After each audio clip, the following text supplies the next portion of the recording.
The following is a special presentation from E-Star Studios. Carry harder.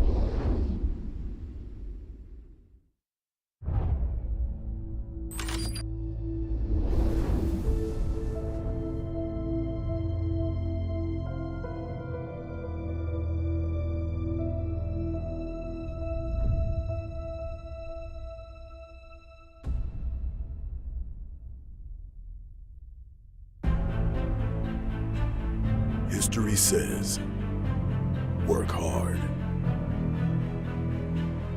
play harder, embrace the grind.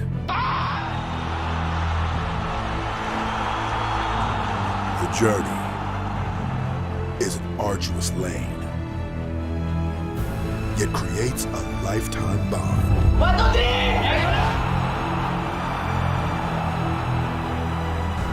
Fight.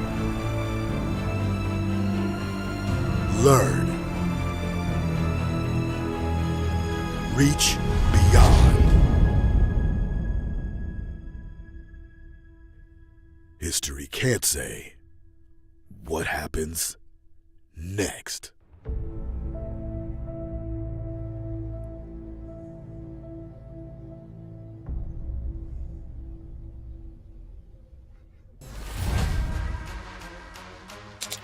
Happy Sunday, everyone! Hope you all are doing great and that you're ready to see your favorite NA teams in action. I am your host, XinaLili, and this is the North America Challenger Tournament Spring Season. I'm here with MLSA Celebrity Caster, the beautiful Spitfire Eunice, and... What's up, guys? My name's Steph Weezy. No, I'm just kidding. It's Trex here. Sadly, Steph Weezy could not make it tonight, so I will be filling in. Happy to be here, though, with these two wonderful ladies. Absolutely, but I mean, I'm kind of missing Weezy over there, but I'm really glad to be casting with Trex today, so we're gonna see how this goes today. And we're happy to have you both here. Now, let's take a moment to explain our tournament format, though. For everyone that's missed it, we'll have 7 weeks of regular season games that will take on a double round robin format. And by week 8, your top 4 teams will be going into the playoffs. And these games will be streamed online, but our grand final will be held in the city that never sleeps, Las Vegas, in the HyperX Arena. This will be happening on May 14th and streamed live, so be sure to mark your calendars. You don't want to miss it. And now, our games today. Trex, can you tell us the matchups?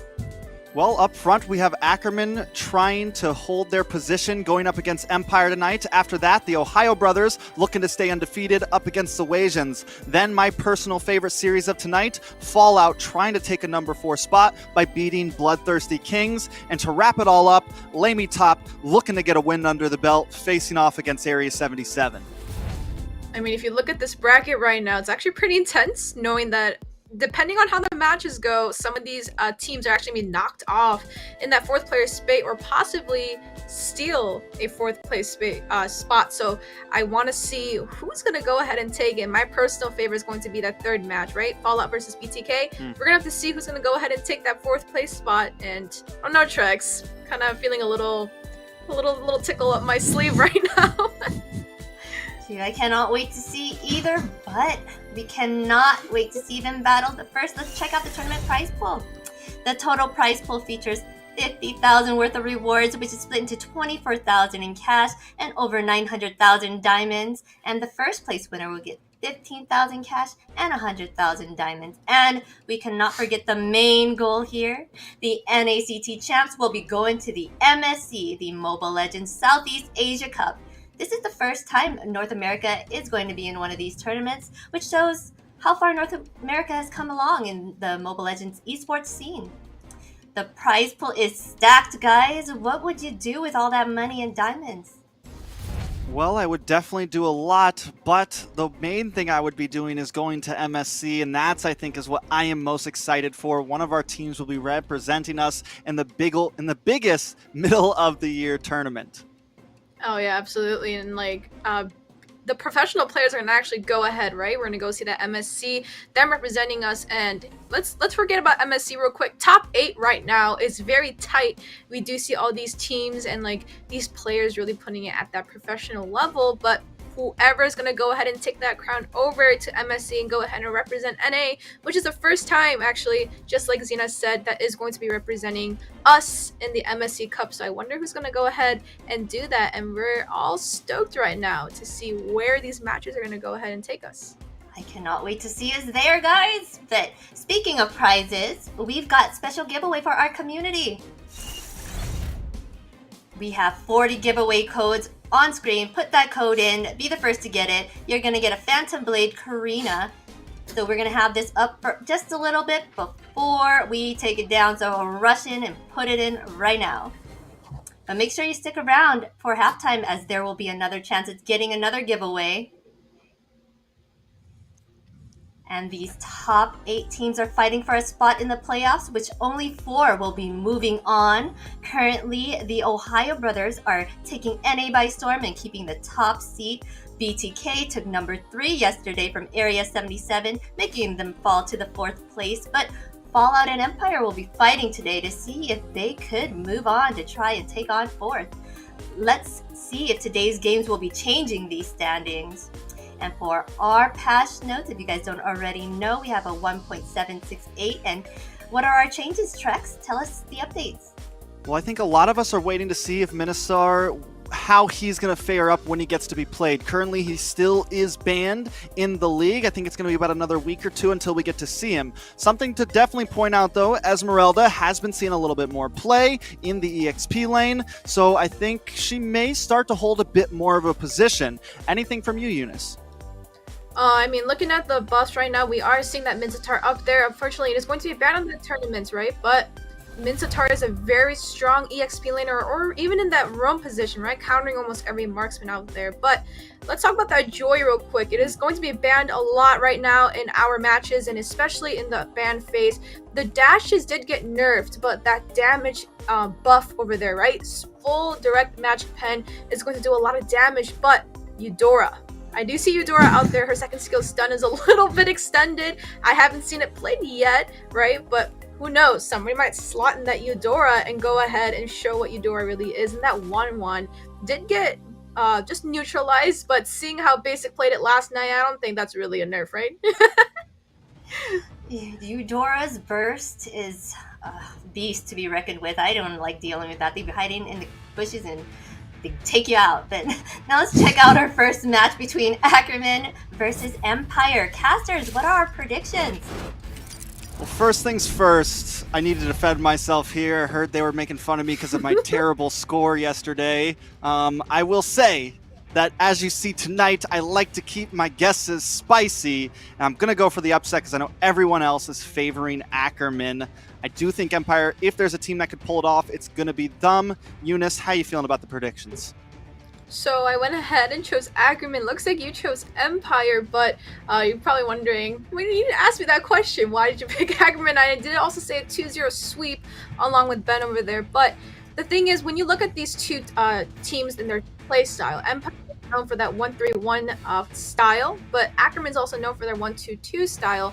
Might be a little bit of a trouble for the side of Ackerman when it comes to that late game power spike, right? But I mean, looking at their team comp and looking at how they play in the last matches and how they've been showing off where they are going, especially in that game last night, I'm gonna have to swing my vote over to Ackerman. Yes, Ackerman was kicking butt last night. But with that, let's get the game started, guys. The casters, do your thing. We are heading into the draft. All right, Eunice, so this is going to be Draft 1, Game 1. Ackerman going up against the Empire. Ackerman will be on the blue side with first pick, first ban. Is there anything we really need to keep our eyes on here? Do you think we're going to see anything spicy come up, or are they going to keep it pretty regular in Game 1? So, like, we've seen Empire go with that really off picks, right? We've seen the Phobias getting picked in as well because they do go that 1-3-1 strat. And we did see them playing a really tough game against BTK, I believe, and getting a Maniac on top of that as well. But looks like Ackerman's going to go ahead and ban out Alex's signature pick, which is going to be that Martis, right? We did see that he did get a Maniac in one of those matches over there. So I feel like that's a good read, though, coming in from Ackerman, going ahead and banning out his Martis. Yeah, I think first ban always kind of has a or blue side always kind of has the opportunity to be a bit more targeting. You can leave some things open for you for that first pick, and it's up to the Empire to kind of respond to that. And as you said, yes, the Martis, Alex has done amazing with it. He did get the Maniac against BTK in week 1 or week 2, and it's still it's a strong pick. I'm wondering, what else they're going to ban out here. The Joy, I think we were literally talking about this here before. It has been played 1 time this entire season, and whether it gets buffed, whether it gets neutralized, whether it gets banned, I don't think we're going to see it for a while. But Ackerman keeping it really interesting, because now we're getting a target ban towards Mikasa with the Alice, really trying to make Empire reach a little bit. But then you're seeing the read coming in, though, from Ackerman, right? You see the Martis and the Alice getting banned over there, but Empire's known for that 1-3-1 strat. So now they're going to have to kind of rework their strategies around now, knowing that, hey, they just banned out my Alice, they banned out my Martis. We're going to have to kind of go a different route. Maybe they'll go the 1-2-2 route, but we both know that, and everybody knows with Empire, 1-2-2 is not the best success rate on their side, and their best one was that 1-3-1. So I really wonder what they're thinking right now, because the 2 core sides just got banned out, including that Martis and that Alice, but Fanny's getting banned out as well. But Trax, I want to ask you a quick question, right? We do see Ackerman and Empire, right? We do see that mid lane matchup right now. If you look at the board, what are you thinking about that mid lane right now? Well, I mean, are we talking jungle? Are we talking roam? Are we talking mage? Mage. So I think taking a look at Ackerman is Nicolette. Oh, my foe is subbing in today, so it's no Nicolette. So this could honestly, hold up, my vote may just come through here. That's all I gotta say, is somehow I saw the future. No, but I think it'll definitely be a little bit different for Ackerman. We've all been used to seeing Nicolette. She holds literally, I think, number 5 in KDA, and all the other 4 players are the TheOhioBrothers players. So Nicolette has done an amazing job in the season so far. Debatably, top 2, top 3 mage in all of NA. Now, without her, Ackerman is gonna, things are gonna be a little bit different. I'm also wondering, is Oh My Foe gonna be subbing in for her, right? Is he gonna be playing the mage, or are things gonna swap up?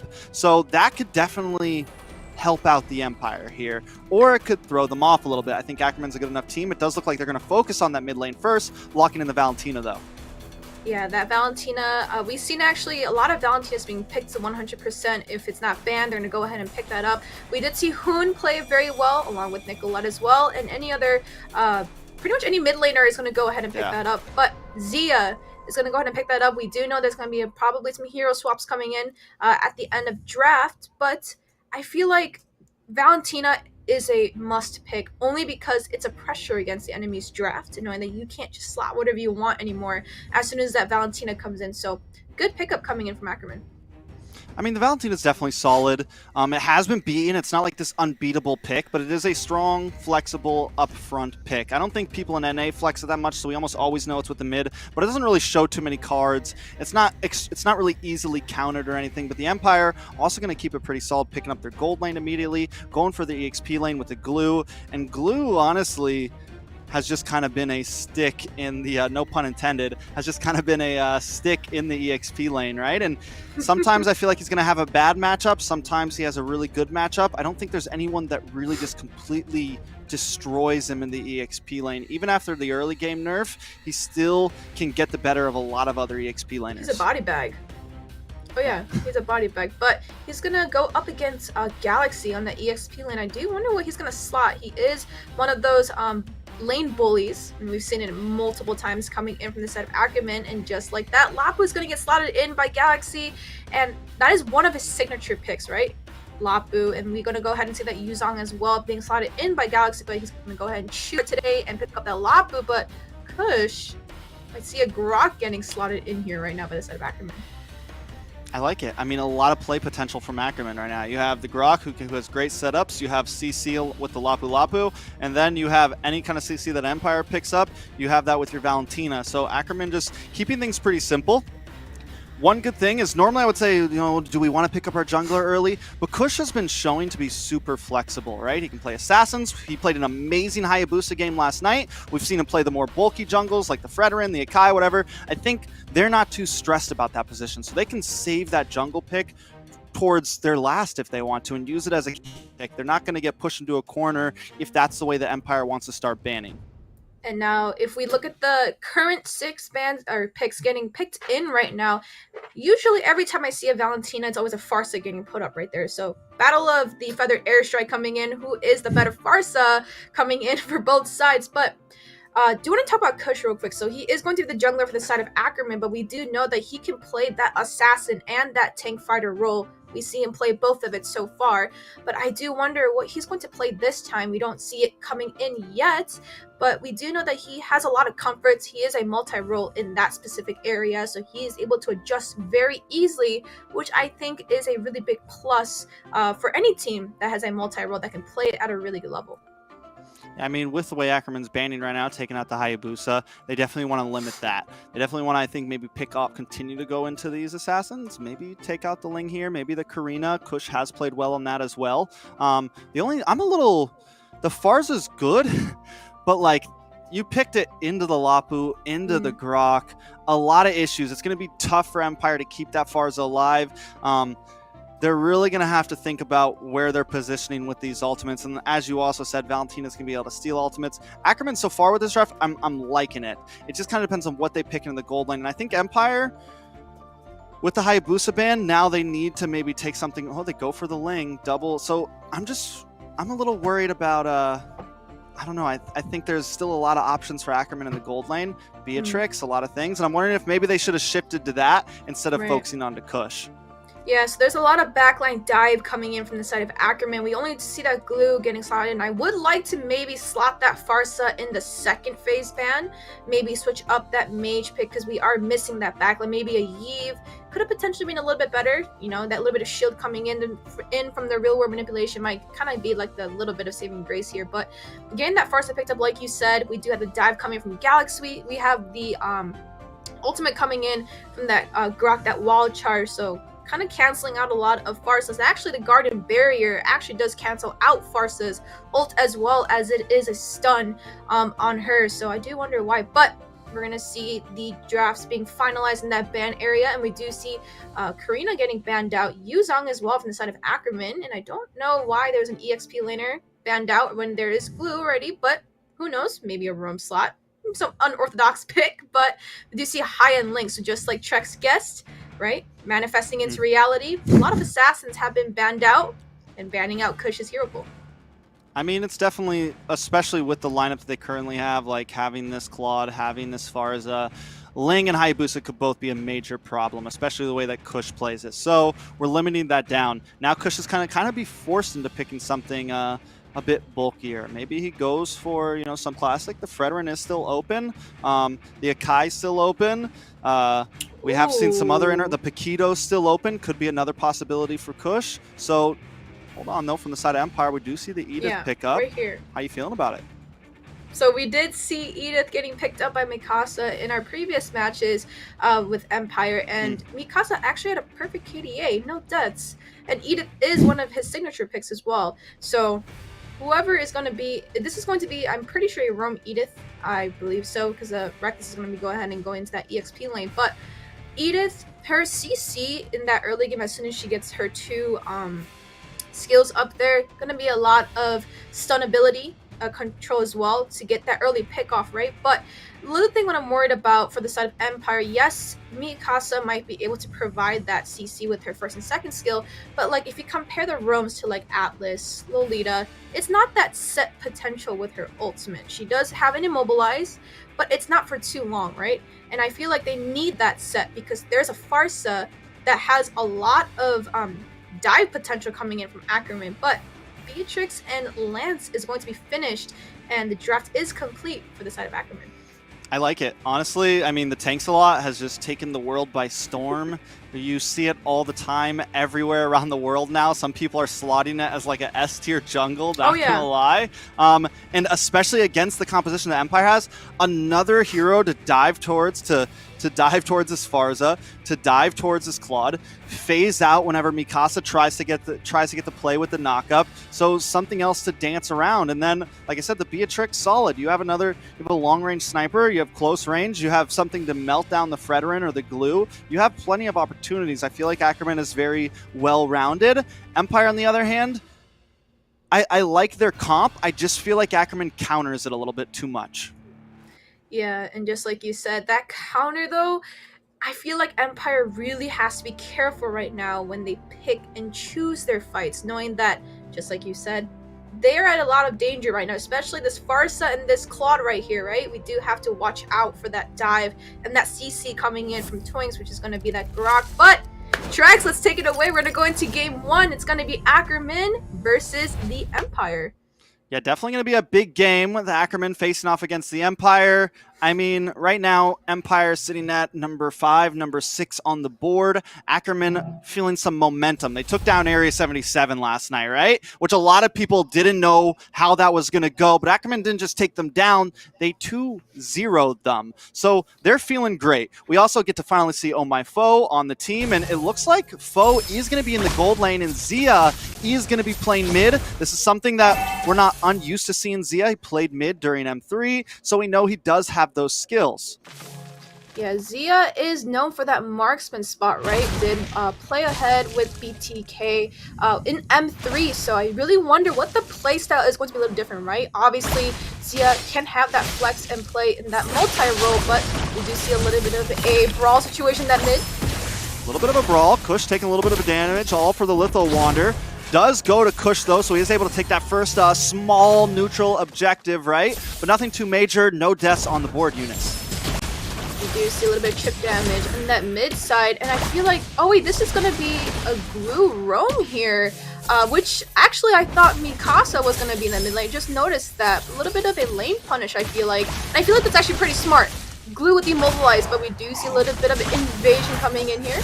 Yeah, nothing too major happening. I think everyone should be able to get away from this, honestly.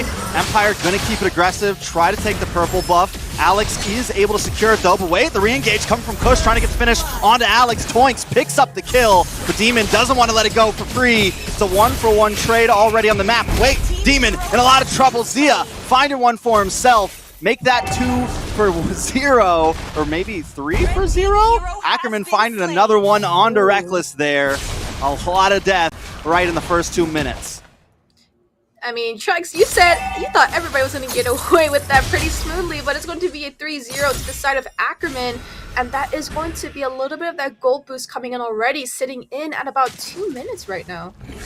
Yeah, I mean, already Empire tries to make an aggressive front, right? They try to do something big, but wait a second. Nice stun on Demon. Zia picking up another kill. First time in the mid lane of the NACT, and he is strutting his stuff. Galaxy with the bravest fighter, trying to get the finish. Reckless, not able to get away. Zia finds the pick. Mikasa pops the final form, able to take out Galaxy. May go down for this. Zia able to get the Terrify, but Mikasa gets away. And now Toinks getting chased down by Alex, but decides to back off. Ackerman still taking the turtle, though. Neutral objective did get picked up, and that is a good read coming in from Ackerman. There is a little bit of that fight on the mid side, but we're going to go ahead and focus on that neutral objective. Going ahead and pick up that turtle. It's going to give that gold increase now, but we do see a little bit of a fight coming in between Kush and Alex here. Kush should be able to get away from this, right? But Mikasa is here to help out. He pops the Rose, able to phase out, but Reckless still finds the stun. Kush hits dash, Toinks the wild charge. Down comes the feathered airstrike. Nice amount of damage on a Reckless. Kush trying to re-engage. Grab. Slam. Not able to land. Reckless now on the run. Gonna get hit by that wall. Toinks trying to get the finish here. Looking for it. Galaxy finds it. Reckless goes down. But Zia bites the bullet. Still continuing with this fight. Demon will be the next on the chopping block. Mikasa back in her normal form, able to get the knock-up and possibly get away. Galaxy, Toinks don't want to let it happen just yet. The wall comes out. Toinks, Galaxy almost go for the chase, but they decide to back off. And the rotation, beautiful read coming in from Galaxy, who did see a little bit of a tussle in that mid lane. Galaxy's gonna go ahead and immediately go ahead and punish that, right? But Zia sitting at 3-1, that's actually pretty surprising that he could play that mage role beautifully well, even though he was known for his really aggressive marksman. Yeah, I mean, he's already got that Clock of Destiny in. He's doing very well. And yeah, he's known for his marksman. Like I said, in M3, he played mid the whole time. He had a great Lilia. He played, I mean, that was like his role through all of M3. He only started running marksman when he came back to the States, kind of made his own team up. So we know he has this in him, and it's working very, very well. Toinks, though, able to get this wild charge. Is in a bad spot. Demon able to find that kill. Zia can do nothing to save him. A little bit of an overextension coming in from Toinks, but we do have to talk about this mid and run matchup by Reckless. They are not stopping. No time to talk because Reckless is in a bad spot. Kush able to dash out. He's dancing. He's weaving. Galaxy looking for the stun. Not quite able to find him. And Mikasa does find one against Kush. Kush able to walk away. Does not get knocked up. Ends up getting stunned. Pops the primal form just to back off, and Turtle now back on the field. Yeah, looks like the Arrow doesn't go ahead and be pulled at Ackerman, but looks like we're not done yet. Kokomi's going for the chase on Zia. Ooh, the Terrify does come in. Zia able to just get away. This time Empire does find the Turtle. So it's 1-for-1 on the neutral objectives currently. Ackerman gonna back off. That gold lane matchup, though, it's going to be that Claude versus Beatrix. Foe versus Kokomi, and Kokomi is a member of Time, I believe. And we do know that he is one of those aggressive marksmen. Foe is not going to back off, and it's going to show that dominance in that gold lane. So I do wonder where this is going to go. And Kokomi already dropped really low against Foe. Yeah, Foe is using the sniper to maximum capacity right now. Wait a second, possible pick on a Kokomi. Zio and Toinks not able to get it. But this is exactly what Foe needs to do. He needs to just outrange Kokomi. And as long as he can do that and land those snipe hits, he should be able to win his lane. But the Beer's Passion does come out. Reckless forced to use a split just to get away and get some life back. Still going to hang out a little bit. Try to hold Zoinks, Zia, and Oh My Foe up in this gold lane. And hopefully the rest of his team can make some place elsewhere on the map. Snipe shot comes out, able to land on a Reckless. Reckless going to be sent home from here, and this tower will go down. First neutral objective, major objective coming in from the set of Ackerman, which is a lot of good macro coming in, but Galaxy looking to shoot the stars a little bit, coming in with their bravest fighter. But I really want to talk about this roam and mid matchup, right? It's going to be Toinks with Zia when it usually is Toinks and Nicolette, but looks like their synergy right now is actually not looking too bad, knowing that this is going to be like one of their first matches playing against each other. Yeah, I mean, you can definitely tell they're comfortable with each other. And I think whether Zia is here, whether Zia is there, whether Toinks is here, whether Toinks is there, these teammates, they've had a couple weeks now in the NACT, and you can already see Ackerman starting to grow throughout this season. And wherever you put Zia, he's going to be able to help make plays happen for his team. Same thing with Toinks. Toinks had a rough start, I feel like, this season. Absolutely. And now, I mean, he's making plays happen. He's finding his groove, and it's a wonderful thing to see right now, Eunice. Speaking of Toinks, wild charge. He's finding those picks, and even though they're not like big group picks, even if he gets the one, he's not scared to use that ultimate for just one hero. And his team makes it happen now. Turtle is falling into the hands of Ackerman currently, but Alex is trying to make his way in. He dashes through the wall. It's a taunt fest. Kush gets stopped up, gonna dash through, trying to find it. He does find it. Turtle goes to the side of Ackerman. Now Alex caught in between four members, but he's a bulky boy. Should be able to get away from this one. But we do see that bot type Foe just got dropped dangerously low by Mikasa. That Primal Wrath is a little bit too much to handle right now for Foe. And this might be a major objective taken in by Empire, but we do see Toinks kind of be on the lookout. Yeah, he's waiting for him. Toinks able to face check that though, should be safe. But the side of Empire wants this tower. They lost their top lane, and they want to be able to take one. They do. Oh My Foe lands a nice snipe shot though. The damage is starting to stack up. We can see it. Toinks in a little bit of trouble. Gets grab, slam, back into the midst. Kokomi not able to get the final shot. Reckless takes care of it, flickers away, and finds that kill. Beautiful play coming in by Ackerman, but also the Empire was able to get a pick off and immediately back off to show that Galaxy. Man, they are just going at it right now. Eunice, Galaxy with the flicker. No escape. Demon goes down. Reckless is going to be able to jump on Galaxy, bring him back to the team, but there's not a whole lot of damage. Galaxy in a little bit of a tough spot. May be able to get away from this one. Oh My Foe's got the sniper out, landing a couple shots, and Reckless goes down. Not before Galaxy goes down along with him. Alex able to pick up that kill, but overall it's a 2-for-1. Ackerman still holding the lead. But let's take a look at this trio mid lineup. It's going to be Reckless on that glue, sitting at 1-5, and I don't think that's a really good thing right now, knowing that he needs to be online. Twinks is getting all of these sets, sitting at 2-2-6, almost a full 100% teamfight participation coming in from the side of Ackerman, but I feel like Empire in that mid matchup, yes, Reckless does have that lane bully with this slam and the grab going ahead and doing a lot of damage in that early game, but you can already tell now with that gold lead coming in from Ackerman, it's going to be a little bit less than what you saw in that first couple minutes of the game.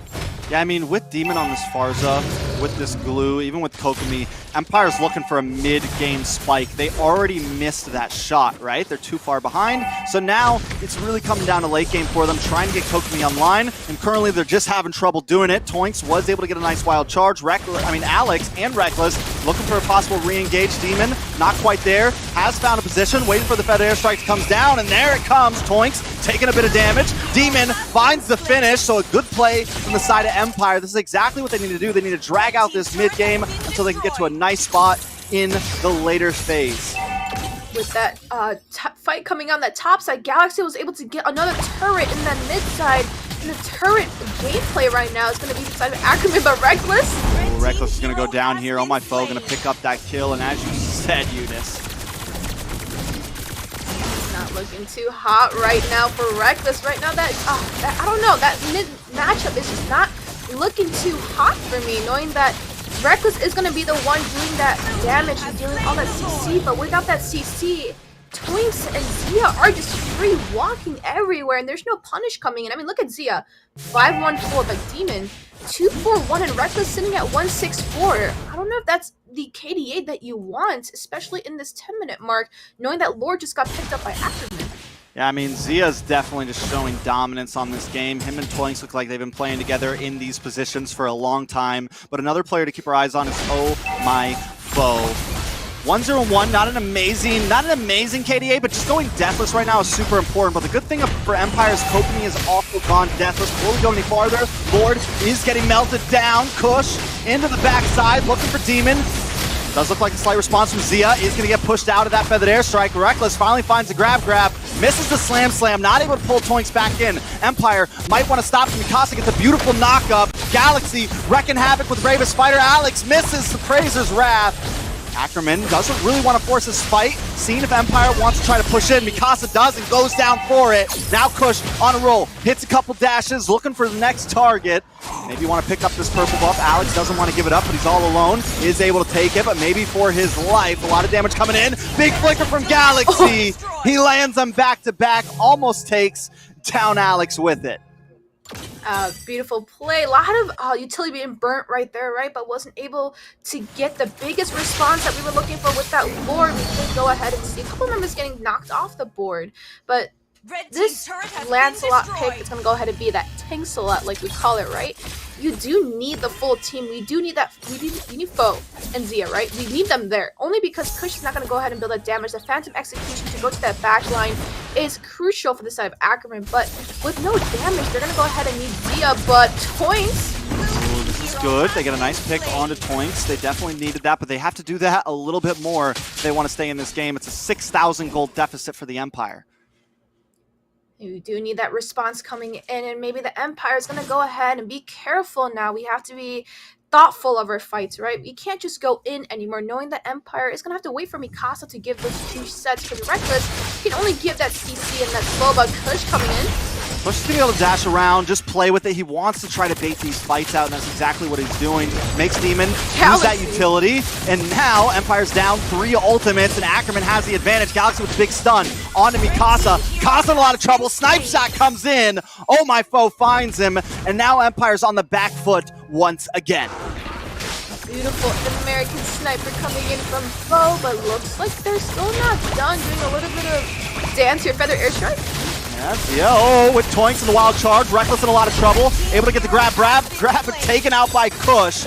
Even though he's tanky, he's still got a bit of damage. It looks like the execution was beautiful coming in from Ackerman, and now Empire's going to have to look for some answers right now, right? They can't go for this Lord, knowing that this is a full 5-man, and Mikasa's down, and Reckless as well, knowing that their big 2 frontliners is going to go ahead and be taken off the board, but Looks like the Lord is going to get picked up by Ackerman, and Empire is going to have to look for some answers right now if they even want to come back. And looking at that gold lead, we are looking at a 7K gold deficit right now, which is not good, especially for Kokomi sitting at 101, just like you said for Foe. Not the like, worst KDA coming in from a marksman, but maybe if Kokomi was able to get that early feed, early kills towards that early game, maybe Kokomi would have been doing a little bit of damage towards that early game.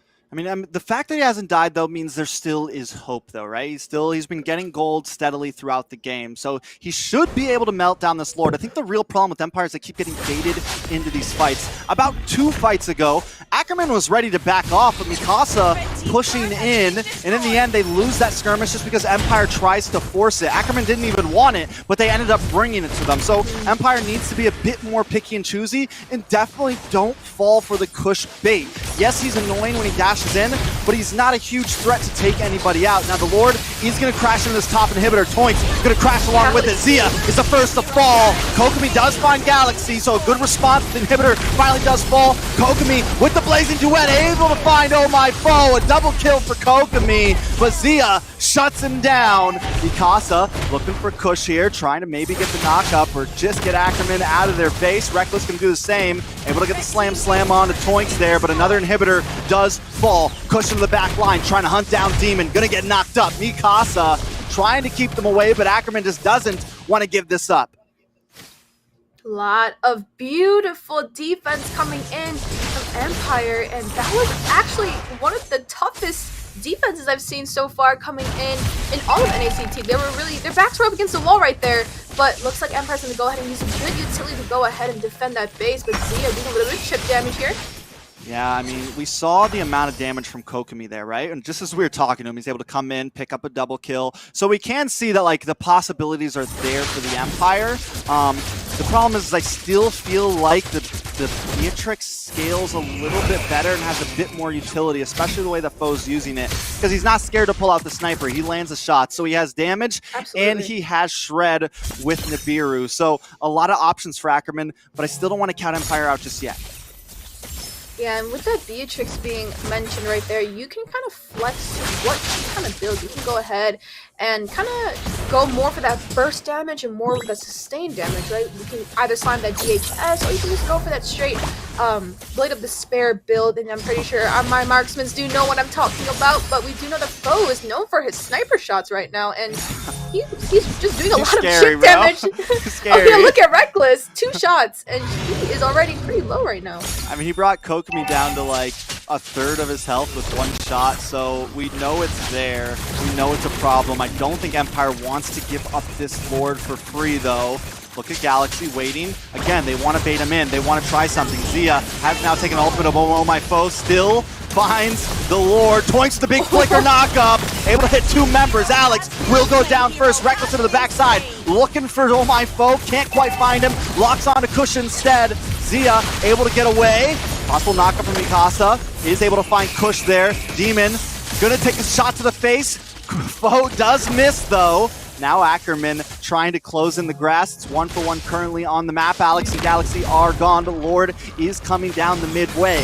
Kokomi, Demon, and Mikasa want to try to defend this. Reckless back into the fight. Kush looking for a possible backline hit. Kokomi trying to get the finish onto him. Lord has connected onto the base, though. Zia drops the feathered airstrike. Reckless goes down along with Mikasa. Immortality pops. Reckless still in the field, but Kokomi is found by Oh My Foe. Base is low. Oh My Foe's going to finish the game, and Ackerman takes it 1-0. That was one of those, it's one of those matches where it's not even about that plays anymore. It's more of that mind game, right? Just like you said, Ackerman was kind of wanting to back off for like half of those team fights, but Mikasa and especially Reckless going in and taking that bait just like a fish with a very fat shrimp on the end of the hook or something to go ahead and take those fights. And I feel like that was a little bit of their downfall, especially in the early game though. Empire did have that advantage, right? Glue coming in with the split and grab was able to do actually a lot of damage, and we did see that skirmish in that mid lane, right? You said that we were going to see a lot of people that could potentially make it out alive, but knowing that Ackerman took that immediate advantage and went ahead and just capitalized on that bait, really just threw Empire a little bit off the board, and maybe next time gotta wish for that genie in the bottle to make sure that you don't go ahead and fall for those wishes anymore. Yeah, I think there was two major things to point out there, right? Kush just baiting. I mean, towards the end there, he was just sitting there. He's like sitting in their faces, popping the recalls. Like, come on, guys. All my team's hiding in bushes around me right now. They know what's happening, but also they just kept biting. And then secondly, oh my foe probably landed like 90% of his snipe shots. And taking a look at some of the items, as you said, he builds a little bit different this time. He doesn't go for the DHS golden staff route. He doesn't really want to focus on Nibiru. He went straight damage, straight burst, and it worked out so well for him. Absolutely. We're looking at a 17-minute game, and the score at the end is going to be 19-11.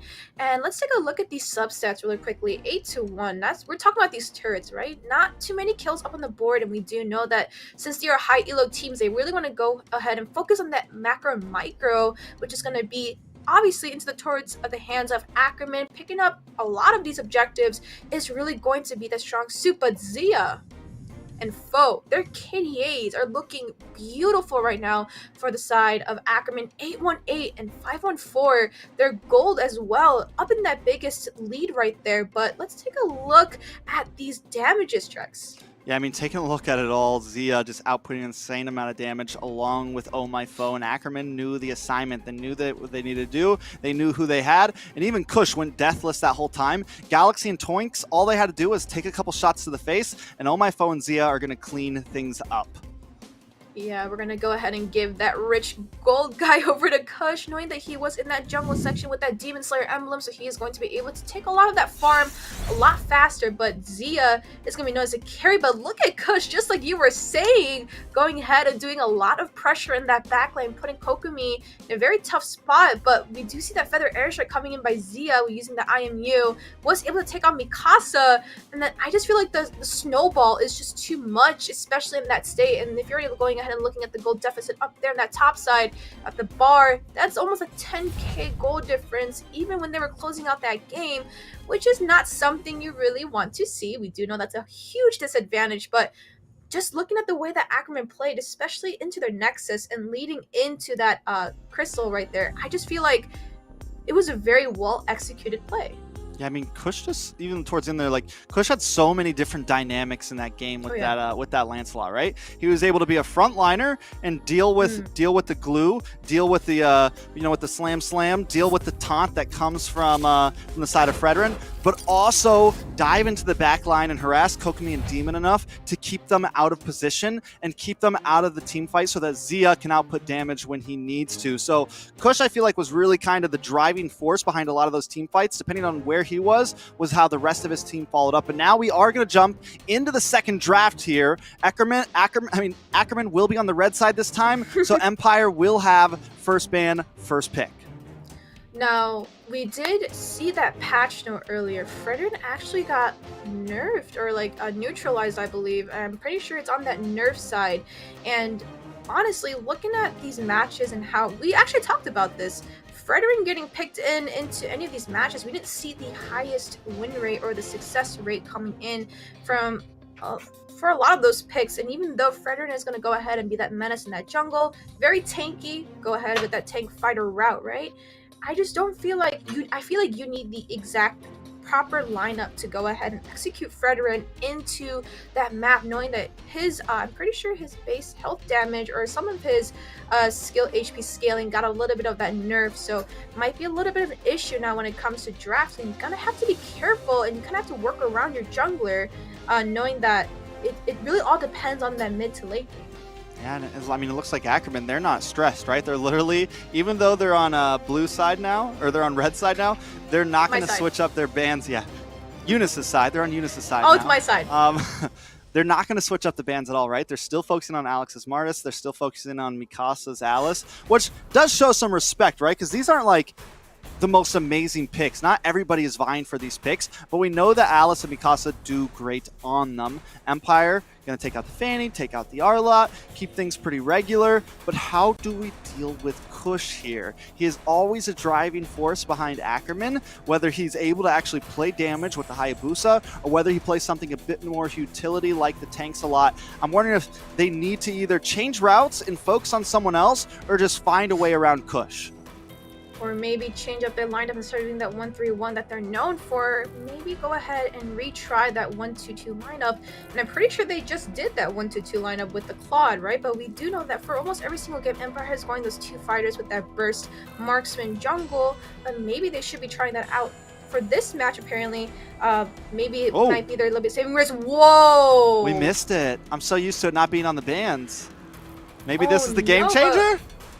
Maybe Mikasa is gonna go ahead and pick up that Joy and band out the Valentina. And but hey, there is a trade coming in. There is a Kaja with a Divine Judgment, so not too sure now.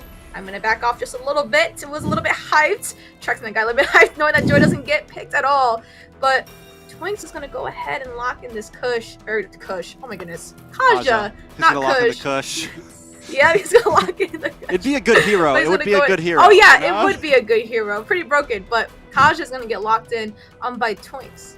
Yeah, and I like it, right? It's honestly a fair trade, and I think Ackerman was thinking about it like, wait, all right, they get the Joy, but if they pick the Joy, we have something to suppress it the moment it comes into our lair. So it's going to make it so the Empire has to be a little bit careful, right? Joy can't just go too crazy because you walk into the wrong bush, you walk into the wrong team fight, and Kaja's there waiting for you. So I think a lot of this Joy is going to be kind of either waiting for Ackerman to use that Divine Judgment or finding a nice angle, but it's definitely makes things a little bit more tricky.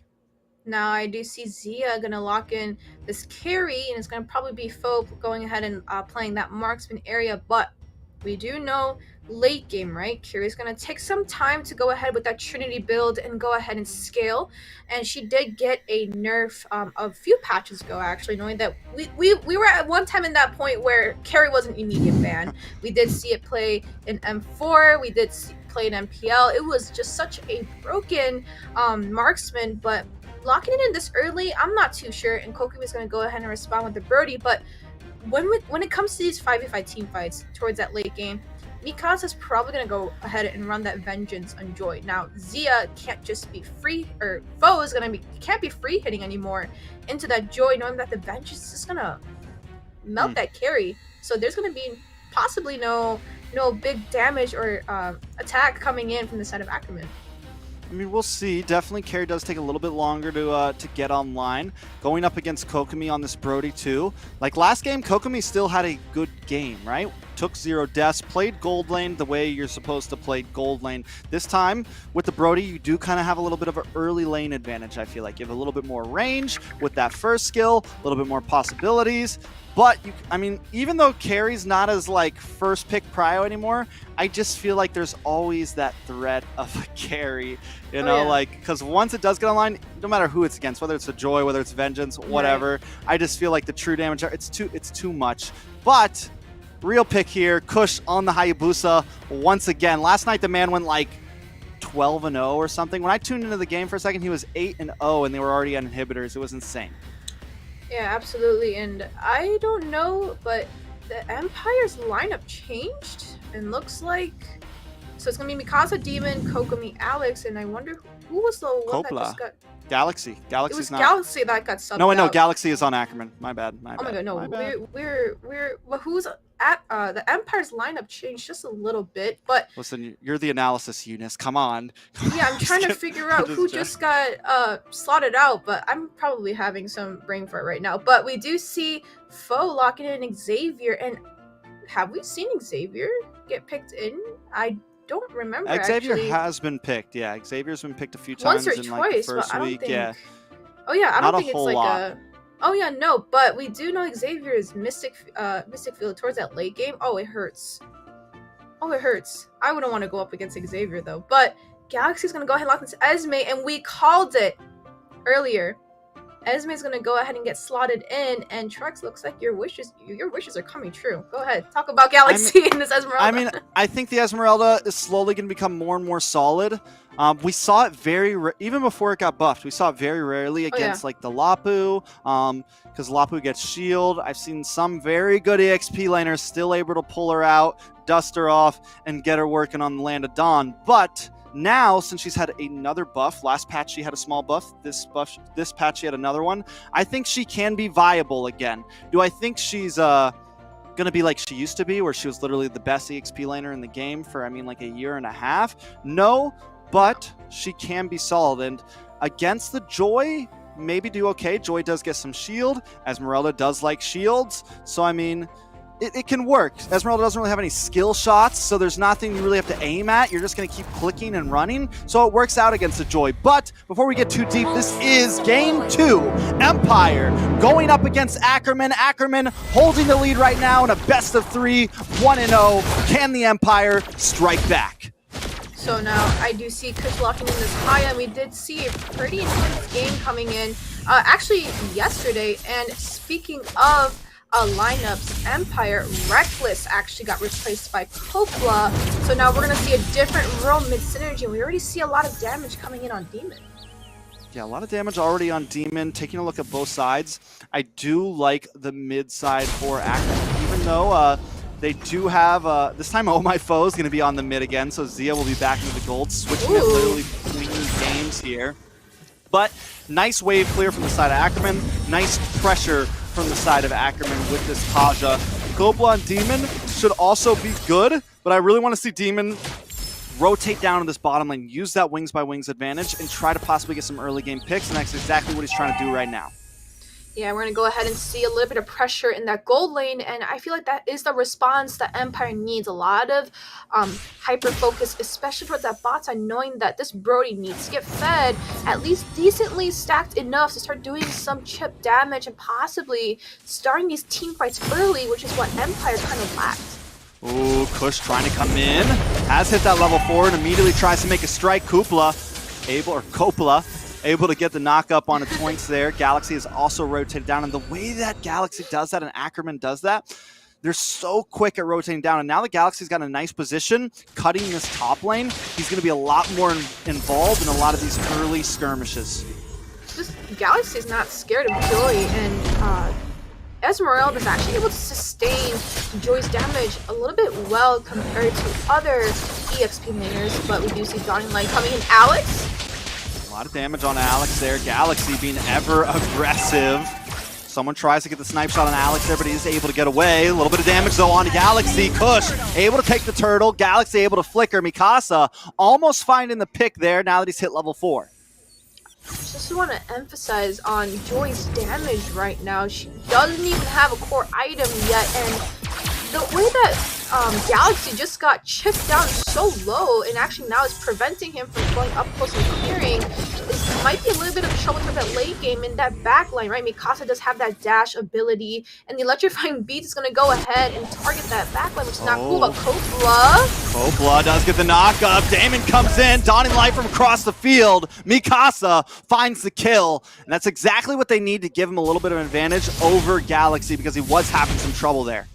Looks like a little bit of revenge coming in from the side of Empire, and knowing that they were able to drop down the members of Ackerman really low and kind of punishing that mid-scrimmage that happened earlier, but a lot of pressure coming in. Zia looking a little bit not too good with his health right now, but we do see this setup right now coming in from Ackerman. Yeah, but Copla smells it, right? He smells it. He knows something's coming. He feels the pressure in the air. Ackerman looking for a pick off here, but it does look like Kush is going to back off. They know they can't get it. They saw Copla. They're just going to try to rearrange themselves on the map. Yeah, and Bo right now on this Xavier, I feel like this game, towards out of Ackerman, they have that early game coming in from Kush, but Kush coming in now. Ooh, the Oogie Shadow kill. Able to get it onto Alex there, and a good pick off at that Copla. Trying to get the knock-up, misses the Tyrant's Rage. Toinks with the flicker, and a good flicker at that. Empire is putting up a better fight than last time. Gold still at a standstill. A lot of pressure still again, but look at Ackerman punishing the lane once again. Toinks coming down here.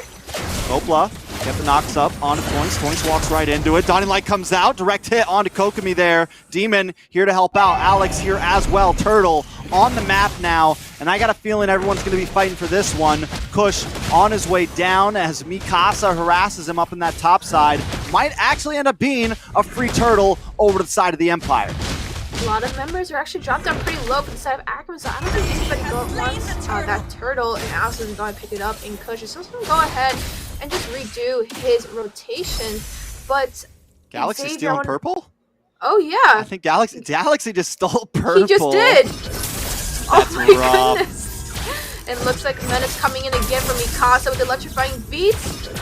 Electrifying beats, not enough to take out Galaxy though, but we are starting, you know, in the very beginning, Galaxy had the advantage, but that's why it's such a good job that they got that pick off, because this kind of evened the playing field a bit. Down on the boss side, just a a standoff here. Both roams, both marksmen, Zia and Kokomi. No one wants to take a death first, but Demon will take a death. Kush able to find it with the dash, almost walks right into Alex. Alex trying to close the distance. Kopla looking for the slowdown, gets the knock up, Tyrant's Rage! And Kopla finds the kill. Alex finds the next 2 down for the side of Ackerman. You want to talk about bait? Looks like Kush really was the bait this time for getting all the members on his side. Just got knocked off. Toinks and Kush, which is a roamer in the jungle slot. But look at Alex now going to go ahead and punish the farm for the side of Ackerman. And looks like they're going to take this turret, but it looks like good defense coming in from Zia, being able to wipe out that minion, but dropped Kopla pretty dangerously low. I mean, it's good, right? The moment Toinks goes down and Zia's on his own, they're like, okay, we need to pressure into this tower now. Right. They get a lot of damage on it. And now Empire does seem to have a little bit of control over the map. Kush still making plays on the mid side, able to find Demon there. Did happen off camera, but he's quick, man. Kush is fast on this Hayabusa. But if Demon is alone and lacking, Kush is going to take advantage. You do see Alex and Mikasa dropped pretty low, but Dawning Light barely misses both of them, especially Mikasa, and it didn't look too nice if Poe actually landed that on Mikasa, dropping maybe kind of behind the cast resist here. But let's talk about these KDAs though. Kush sitting at 3-1. Alex did pick up a kill, right? Sitting at 1-1, but Kush is going to go ahead and have that advantage, but the gold actually is not too bad. I mean, they are at about a 1k deficit, but looks like they're going to do a little bit of a DDR dance coming in at this turtle here. DDR dance it is, and Alex knows the beats, looking for the kill. Toinks goes down to Kokomi. Kush finds Demon though. Turtle does reset. Now Galaxy on the run. Seal play does come out, uses the Fallen Star move to try to reposition. Mikasa's not going to let him go. This could be another turtle over to the side of the Empire. Kush though, maybe wanted to re-engage here. A little bit of a 1v1. Zia looking for Kokomi, and it's a 1-for-1. The stalemate ends in a death from both. Kush able to get away there. Turtle does go to the side of the Empire, though. That quad shadow coming in from Kush just juked out a lot of skills, but looks like Kush is still not done. And Kush, I mean, putting him on this Haya, he is not scared whatsoever. He's going to go ahead and just pick off anybody that he sees, and being able to put a lot of pressure into anybody, especially Demon coming in a Farsa, sitting at 0-3. Looks like Kush is going to be a huge menace to that mid lane, knowing that Demon's pretty squishy in that early game. Farsa, not a lot of defense, can potentially get picked up pretty easily, but Foe sitting in on this Xavier, I really want to see that damage locking in by Foe. Clock has already been built in as well, so he's going to start doing a lot of damage in a little bit.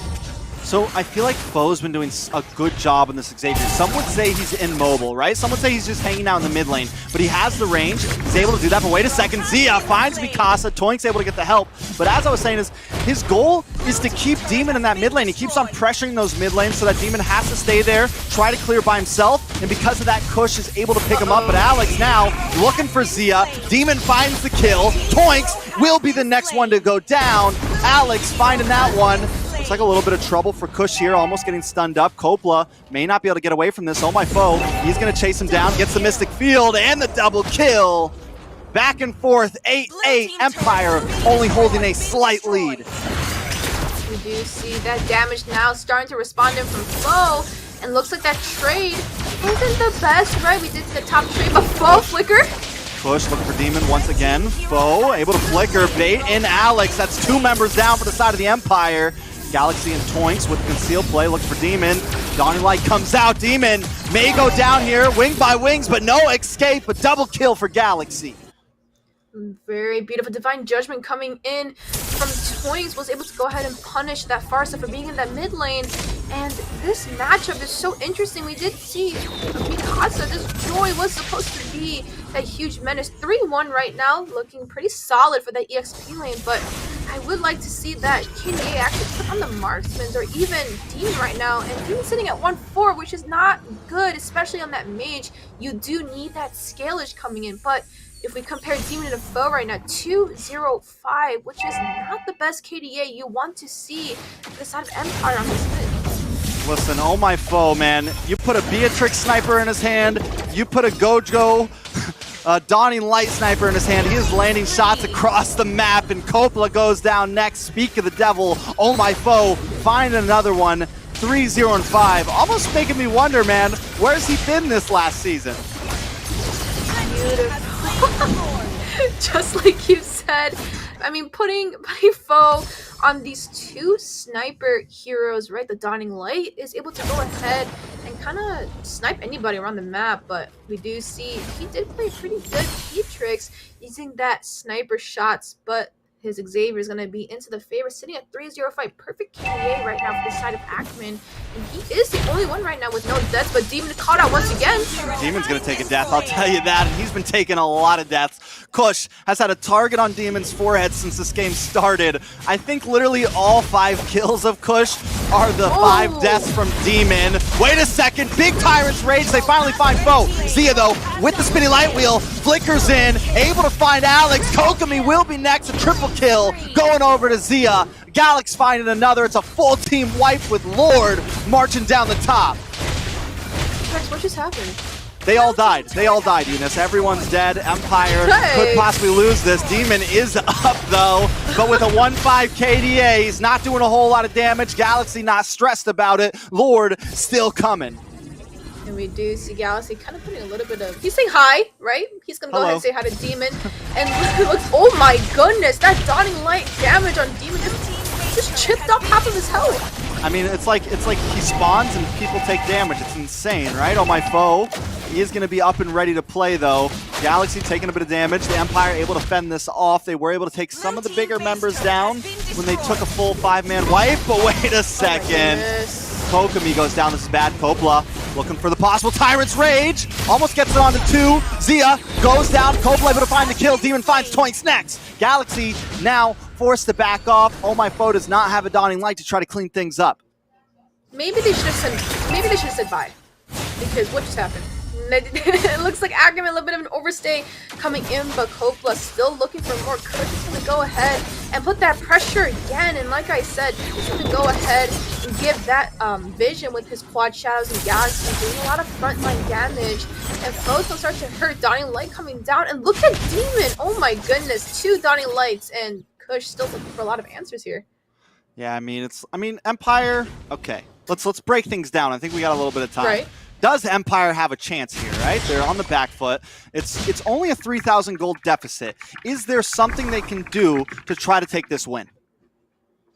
I mean, looking at what it is right now, the gold deficit is not as bad as we saw in that last game. Maybe they have things to turn around, but I feel like it's all up to Coppola, you know, giving that set with that Tyrant's Rage. It really has to be up to him, right? Because no matter if Toinks on this Kages are able to get a pick off, cool, Divine Judgment, single target suppression, you can get anybody on the board of Empire, but if Coppola doesn't immediately punish that, Empire's not going to be too happy with how the teamfights go, but Galaxy might get caught out here.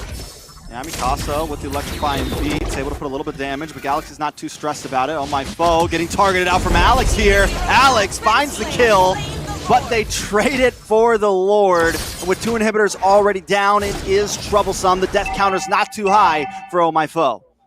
But that mid is going to go ahead with that Lord marching down that mid side, and the inhibitor is actually popped for a lot of the turrets inside of Empire. They only have their bot side, but it's barely hanging on there.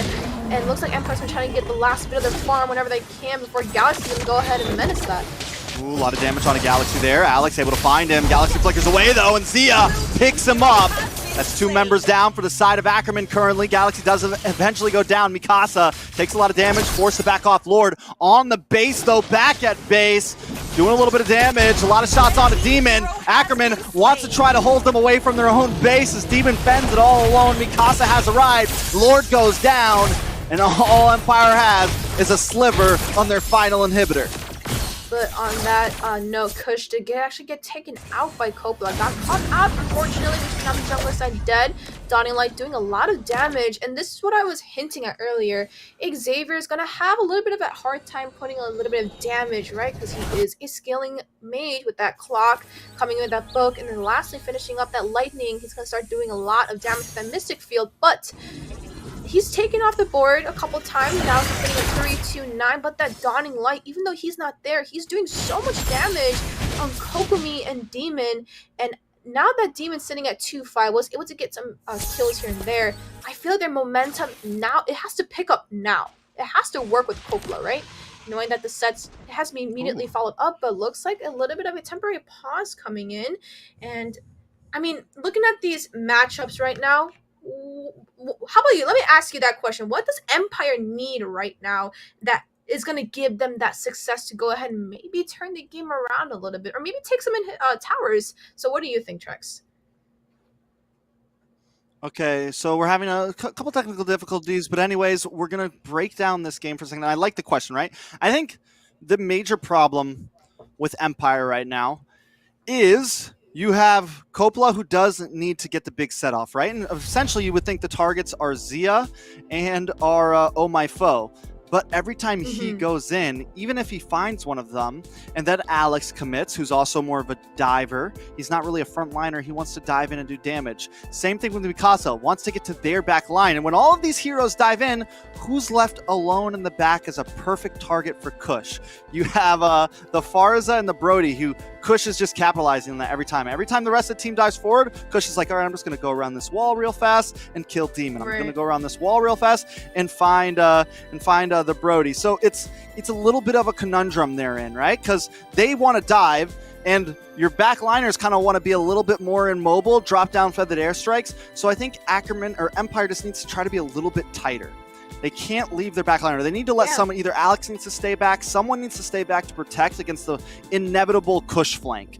Or they need to focus on Kush first. But if they focus on Kush first, then you have Toinks and you have the rest of the enemy team who are just firing shots at you. But we are back right now. I'm going to go ahead and see this fight still happening. But I mean, just look at that Dawning Light hitting Demon, and then his health just deteriorated, which is now a little bit of trouble, knowing that the Mystic Field passive actually hits on towards the back, or whoever, how many stacks there are with the players and the minions. His first skill is going to go ahead and do a lot more distance damage, but I mean, I feel like it is a good idea, what you said, for that side of Empire, right? You gotta have to set, as you immediately said, but who do you really want to set, though? So there is Zia, there is Toinks, there is Kush, and Foe. Galaxy is in the... Exactly. It's like, you take one out. Yeah, let's take out Kush out for a second. So you have Foe and Toinks with the Divine Judgment and Mystic Fields. He's going to walk around unharmed. Take away Zia. There's still going to be Toinks and Kush coming in with the Shadow Kill, and there's going to be no backline kill, but Toinks getting a pickoff on Demon in that top side. I mean, that's what you definitely don't want to happen, right? I mean, we're talking about them trying to pick someone off. They're getting picked off, so it's a little bit of a problem for the Empire right now. Lord's going to be up in 10 seconds. Demon on a 30-second death counter, so this is trouble for Empire. Absolutely. And Kush being able to just put a lot of pressure is going to be a huge problem for the side of Empire, and they need to respond to that. Yeah, and with, I mean, there's nothing, they're not going to be able to contest this. They don't even want to try. So it's all going to come down to this one defense. And honestly, with this late in the game, with that being such a strong Lord at 17 minutes, I don't know if the Empire is going to be able to defend this. And with that Lord, it is going to be that 17-minute Lord right now, which is going to be huge for the side of Ackerman. With that advantage, that Lord is going to be stomping down. And just like you said, I don't think Empire right now has that utility to go ahead and defend that Lord coming in, which is going to be a huge roadblock right now. Backs up against the wall, but let's see how Empire responds, because maybe there is some hope with Coppola landing a possible Tyrant's Rage. I think they need to try to maybe bait Ackerman in here, get them into a tight spot, one of these holes in the base walls.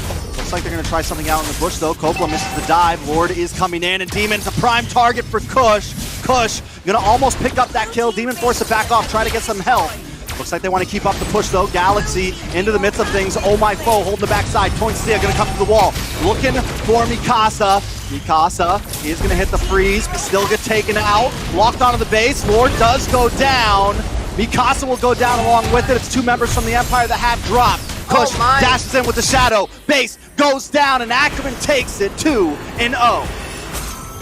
Beautiful sweep, and looks like Ben and I's caster vote was correct. It is a 2-0 sweep win into the side of Ackerman, and just so you guys know, that pause, right, it was a fleeting time built in on Kaj, and actually fleeting time is not allowed to be used currently in our lobby right now, so that is why there's a little bit of technical pause for that, and we apologize, but we do see that Ackerman's going to go ahead and take that win. And Trix, what are you feeling? I mean, it's a solid win. Ackerman just completely destroyed my guest vote, so it's whatever. You know, it's cool, man. It's whatever. Come on, Empire. You're supposed to do better than that, but no. Ackerman, Ackerman just showed dominance. I think they're on a roll since last night, and even tonight with the roster change, Nicolette not being on there, they show that they have flexibility, and that's something you don't see from a lot of teams. Most of the teams you see that swap players, have some roster changes, they have trouble with it. They have some hiccups, and honestly, Ackerman played just as good today as they did last night, so I got to give it up to them. Very well played by all of them on the team. But with that roster change, it's not easy to go ahead and use that synergy, right? To go ahead and match up that same 5-team stack. But we are looking at this post-game stats. 18 minutes in right now. Empire 18-21 against Ackerman. We do see these sub-stats. Once again, proxy of the macro is going to go into the favor of Ackerman. Zia sitting at 9-3. We did see Zia have a little bit of trouble in that early game, right? Getting a lot of lane bullied in by the side of Empire. Coppola, and we do see Kokomi was able to kind of harass Zia in a way in his gold lane, but we did see that Trinity Bill, once it started to go ahead and lock in, he was going to be a big menace. But let's take a look at this damage again and team fight, and Trex, take it away. I mean, taking a look at all the damage on the side of Ackerman, it almost looks pretty even out, but once again, it's Zia and Oh My Foe. And I really want to focus down on Oh My Foe because we haven't seen him play that much. He was the carry this game, and the man definitely carried. I think from last game to this one, he switched from gold lane to the Xavier, and Xavier hasn't been like the hottest hero on the map, but he played it so well. He kept Demon stuck in that mid lane, trying to clear waves with him so that Kush could target him throughout the whole first half of the game, and then once Oh My Foe got farmed up, he was just firing snipe shots the whole time. I mean, we did see Coppola land that really nice Tyrant's Rage and landed on Foe, which was their biggest issue. But look at Zia still walking around untouched, and that was at one point a full wipeout on the side of Empire, even if Coppola did land that set.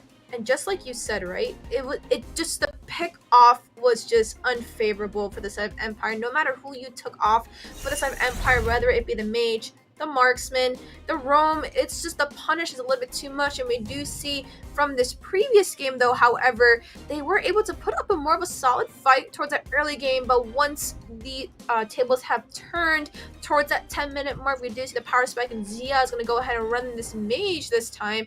We did see that, you know, just like you said, the roster change, the lineup change, it's not something that you can easily just go ahead and do on the fly. But knowing that they just mixed up two players, which is going to be Zia and Foe in each role, and being able to play them at a professional level really just showed no matter who you slot on the side of Ackerman, especially with their subs, you can play at a really good level. Most definitely, and I mean, this I can't get over that play. Zia just being so aggressive, dashing in, getting the double or triple kill there. Honestly, Zia's come online. Ackerman in general has come online, and I think they're a team we have to keep our eyes out as this goes on. Before we go any farther, I want to welcome back our wonderful hostess. How you doing? How you doing, Xina? I am good, and those were some fun matches between the DDR Dance action-packed games.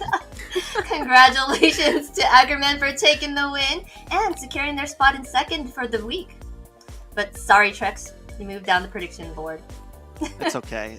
My votes are spicy. My votes are spicy. I keep this entertaining here. MVP goes to the almost untouchable Zia. What are your thoughts on the MVP, guys? It was tough. Honestly, I felt like Zia, Foe, or Alex, or Kush all could have taken it. Zia, though, definitely played some amazing games there, had a wonderful KDA, and just showed that he still has prowess, whether he's in the mid or the gold lane. Yeah, I do agree with the MVP though, but because in that first match we did see Zia play that Valentina, and then in the second game, all of a sudden switch over to that marksman. It's not something you can just easily do, right? Because the positioning's different, the punish is different, the pressure is different, the rotations are different. So all of that putting into factor, and then immediately switching it up in the lineup and acting like nothing happened, you're actually the actual role player for that team. The MVP, I feel like, is pretty desirable for Zia. Yes, it is deserving to be so versatile. But next match, we'll be having the OhioBrothers going against Wasians, which we heard somewhere that Hoon did say something about Wasians could be the one that may give them a hard time. But don't know about that. Don't quote me on it. But be sure to stick around to see who will move up the standings. And see ya after this short break.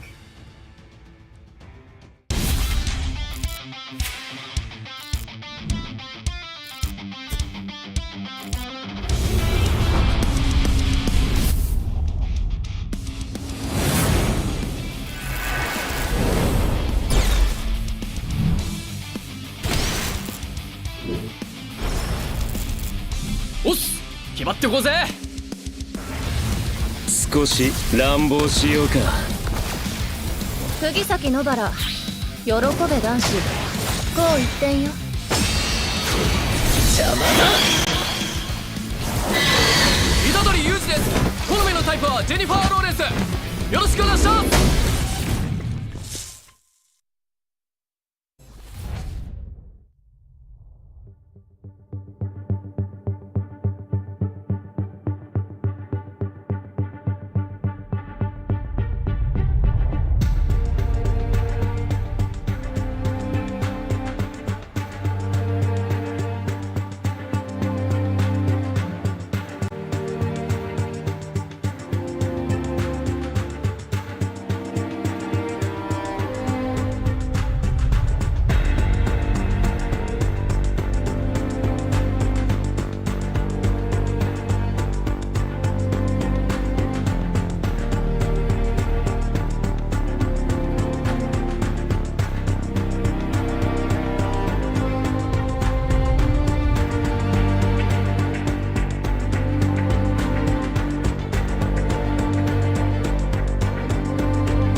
Hello, lovelies. We are back with match 2 here on day 2, week 3 of the North America Challenger Tournament. I am XinaLili, and I am here with your charming Trex and your natural beauty Eunice.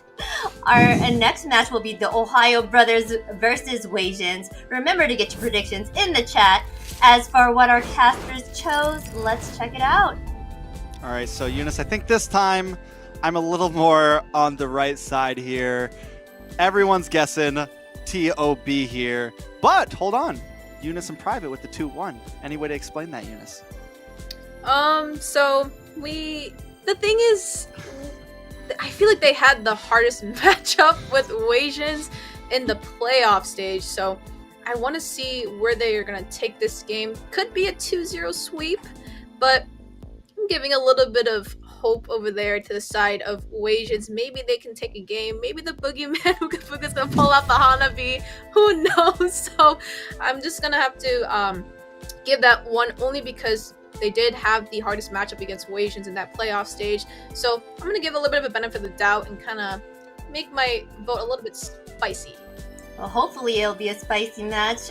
But our players are ready. Time to start these battles, guys. Casters, take it away. Now we're jumping into draft 1 of the second match of tonight. If you're just tuning in, guys, this is the Ohio Brothers going up against Wasians. The Ohio Brothers will be first pick, first ban. Now, honestly, I'm kind of with you, Eunice. I know I put 2-0, but I would love to see Ohio Brothers take a loss, man. And I don't say that because I dislike them or anything. It's just nobody wants a season where somebody... No, they banned out the Hanabi! Wait a second. Stop it. No. All right. It's meta, I swear. It's the boogeyman. The boogeyman It's is the real, boogeyman. and he plays Hanabi. I said that last week, and I'm going to stick to it. The Ohio Brothers know this. Maybe there's some fear of the boogeyman. Maybe they're scared of the dark over there. I don't know. But as I was saying, it's just the Ohio Brothers have been sweeping everything. It's not only they haven't only won all of their matches, they haven't lost a single game in all of those best of threes. Do I want them to lose completely? No, but I would like them to lose a game. It makes things interesting. Right, and I mean, we just saw the Hanabi getting banned out, and that is Ooga Booga's signature pick right there. We did see him take a lot of matches with that Hanabi, but we're gonna go ahead and see that Joy getting banned out right there, which is a common ban. But I mean, talking about this, like I said, 2-1 was my vote, and knowing that the playoffs season, they just had that rough times, right? So I just kind of have to give that little toss over there to the side of Wasians, because you never know how the... Oh my god, they're banning out all of Ooga Booga's marksmans! Alright, stop it. This is... My goodness. You know, I mean, Guys. I'm not against it. It's interesting. Don't look at me like that. I'm not against it. I think the Ohio Brothers have a plan here, and they're thinking it through. Ooga Booga, they think is the only threat over there. Let's see. I mean, you give him a tough game. What they want to do, they want to see Ooga Booga play meta. Trex. See if he can play meta. Yes? But... yeah. But we do see... Don't look at me like that. Alright, anyways. We're gonna see... I think this is the first time we've seen a double marksman ban coming out from any team right now, just to limit the boogeyman, which is gonna be Ooga Booga. And I'm just laughing because now that you're looking at this draft right now, a lot of metas are walking around like nothing right now. But that is the disadvantage, right? You banning out one player's complete hero pool, you're just gonna leave open too many things right now. And the Kufra, look at that. Yeah, they're Just like you just said. triple it's an ban. open ban. Triple banned powers, or he used to go by powerless, but Ooga Booga's comfort Ooga Booga? picks. I mean, Ban them folks all in out. MMO. I like it. I like it. Ohio Brothers. And not only that, but they leave a lot open for themselves. And even with the trade up, right? Because sometimes you have to be careful, right? Because you're only getting one pick, they get 2. But now there's just so much open. It's going to make, honestly, it's going to make this game pretty interesting. Wasians are like, wait, what's going on right now? Either they're all laughing hysterically in comms right now, or they are taking this very serious. Like, hold on, wait, what? They're actually banning the Hanabi? Wait, what? They're actually banning the Bruno and all of this. So now they have to think about this, and they decide to ban out best player a little bit, take out the Fanny, but still so much open here. The Kaja's still open, the Glue's open. The Fredrin's open. Oh, yeah. Plenty of jungles, plenty of EXP laners. And it looks like they are going to lock in the Fredrin up front, which we know Yureshi or Best Player can both play this, so it's a wonderful first pick because it's very, very flexible, and it doesn't give any cards away to the side of Wasians. Now, I am going to wonder what Uga Booga is going to pick, because now... Mia. Trex, Layla. your three things over there. Your three things. That's Hanabi us. was played, right, Yeah, in right here. all of NACT matches. Bruno was played in the playoffs. Kufra is his #1 comfort pick, but Uga he's the one that builds it really interestingly. I can't say much about that because honestly that build, I mentioned it in the other time that I was casting. It's stupid, but it works for him. So I'm gonna leave it there. But Merciless is gonna go ahead and pick up this Lapu, and Ego is gonna lock in this Eve. But speaking of that, I don't know why they didn't lock in the glue, because Fairness can't be played right now. So I feel like you want to take advantage of that. But it looks like they have something in mind. But that Fredrin it adds such a nice flex pick coming in from the EDTBrothers. Yeah, and I like it. It's something that I think a lot of NA has had trouble with before. You know, even back when the Valley or something picked up a Fredrin, you always knew it was going to Mobazane. But with the EDTBrothers, honestly, especially with Yureshi in the EXP Light now, he's definitely had some interesting, unique picks. He's picked up the Hilda sometimes. He picked up the Esmeralda when it wasn't really that good. He's able to really flex around, so you never really know what the EDTBrothers are exactly going to do. Now, we do know basically will play the Claude, and he's played a good Claude. In my eyes, I feel like the Claude and the Carry have been signature picks from him. Hoon on the Farza, I mean, God. it's beautiful. We already know the man's got the best KDA in the whole league right now. He's untouchable. Yeah, but Trex, I'm gonna ask you a quick question. Knowing that Uga Booga just got all of his 3 signature picks He's getting gonna play banned Layla. out, I wouldn't be but surprised. you think the Boogeyman's gonna be back? I mean, the Boogeyman may. You mean like just back, or after this game he's like, I'm out? Like, do you mean like that? He's like, listen, if they're gonna ban Hanabi, I'm out of here. I mean, maybe he will pick like a Mia or something. Who knows? But because Uga Booga's known for his such unorthodox picks right now. We use the term unique here, not I mean, unmeta or unorthodox. I mean, he played Hanabi, so like I'm gonna give him that label real quick. Okay, but like you can't even disagree with me on that one. You don't see Hanabi being played in MPL, like MDL. You didn't see it play anywhere. So It's a very I mean, special you can't pick. disagree with me on that one. But Katie's gonna go ahead and lock in this Chow, and Katie, we've seen him play a lot of different roams actually. Kufra, Grok, Chow, and I don't know what else he played. I'm pretty sure he slotted in a Lolita probably at one point. If not, maybe we'll see it in the next match. But first 6 is actually completed right now. We do see a Fredrin and Farsun, Claude, and a Eve Lapu. Both actually have a lot of backline potential, and it looks pretty even to me right now, right? Eve with the Real World, Merciless coming in with the Bravest Fighter, but then Hoon also has a Feather Airstrike, and Basic coming with the Blazing Duet, right? Yeah, I feel like that's pretty even. Definitely even. A lot of targets for Hoon here. A lot of people that can target Hoon here. And the thing about Hoon, Right. Hoon feels so comfortable on this Farza. He sees the Lapu and he's like, yeah, I'm still going to pick the Farza. You know, like, and Lapu's like literally like one of the people you pick to deal with the Farza, because he Bravest Fighter, he dives in, he tries to get the stun, he tries to interrupt that Feathered Airstrike. But Hoon's comfortable enough, he knows his position is good enough that he's not here to worry about it. Now, Ego on this Eve could be solid, but the thing is Wasians right now, it's very plain and simple. We know they're looking for a jungler. We know they're looking for a gold laner. Towards the EDTBrothers, we still don't really know, and it does look like Wasians are going to call the bluff and say, we think this Fredrin is going EXP, and even if it's not, we want to stop you from getting certain picks, so they're going to focus in on the best player and take out that Ling. Maybe we see the Hayabusa here, or maybe they cover both their bases and ban an EXP laner, maybe the Yuzong or something of that nature here. I think the Yuzong could be a solid ban. It could cause a lot of issues for Ego on this Eve. I mean, I'm already looking at the bans right now for the set of EDTBrothers. They're just banning out every single marksman they can think of to make sure Uga doesn't play it. That's a carry, but carry is a huge counter to Fredrin, knowing that she is able to burst down a lot of tanks with her speed of light wheels. So even if they were trying to focus that punish on Uga, the carry is actually a pretty good band. One's it still protects open too. Fredrin. And it is. But it is protected against Fredrin, knowing that there is no huge burst coming in. 1-1 is still valid, but I feel like 1-1's crossbow of Ting, it just really depends, because you can't just trigger it and then melt it down as fast as Carrie can do with her speedy light wheels and her passive stack doing true damage. I feel like that's just what really is that punish. But Karina getting banned out, and Atlas is going to get banned out for the side of Wasians. I mean, so taking out a lot of those true damage dealers, but it does look like they're going to pick up the Hayabusa here for Chacho. I like it. A little bit of damage, a little bit of movement. Another hero that can really focus in onto Hoon. And I think if they can, like that could be a major win condition for Wasians here. If you can disrupt Hoon, if you can put Hoon in a pressured spot, I think it could kind of be a nice kink in the armor that you can try to spread apart against the OhioBrothers. You need to find someone. I think Hoon and Shark are a major issue, right? Those two are constantly working together. They're constantly getting pickoffs. They're constantly making plays. So if you can disrupt one of those two players on the OhioBrothers, I think that'll kind of ripple throughout the rest of the team. But the real question of all our minds is, what is Ooga Booga gonna pick here? What will the Boogeyman lock in?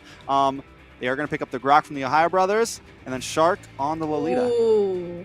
Yeah, so it's going to be a tank jungle for this side of OhioBrothers, which is going to be best player, and we know that he does go ahead with that assassin route, but looks like he's going to go ahead with that tank route, which will be pretty interesting, knowing that you can kind of see when he plays, right? If we put best player and Zane, you know that Zane's more objective focused, but you know, best player is more the assassin route. So when he goes for the engagements on any member, you can kind of see his assassin instincts coming out, which I feel like that could be his downfall if he messes that up, which he's kill orientated. But Zane is more objective orientated. He's the one that farms everywhere. But Ooga Booga's still picking. And I'm gonna wait. Oh, Mia! Oh! I'm a god. So now, oh my goodness. So now it's gonna be a Mia getting slotted in by Ooga Booga.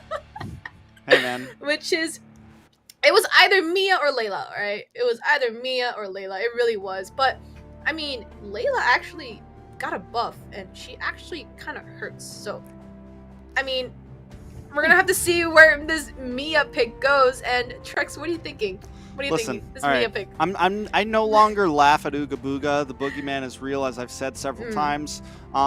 Listen, we'll do some story time real fast. Back in the day, there was a team called Deuce Knights. Anyone that's been watching the NACT for the past year and a half or so, there's a team called Deuce Knights, and they used to also Rose used to also play the Mia a lot, and played it so much to the point where teams started banning it. So I mean, sometimes you just have these 1 out of 100 players that come into these tournaments and they pick these, as you like to say, unorthodox picks, and they do seem to work. But we are jumping now into game 1 in a best of 3. This is the OhioBrothers going up against the Wasians, and the question on everybody's mind is, can the Boogeyman take this unorthodox pick and go against the strongest team in the season right now? We do see that the Mia pick is what everyone is going to be waiting for, especially in that lane phase, but we already do see a little bit of a lane bully happening in from Hoon and Shark, and this synergy is just unbelievable. Shark and Hoon, their rotations are extremely fast towards that mid to that early to mid game, and that's what's been the downfall for every single team they've gone up against. Yeah, I mean, they're just always together, and it seems like I think their communication's so good. Everyone's map sense is amazing, to where the point when, like, Shark's about to make a play, even if everyone is on, like, halfway on the other side of the map, they just get there in the nick of time. I mean, we've seen it happen. Last week's top 5 plays, Hoon made this insane Newman on Blast, stolen with the IMU from the Valentina, and everybody was there in a matter of seconds to capitalize on it. So the communication's on key. Wasians have to find a way to disrupt that if they even want to take a game here.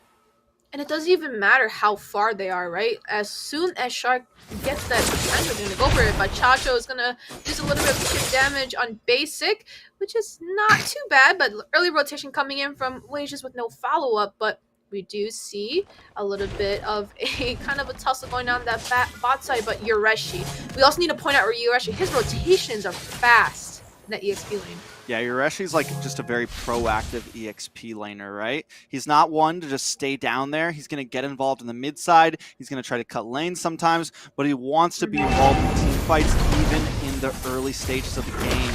He's willing to lose a tower if he has to, just to try to win a fight in the mid, and that's what pairs well so well. Oh, Hoon goes down, Merciless finds a kill. First blood going to the side of the Wasians. Best player will take the turtle for that one. Is it a good trade? Yeah, it looks like they did a good job from the side of OhioBrothers protecting his blue right now. They were looking for a little bit of invasion coming in from Chacho, but he's going to immediately get the denied, which already puts his jungle at a little bit of a disadvantage. But let's talk about Mia real quick. Even if Shark were to use that Numinum Blast, she has but the way the dragon does not land. Oh my goodness. Basically got so lucky with that BMI right there. So lucky, but a little bit of damage on the Merciless, though. Merciless going to be able to dash away. Back to what you were saying, Eunice. Yeah, we do see the Bravest Fighter Stance doing a little bit of damage on Best Player, but that's the thing about Fredrin. Like, you do see that he is able to kind of walk around, doesn't really care who kind of comes into his face. He's so tanky to go ahead and take a lot of that damage. He's going to end up being that sandbag aside from Shark, and I feel like that's the benefit of having a tank fighter, in my opinion, being able to walk around, but face it. Chacho making plays happen. Ooh. Nice pick on the top side. Going to give Ooga Booga a lot of gold plating there. OhioBrothers put a lot of bans on other places. Well, here comes Shark. Nice stun. Does come down. Best player with the Appraiser's Wrath, able to get it down onto Ego, picking up the first kill for the OhioBrothers.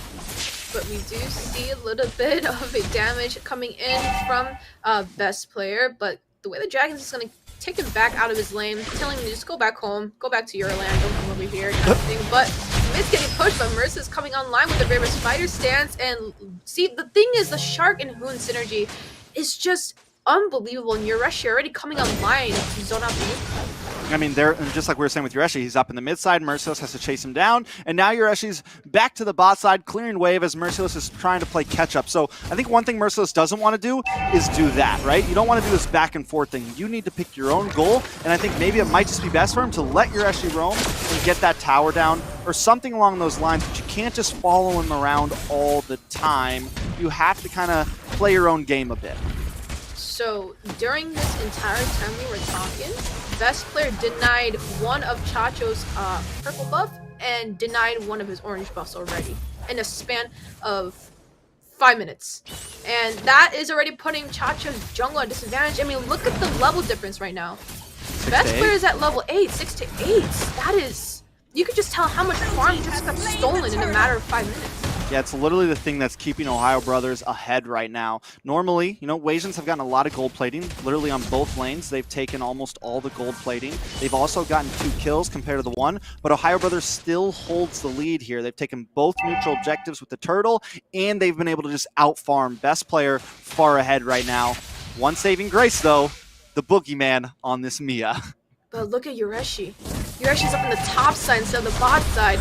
Do you see Wild Charge coming in? Oh, Shark gets moving on blast. Ego taking a lot of damage. In comes Basic with the Blazing Duet. Able to find the kill. Back to base though. Chacho looking for one for himself. Gonna get stunned up. Not able to get the finish onto Hoon. A nice play by Shark once again.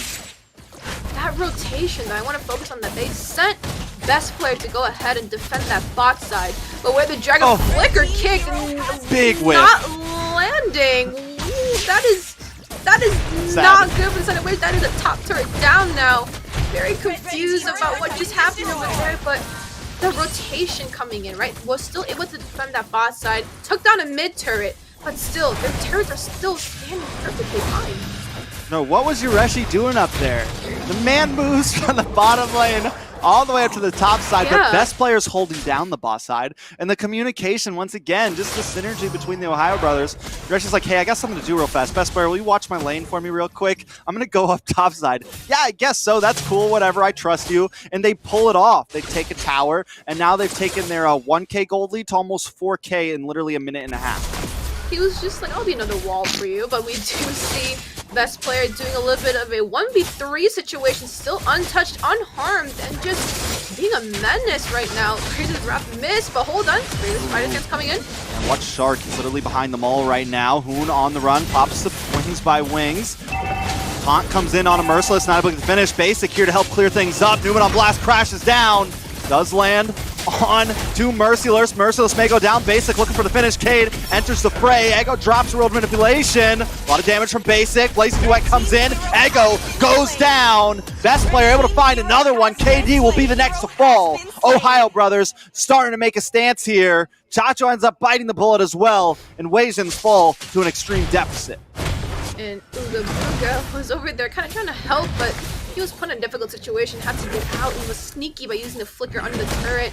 And this is not looking too great. We did see a lot of mistakes happening, which is not something you want to do, because as soon as a mistake is shown, the Ohio Brothers is going to go ahead and prioritize, and that's not something you want to give to the Ohio Brothers. One mistake or one potential, they're going to immediately grab it, no matter who it is, what's on the team, whoever is available, they're just going to go ahead and take it. But look at Shark already, giving a lot of pressure and struggle. Yeah, I mean, that's his job. Now that they have a lead, it's going to become very hard to deal with that pressure. Ohio Brothers just love to lay it down. Once they get ahead, they're not going to stop, and they don't make mistakes while they're doing this either. They play it to a T. Wasians going to have a lot of trouble dealing with this. Now, Uga Booga, still deathless. We can never count the boogeyman out just yet. Maybe he pops off, but not after Hoon destroys KD.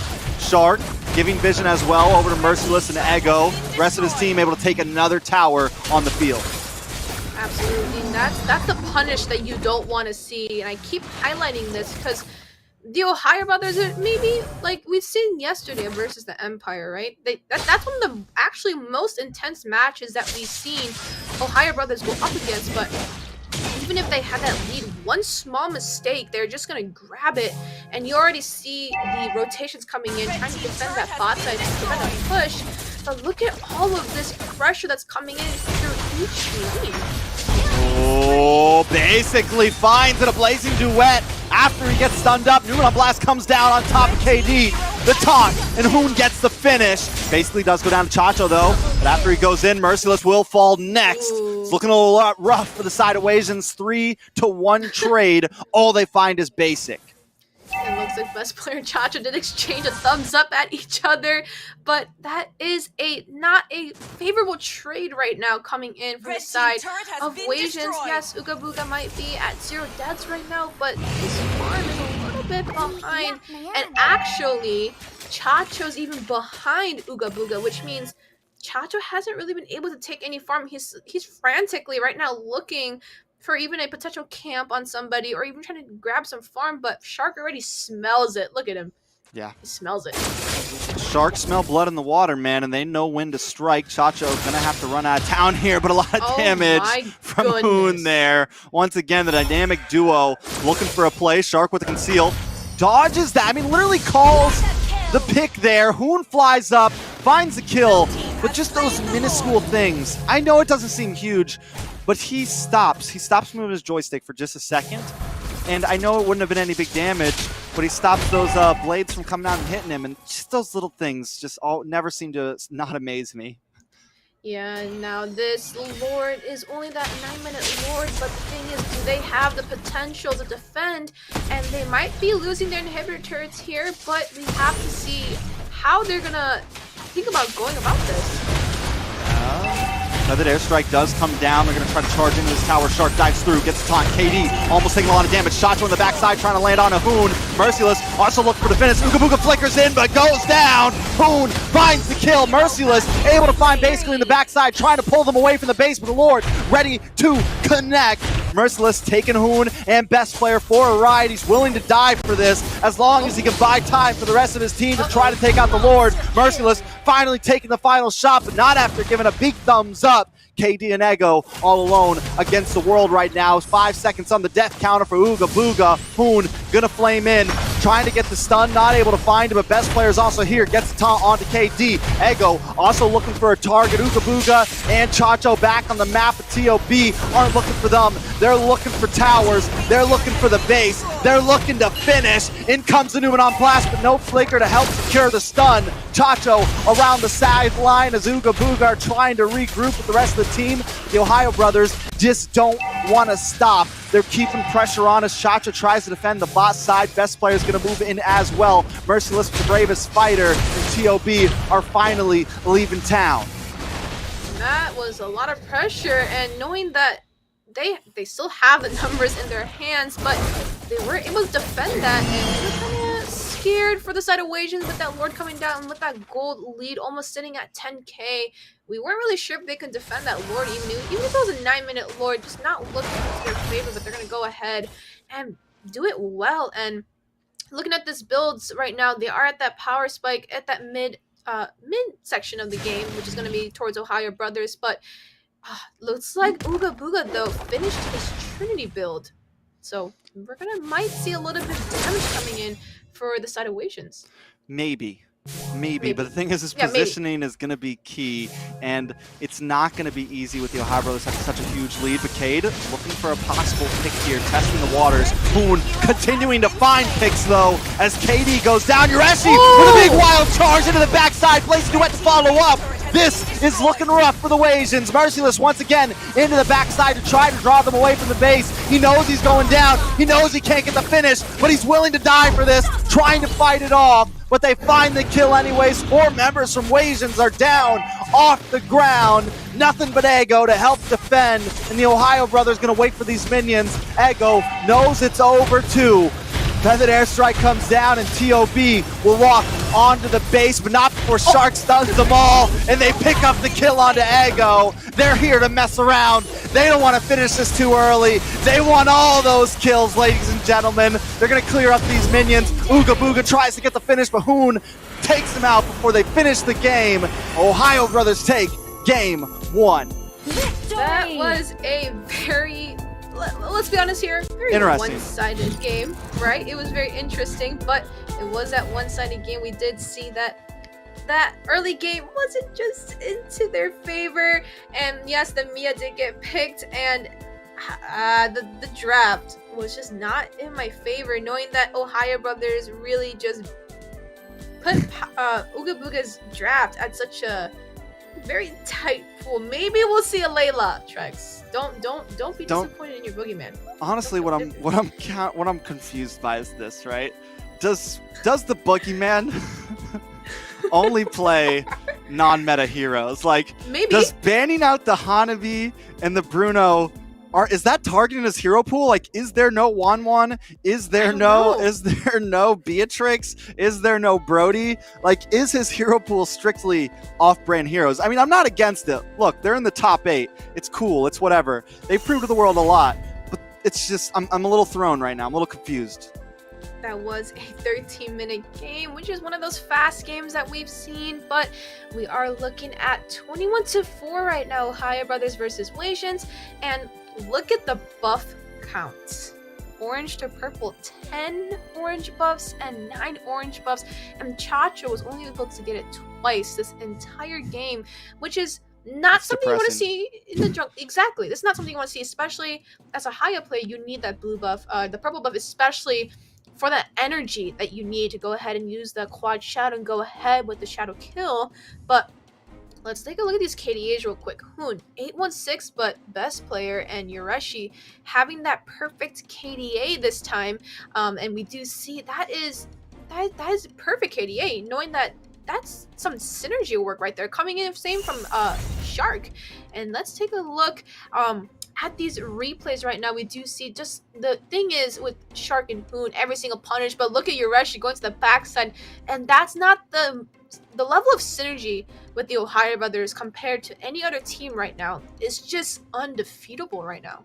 It's really insane, honestly. And Hoon as well on the Farza, the damage just became far too much, and towards the end there, the gold lead became so big that even Basic, I mean, even he couldn't get targeted by Merciless. Merciless kept going to that backside trying to get the finish. He has the most damage on the side of the Wasians, but towards the end, it just wasn't enough. Now, interesting enough, though, for the Ohio brothers, they have a pretty even damage dealt between Hoon, Basic, best player, and Yureshi. There's no one really too spiked ahead, and that just goes to show even more of their synergy.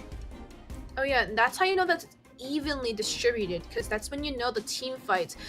It's more macro, macro that you can obviously see, like it's almost at halfway coming in from both sides, but the macro micro is really into the hands, and that's the game that they play, right? You could take kills, you could take whatever you want, but we're gonna go ahead and take that major one to hurry up and close that game out. We don't want to drag it any longer with that Mia being there, because maybe the Mia gets some early game struggles, right? We've seen it, right? But yeah, it's a lot of struggles. Once that late game though, so like every time I see a Mia getting drafted in my rank games, I'm just kind of like, whatever, it's a Mia. But once that late game hits, I get a little scared. But I don't know if we're gonna see the same bans coming in. Maybe they're gonna let that Hanabi slide this time from the side of OhioBrothers. But knowing that the draft just got so limited, I don't know what they're thinking now. Maybe they're just gonna let Ooga Booga play his marksman, maybe, or Ooga Booga's gonna have to pick a different marksman this time, because maybe that Mia wasn't the great answer, and they're gonna go ahead and ban on the Hanabi. I don't think OhioBrothers are going to change a single thing. They completely dominated game one, and why would they change anything? If it ain't broke, don't fix it, right? And they're going to just ban out the Hanabi, ban out the Bruno, ban out the Kufra once again, right? Give Ooga Booga a terrible time, because it seems like he's struggling to play any of the current meta heroes. But it wasn't just that. I think because Wasians had a good start to that game, right? They were actually leading in kills in the very beginning. They had two major issues. Chacho, unable to get any buffs, unable to get any farms. So it seems like Wasians were very focused on the off lanes and almost forgetting about their own jungle, right? So there's that. And then the OhioBrothers, again, they had a good start. They got a pick onto Hoon, but they weren't able to keep that up. And if you can't get those picks onto Hoon, and disrupt Shark from invading your jungle, it's going to be a problem. But there's a possible way to deal with Hoon. Ban out the Farza that has been such a threat to so many teams. Yeah, it looks like they might pick up that Valentina, unless the OhioBrothers are going to ban that out, because every single matchup that we've seen, right, it is a Valentina up against a Farsa, because it's just one of those counter picks that you can do, because both of you are going to have that feathered airstrike. So it's more so whoever gets that first pick first wins, right? Wins a draft, I would say, for the pressure wise. But okay, we're not going to see another marksman ban this time. We're going to see a Chow ban coming in from the side of OhioBrothers, which is probably trying to not let KD pick up this Chow for whatever reason. But we do see the Farsa getting banned out, which is going to be banned out to prevent Hoon from going ahead and using that Farsa, which would give up that Valentina spot unless OhioBrothers bans it out. Yeah, so, I mean, because of this, now even with the Farza coming in, even more open picks, right? Even more opportunity here.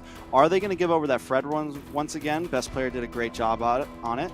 Kaja still open. A lot of things still available. With Wasians being first pick, they have to think about what they're going to sacrifice over the OhioBrothers. Because yes, you take away Hoon's Farza, but Valentina still on the board right now. Like, we know Hoon has an amazing Valentina player, so honestly, that might be the thing to take away. That way you take away the Farza and the Valentina. You take away two major picks that Hoon could supply to his team. Got banned out, actually. So now there is actually a lot of things walking. I'm gonna guess, and I'm gonna call it. Wasians gonna go ahead and pick up the Valentina, and I'm gonna watch the screen, make sure that Echo, please pick it up. We're just gonna wait. Just gonna wait for the Valentina getting picked up, because you don't want to give it over to Hoon. No, I'm just kidding. Oh yeah, we're just gonna wait. We're just gonna wait for the next 30 seconds and hope that Echo picks up. But seriously, but there is a lot, right? There's still Kaja, and there it is. There it is. There it is. I always have trouble with these cameras. Now that response from OhioBrothers, they have so many options right now. Fredrin, Kaja, I mean, whatever mid you name it. It's the thing is, the way that they draft is so, they think ahead, right? Because like once you get to that ban stage, it's who's first pick, who's second pick, and whatever you leave, you can trade, right? We've seen a lot of trades happening, but with that trade happening, you have to be careful though, right? Because now there is a Valentina. Yes, she is able to counter a lot of ults and whatnot, but it's more specific towards, I feel like it's the lineup for each player that really drafts that struggle for especially Ego now. We're gonna have to see what Hoon plays. Ooh. Lunox pick up front. Stop it. They're trolling. Here we go. Alright, this is gonna be a Lunox jungle. Didn't they do this to you potentially. last week, Eunice? Didn't the Ohio Brothers pull out some crazy picks when you were casting last week? Yes, it was. I actually Interesting. remember. It was Yureshi Chao. which is Shark just Shark EXP played the Chao. classic Rome Shark Fanny. played Rome Fanny. Best player played Hayabusa. Hoon played Phobius Mid, and Basic played Valentina Gold. I like it. I like it. Spicy. Ohio. I mean, they have a huge win. They have a huge lead here, Ooh. right? They're literally undefeated right now, all the way down to the game. So this is a point where we're gonna start knowing these players, knowing Hoon, knowing Shark, knowing Basic, best player. I mean, you know they're gonna pull some games like this and be like, let's just have some fun. But does look like the Khalid, the man in the sand, is gonna be coming to the land of dawn. A first-time pick from him. Aladdin! Aladdin. It's gonna be Aladdin. He can up show there. us the world. Oh yeah, and I think this is going to be the first time we potentially see a Lunox jungle at all. Do you think that's what it's in gonna be? NACT. Do you think I best think player so. takes it? I think so. I've seen him play the It's Lunox flexible. jungle before. It is flexible, yes, there's still a lot walking around, but I feel like that's just a flex pick. I don't know if he's actually going to run it, knowing that, looking at their comp, there is a Franco and a Khalid, the Raging Sandstorm, and then the hooks coming in from KD, and then the suppression might be a huge issue, and I don't think the jungler wants that suppression on them, so we're gonna have to see what they draft now. It's gonna be a Julian coming in from the EXP laner. Okay, I like it. And honestly, but here's the thing, right? So like, once again with the Ohio Brothers, very flexible first 3 picks except for the Mia. We know the Lunox, it could be mid, it could be gold, it could be jungle. The Xavier, it could be mid, it could be EXP, it could be jungle, right? A lot of opportunities for both of these heroes, and once again it leaves the Wasians guessing. Ohio Brothers playing the mind games of their lives right now, target banning Nooga Booga and picking up extremely flexible picks in the front half. Wasians, the Khalid, I'm not crazy about it right here, right? You have the Not Brilliance that's able to get away from that Raging Sandstorm. You have even the Mia able to use the Blessing, able to use that ultimate to quickly get away. And Julian also has great escapability. So, I mean, it's not going to be easy for this Khalid to really be that devastating. I think one opportunity, he does have insane like level 1 and 2 damage. Maybe they try to go on an invade. Maybe they try to do something crazy in the first phase. He probably has some of the highest output damage like for level 1 than any other hero. So if they can do something like that, hats off to him, but it's not going to be easy. I just really think this is the first time I've ever seen such a huge target ban towards a person. And like, I mean, they're banning out Bruno, they're banning out Brody, they're banning out Hanabi. Like last game, they banned out Kufra, which was all of his signature picks, just getting banned out. Basic took Mia to not let him use it. Like, the thing is, when Weezy and I was casting that one game where Shark did go Rome Fanny, and that the draft was so confusing. Like, we couldn't really tell what they were planning on doing because they banned out the Diggy and something and let open a Fanny and a Haya. So a lot of mind games because they banned out Diggy and they thought they were going to go Lolita. So they picked up the Lolita instead of picking up Fanny or a Haya, and then they just let it free walk. So looks like we're not getting juked this time. Sorry, Weezy. We got juked, but I don't think we're getting juked this time. I mean, I still think we're getting juked right now. This is a draft. I know. I'm kind of scared. Okay, Hoon. That is Hoon's also signature pick. We are known for his Gujin and his Harith. Oh, but that's a lot of magic damage. Stop stealing my lingo. Stop stealing my lingo. Come on. I said that first. Anyways, but we do see Hoon locking in this Gujin. Now, this is one of those weird comps that we're gonna see him, but I feel like this comp right here, looking at it right now, it's more of a single pick-off comp, right? Hoon coming in with a Gujin, you're actually coming in with a Julian. Yes, there is a lot of AoE still coming in from the Lunox and Basic, but I feel like this is more oriented and focused towards that single target. So whoever's there in his face, we go for it. But, oh god. You there's the Alpha. I talked about it last week. Chacho on the Alpha. There's the R-Lot for Merciless in the EXP side. So taking a look at Wasians. Here we go. Wait a second. Taking a look at Wasians, here we go. Yeah, Ooga Booga, Gold Lane Khalid. Ooga Booga, Gold Lane Khalid. Merciless, EXP Lane R-Lot. Jungle Alpha, Big Fighter. I don't really know where their damage is going to come from here. I mean, Yeah, it's pretty crazy. On the side of the Ohio Brothers, also 1-3-1. very, very, very crazy.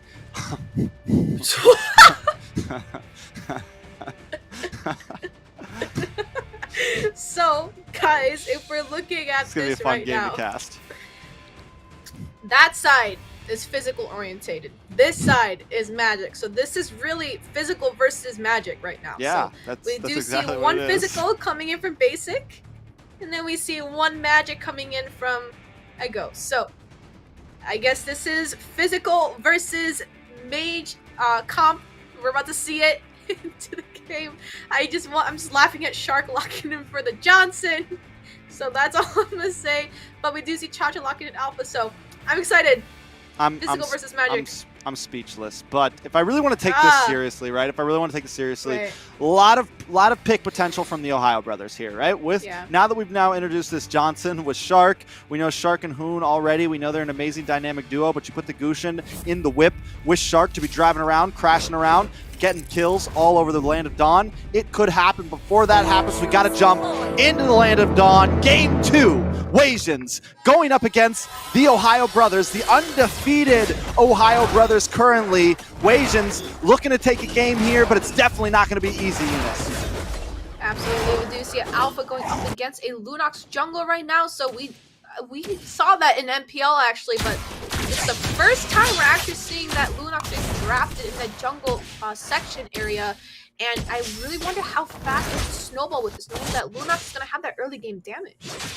Definitely a little bit of early game damage. Cool thing about Lunox is, like, honestly, it just feels like all around the game, it's a solid pick, right?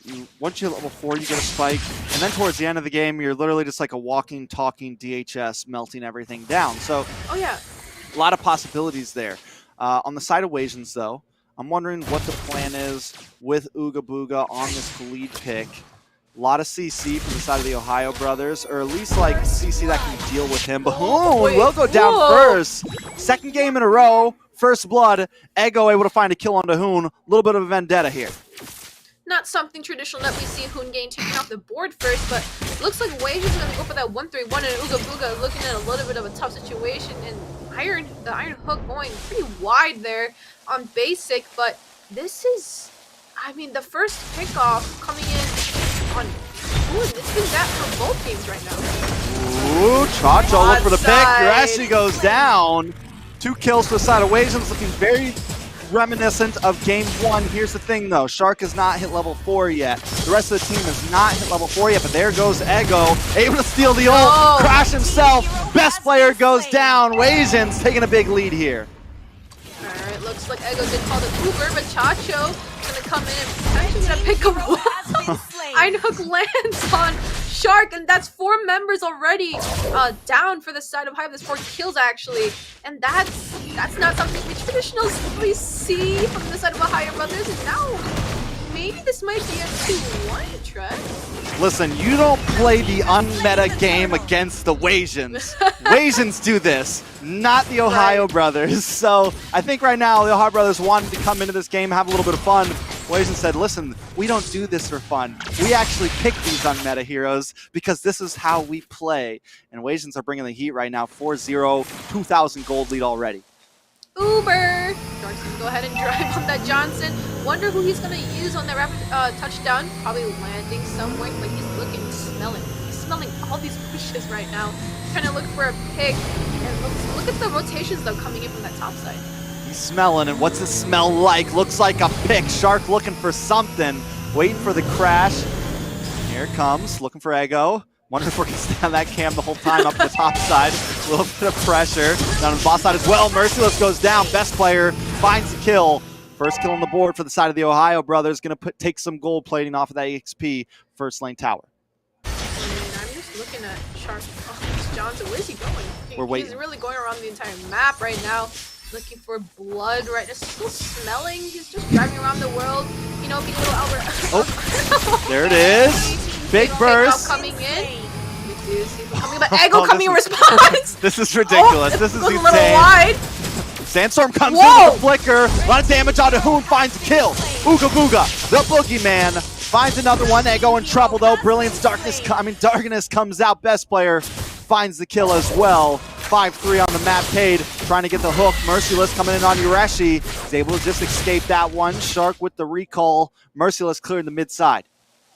Looks like a little bit of two Johnses right now, coming wide and wide, but they're dropping a Shark pulling up here.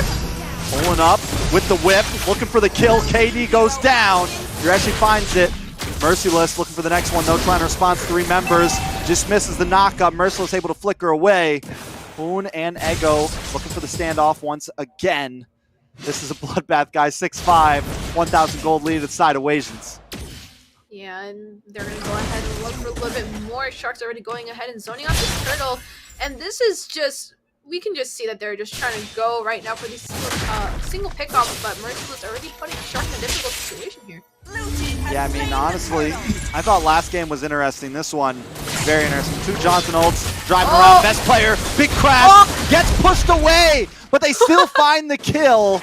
Come on, Merciless, I was a little greedy. Ooga Booga was looking for the Raging Sandstorm. Merciless is like, nope, pushes him away with the Arlot ult. Absolute. The final slash was like, nope, that's mine. You're not going to get anything from Shark. Again on the rapid touchdown, but KD's going to go ahead and block that. We do see some press coming in. Yeah, nice hook. Basically able to get away, though. Uses the ultimate, phase out. Gets a little bit of poke damage onto KD. Keep your eyes on Ooga Booga, though. Here comes Hoon as well. Looking for the stun. Basically does go down. Ooga Booga picking that one up for 1. This is what we really want to see right now, but we do see Desiree coming in with that. The final slash cancels it out, but actually it's off the kill. Another kill on that top side. Make that and 2, another. Hoon. Oh my goodness. Bloodbath everywhere. Oh my goodness. It's 10-8. This might be, I mean, if they take this, it's pretty insane. Ureshi in a little bit of trouble here. I mean, honestly, at this point, I don't know what to say. You're the analysis unit. What's going on? Break it down for us. I mean, we are going to see that this pickoff is going to cost them a lot of major objectives. The turrets are not just their favorite right now, though, right? They're going to go ahead. It's 1-for-1 turret. They're going to go ahead and lose that mid lane, but Ooga Booga going to go ahead and burn that flicker, though, to get out of that rapid touchdown. And this Uber needs to come in from Shark, but at the right time. They're not looking too hot, but Chacho on the alpha, able to pick up that kill. Hoon in a little bit of trouble, trying to dash away, but they want to hunt him down. They want to find him, and that's a double for Chacho. Ureshi sitting in the tri-bush, maybe looking for a possible knock-up. Gets 3 of them. Able to get the immobilize on, but here comes Merciless, looking for Ureshi. Chacho also on the trail. Big ult comes in, Ureshi goes down. Ooga Booga, well, all this is going down as well, taking another tower. Wasians putting on the pressure. Basic's gonna go ahead and take some minions in that mid side to get himself fed, but that's placing the bush. Not gonna get any answer from that, but Shark coming in again. Finally with another nice rapid touchdown, but the ult flicker comes in. Hoon pulled under the tower, able to get the petrify, push him away. Base those goes down to Merciless. Merciless with another dash, bring in the stun. Hoon falls to Ooga Booga. Merciless and Chacho now in the chase. Shark just trying to get away, but the hook pulls best player back in. Both members may go down here, make it a 4-man wipe, a mega kill for Chacho. Wasians holding the lead with 10 kills ahead. As an analyst right now, this might, maybe I'm saying it too early, but this might be the first game that the Ohio Brother loses. This is not the draft that, I mean, you could pick whatever draft, yes, depending on your team and how they play, but is this what you really wanted to see? 17-7, right? 5k gold deficit right now. And it's all leading into the side of Wasians. No neutral objective being stolen right now. All turtles have it into the favor of Wasians. Listen, this might be the first time, Ohio Brothers after this game, this might be the last time we see them quote-unquote have fun. Where they were definitely took an interesting draft here. We know these guys. We know they were just, I think they felt very confident. And at this point, they know they can, let's run it. Let's put Shark on the Johnson. Let's put a Hoon on the Gushin. I never really get to play it, but now they're going to pay for that possibly as Wasians control the map, control the towers, and are pressuring in more and more and more. Yeah, we do see the towers getting knocked out 1 by 1, and Ureshi might just get caught out here, but rapid touchdown. Does come in, Hoon with a lot of damage. The Shark still falls. Nice bloody hunt, basic. 3 members fall from the side of OhioBrothers, and another tower as well. It went from a 10-kill lead to a 13, 7,000 gold lead. Don't know if there's a way out of this for the OhioBrothers. I think we can both agree this is really going to be the last time the OhioBrothers pull out such a weird, unorthodox draft that this is Unique. costing them. Same thing, but we did see this really might be the last time they're doing this. This is costing them a lot of stuff that they didn't really expect to lose right now. They're losing a lot. Definitely, they're going to be eating up this jungle. They take the purple buff. They've taken orange buffs. Cade holding the front side, a constant threat with the iron hook, but here comes Shark with another rapid touchdown. At this point, though, he can't. No one's even getting in the whip with him. They know it's a death sentence. They know their gold deficit's too much, and if you get in there and you crash in, you're probably going down. Chacho on this alpha has done such a great job at responding with that ultimate. Every time they come in, he just pushes them out of place, pushes them into a different spot. So honestly, Wasians are doing well with the composition they have. Absolutely, and looks like Shark around the world right there. Around the crystal over there. Kind of going and searching for the right time, but final slash coming in. Yeah, Beige, best player, tries to come in with that lightness. Able to clear out the wave, which is a good job. You defend this tower for a little bit longer. Lord is coming soon down the top side. Shark just waiting for the final touchdown to engage. He does, crash to the wall. Merciless gets the ultimate, pushes them to the side. Lord can't quite get the crash, but in comes Chacho on to 2 members. OhioBrothers trying to defend, basically picks up the kill, but Ooga Booga into the back line, causing a lot of havoc. Gets the heal, but the tower finally falls along with Gureshi and Hoon. 3 for 2 trade currently. OhioBrothers have defended well, but they lose 1 inhibitor. I feel like Wasians still get the better of that trade, Eunice. Yeah, that is 3 members down, but that is still a tower gone for the side of OhioBrothers. And now this is their time to take as much as they can. Take your buffs again, take your farm again. But Basic is coming online, trying to take all that farm. Shark is doing a little around the world again. A little Einstein spaceship going around there with the Johnson, trying to look for a little something over there. But I feel like these fights right now, just not into the favor of OhioBrothers. Yes, they can get pickoffs here and there, get some kills in, cool. But the side of Wasians, though, their draft and how much gold lead they are in currently, they're going to go ahead and just go for a trade. Because even if Shark were to land that rapid touchdown with Hoon, they're just going to trade it immediately back. Take Ooga Booga. Merciless is going to be there. Take Ego. Merciless and Ooga Booga is going to be there again. Take down Katie. The rest of the team's going to follow up. Chacho is just waiting for that right moment to go ahead and trade that. One thing I like from the Wasians here is even though they have this huge gold lead, right? Even though they know they have a big advantage, they're not being too aggressive. They're just kind of waiting out for this Lord to come. They want to do this the right way, and they still respect the OhioBrothers. They know the possibility. They know the threat that this dominating team has always brought to everyone. And even though the OhioBrothers have a very unorthodox composition, they know there's always a possibility to lose against them. So Wasians are going to play safe. They got Cade waiting out in bushes, looking for pickoffs. The rest of the team holding down the mid side. Lord up now. Can the OhioBrothers even try to contest it? We might have to see, because we do know that best player is known for his red tree, but Shark is going to go around with Hoon. Yeah, I mean, that would have been a decent play maybe, right? Crash in with best player, but instead they miss the mark. Go to the side. Shark gonna get dived on. Ego brings in a rapid touchdown of his own. Terrified comes on a Shark. Shark takes a lot of damage. Is the first to fall. They have pulled everyone away from the ward. Watch for Basic. Watch for Hoon. Ooga Booga finds Ureshi though. Cade just misses the hook, and best player is forced to tuck tail and run. Lord goes down to the Wasians. All right, this is going to be that 13-minute Lord. This is going to be that second newest Lord coming down that top side now, knowing that their tower has been gone. But now this is backs against the wall ×2 for the side of OhioBrothers. They have to defend it, but Ureshi and Shark will be back in time to go ahead and kind of group up once again. But they're going to go ahead and harass all the potential they can have right now, knowing that this really isn't into the favor of OhioBrothers. I mean, this would be it for the game. Best player with a nice move. Big hook comes in. Purify comes out, basically able to shred them down. pick up a kill, but not after Merciless finds a double. Hoon and Basic off the map. Lord coming in onto the base. Cade gonna get knocked up here, trying to get the hook. Merciless here to help out. Best player pushed to the side. Lord still on the crystal. Merciless dashes in, finds the pick, looking for the double. It's a godlike kill, but Yureshi gets the shutdown.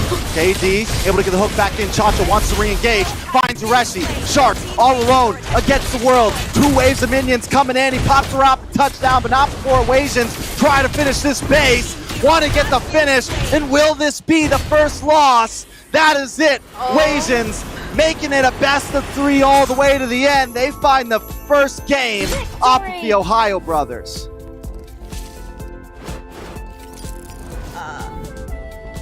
Don't be speechless. Don't. Eunice. Good game, guys. Good game. Looks like I looks like in that match, if we're 1-1. speaking of, it is 1-1 right now. And your prediction again. Bye-bye. Looks like. Did you guess 2-1? I You did. did not guess 2-1. I did.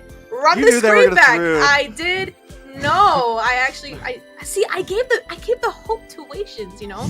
Like, I'm just speechless of how the game happened, but it is 1-1 right now. We did see Physical does dominate in the line of Dawn, and see, thank you. Run that prediction back. Come on, Run guys. that prediction back. I did vote 2-1, and it looks like it's gonna be in Private and I's favor right now. So Ben, Trex, Deku, and Wheezy, I'm sorry. I'm feeling cheated. I'm not gonna lie. I'm feeling a little cheated here, but it's okay. It's okay. It's okay. But we're gonna go ahead and we're gonna talk about these stats real quick. Thank you, production, for running in with the caster predictions, because that was kind of important right now for Trex, because we're gonna find it out real quick. But we're gonna go ahead and see. But we did see that. I mean, we did mention it was Physical versus Mage. Looks like Physical is gonna go ahead and be the dominant side, but the issue with Ohio Brothers draft was it was a single pick-off comp. We did talk about it, but it just felt too short for the side of Wasians, right? 28-14, 14-minute game. We are seeing the gold lead. Obviously, it's going to be into the side of Wasians. A lot of turrets being taken down as well. And we do see the KDAs right now, but KD, actually, this Franco, 2-1-17. The only person who has 1 death on the side of Wasians, but I mean, if we look at the side of Ohio Brothers, their KDA is not looking too hot right now. And that is, I feel like, this is the last time they're going to probably take this game to a very unique draft for the side of Ohio Brothers. But I just feel like this is really the only game they're going to let go. So we do see that Wasians was the one to go ahead and take that first loss away from the Ohio Brothers. But let's talk about the team fight stats, Trex. Yeah, I mean, taking a look at it, Chacho will be the rich guy, and once again on this alpha, he doesn't, I mean, he seems to impress me a little bit. Even though it's a very unorthodox pick, as you like to say, or unique, as I like to say, he still does a good job on it. And even Ooga Booga with this Khalid in the gold lane did end up outputting a lot of damage. But the real star here, Merciless, man, on that R-Lot. Even in those final moments of the fight, dashing in, picking up the double, he goes down, but he never went down without taking a few people with him. So definitely GG's, very well played to him. Yeah, look at these team fights, right? It is just not in their favor. Hoon getting dragged out by KD from the Iron Hook, by Merciless, that final slash. And the thing is, with Ego, now that I realize, R-Lot has that infinite dash as long as there is CC. But once Ego copied Shark's rapid touchdown ult, which is going to be that Johnson, and crashed, that's a CC added. So Merciless kind of just had infinite dash. That was a Lance. With some very, very tanky, like second skill dash potential Lance, whatever. But as you saw in that team fight, right? No matter how many people Shark did crash onto anybody or any member, Wasians just had that push, that gold into their favor. So we're gonna go ahead and we're gonna forget about that match. We're gonna forget about that match. We'll never forget that match. No Except one for will ever Wasians, forget right? that match. Oh my god, I have Wasians on my side this time. But we're gonna see what I'm sure they're gonna actually draft, and they first ban out R-Lot instead of Hanabi now. So looks like they're in their serious game mode. They're pretty pissed about Merciless going on that R-Lot, but this is the third game. It's not something that we saw so far for the side We of haven't seen Ohio it yet. Brothers. Ohio But, Brothers have never had to play a game guys, 3. Wasians took that win away from Ohio Brothers, so gonna have to give a little props to Wasians. So do Wasians switch anything up here? I think we're still going to see pretty typical Wasians, right? Yeah. They always kind of pick differently. They're like the NA Todak, as we like to say sometimes. So we always think it's going to, but I think Ohio Brothers at this point, it's like, okay, done playing around. Let's get serious. I think they're going to come in hot. But maybe Wasians capitalize on that. Maybe Wasians can play the game of their life in this game 3 and take a win. I mean, it's definitely, All right, I'm not counting out the book, man. Hey, it's possible to happen. If I can't get my prediction, no one can. Boogeyman? Boogeyman. Boogeyman I'm is talking real. to you. Boogeyman? The Boogeyman is real. The Boogeyman is real. So we're gonna see. I don't know. I don't know. This is their actual like thing, but Franco getting banned out as well, and they're banning out all the players or the characters that Wasians played last game. So Arlott and Franco, which I'm pretty sure everybody on the side of Ohio Brothers really did not want that Franco anywhere, because Katie plays a good Franco. Yeah. Punish their drafts pretty much anywhere, knowing that, I mean, he came in with the suppression on best player, he's knocked out. He came in on Hoon, hooked him under the turret, Hoon's out, but then there's nobody left to follow up that damage. But Grok is gonna get banned out for the side of Wasians, and I haven't really seen a Grok getting banned out. I don't really see it's not more of a common ban, I would say. You know, obviously if it's a comfort pick, go ahead. It is good to limit a person's draft, but Grok getting banned out, I wouldn't really consider it, knowing that there are so many bans still up on the table.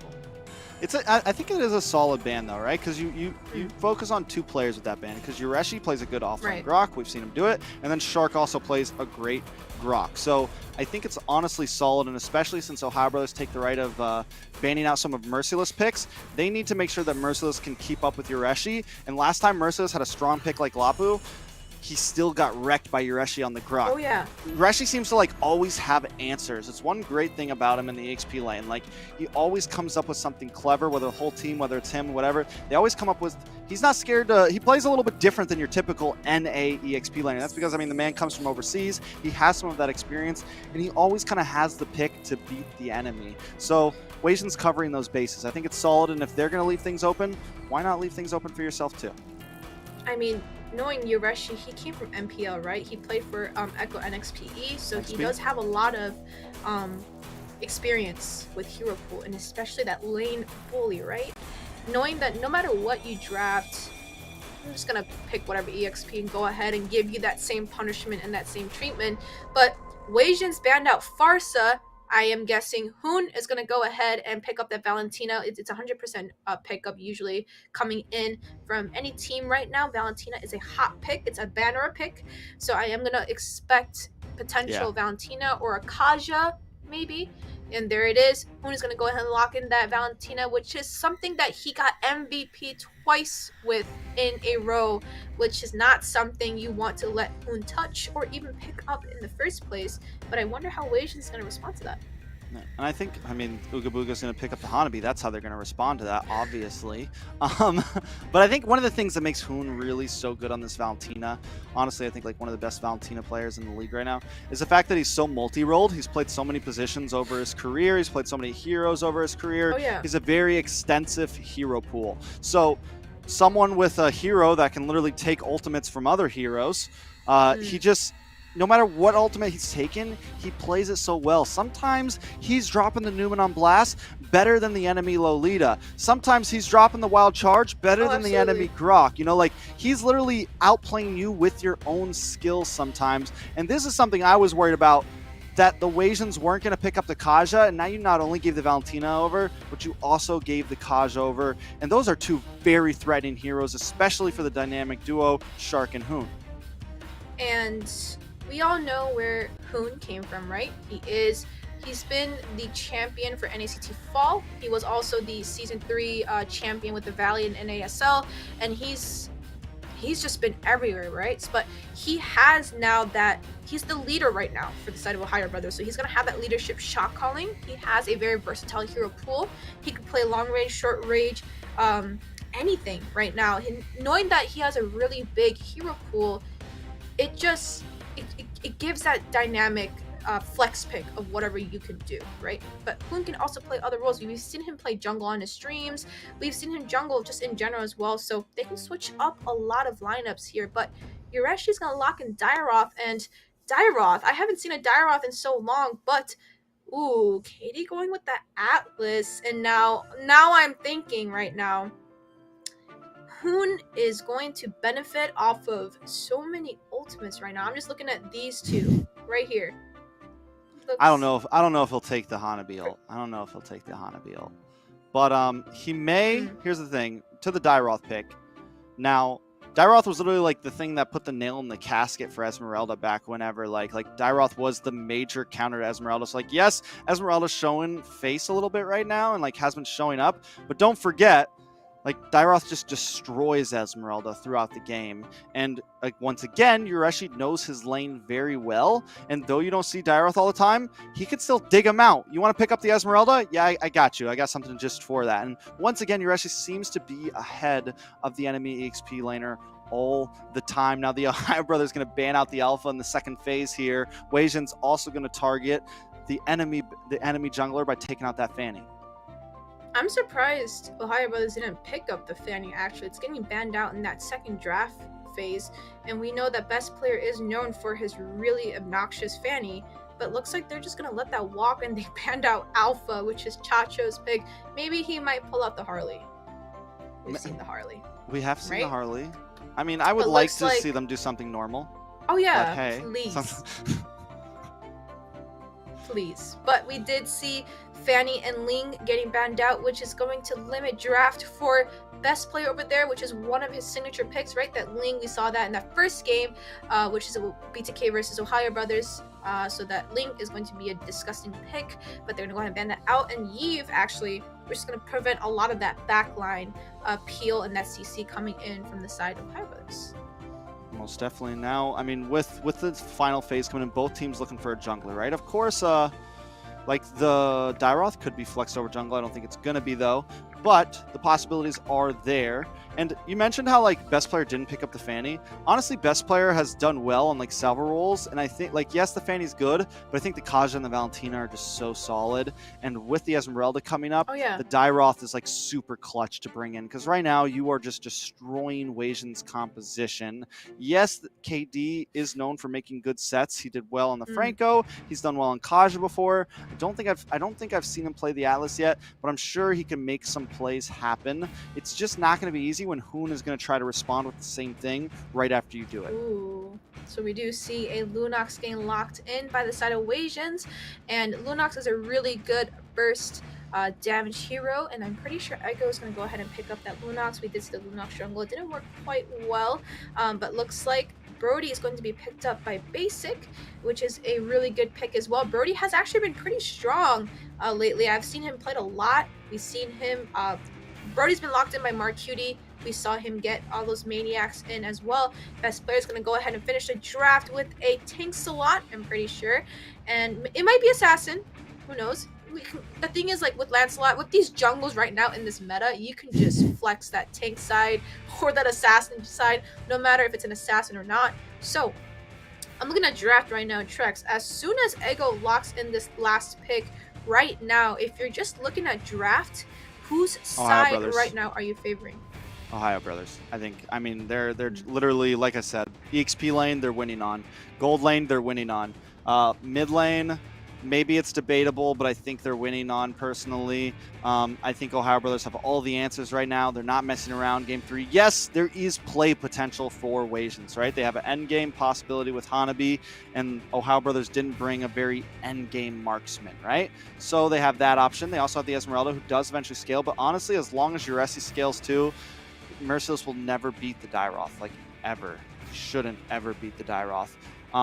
After that, I think Wasians are really, I mean, they're a bit more niche right now. They're a bit more niche. Absolutely. And they have to make plays happen. Whereas OhioBrothers can just play their game. They're not like relying on one thing. Everybody can make something happen on the side of the OhioBrothers. Absolutely. And the response, like you said, is not just too favorable. Yes, there are some answers here and there. We do see like a little bit of a mid-matchup might be a little bit of an issue.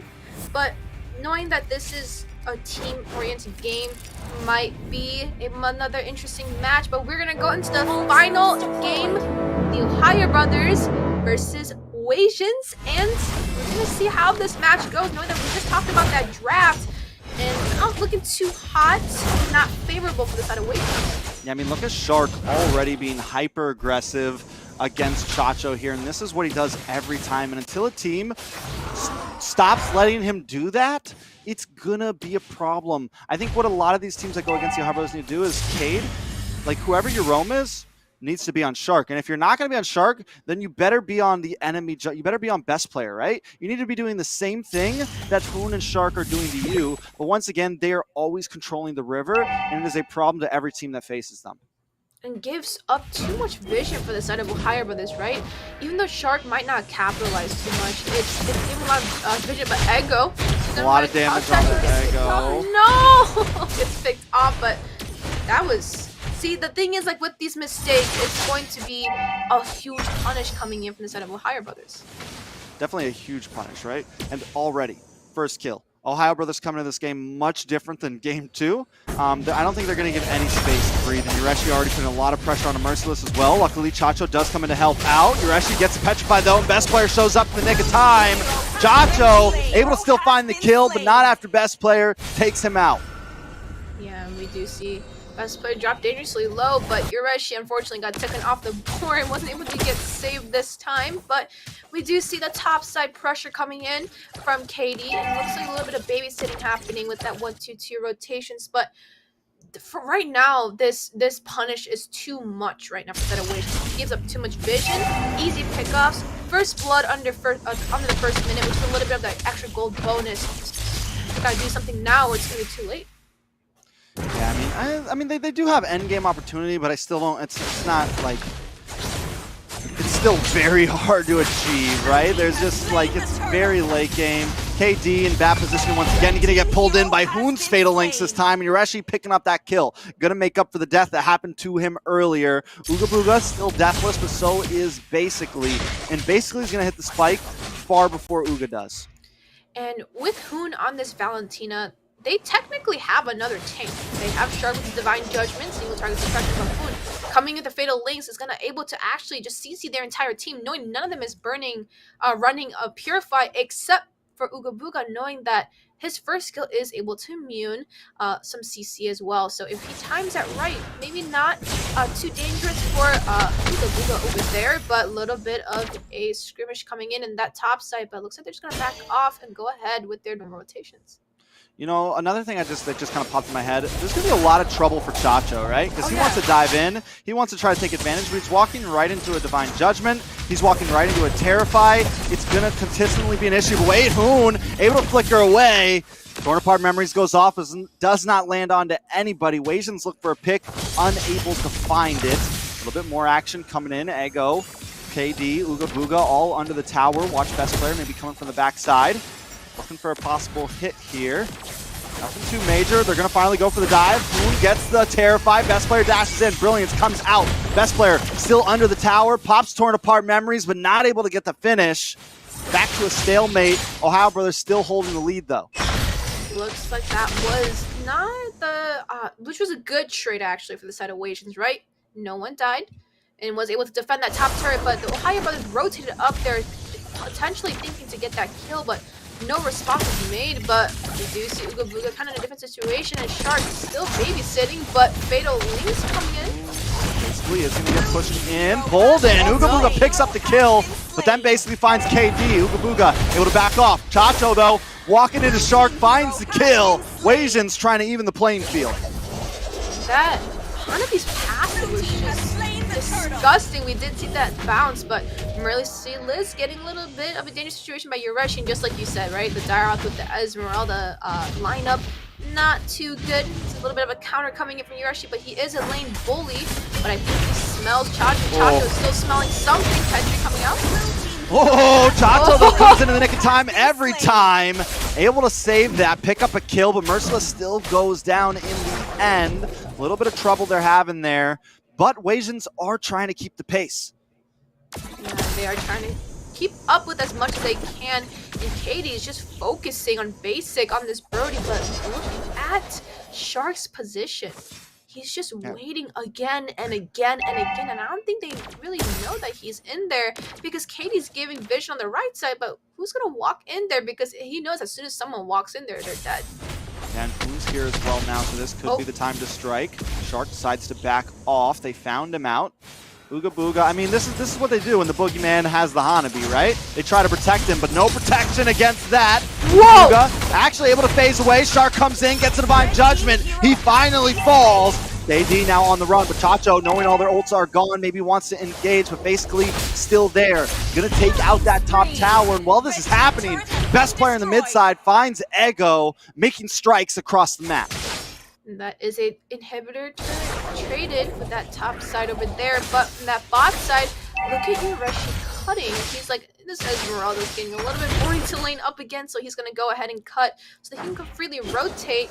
And now this puts Merciless in a difficult situation, knowing that there's no minions to get his shield stacked off of. But best player does some damage, and it looks like a kill picked up on Merciless. Yeah, it's a little rough. Chacho in a bad spot as well. Hoon gonna dance around, try to get the Terrified, but KD is able to walk away. Rushing the boss line, cutting lanes. The rest of the team pushes down into the mid. Turtle back up on the map.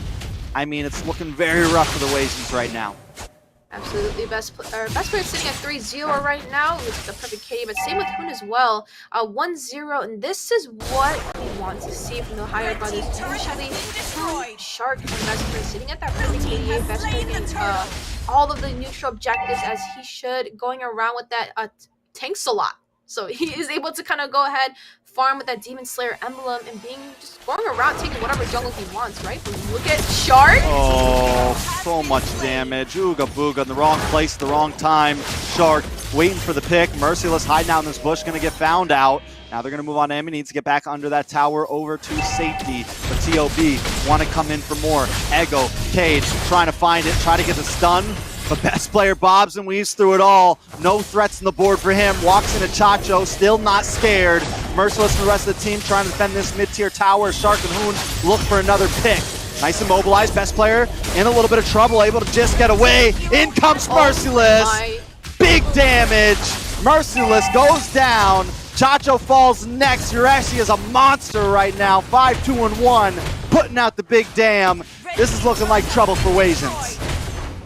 Absolutely, that clash was just so fast, and the response coming in from the EDT is just punish over punish over punish, and I just feel like nobody right now can stop that synergy between Shark and Hoon. And the thing is, it's not even Shark and Hoon, it's just the whole 5-man synergy is just really hard to cut off from any team, and knowing that one pickoff costed 3 of their members' lives inside of Wasians. Yeah, I mean, right now, Wasians haven't been able to take a single tower yet. The EDT pushed all the way down to the base towers, to the base turrets, looking like a little bit of trouble. And like I said, I don't think there's an answer. Chacho can't really go in because he's walking into too much CC. Urashi is a perfect counter Merciless, and because Urashi's so fed, he can burst down everyone else while he's at it. Not to mention Basic, who, yes, is taking a death, but still has the range, can still dance around and cause trouble. Look at best player being a menace in the jungle again, not letting Chacho take any farm, but Merciless the Falling Star Moon. Yeah, I mean they're gonna chase him out of base, but best player's fast right now. Urashi's fast right now. And now they found Cade.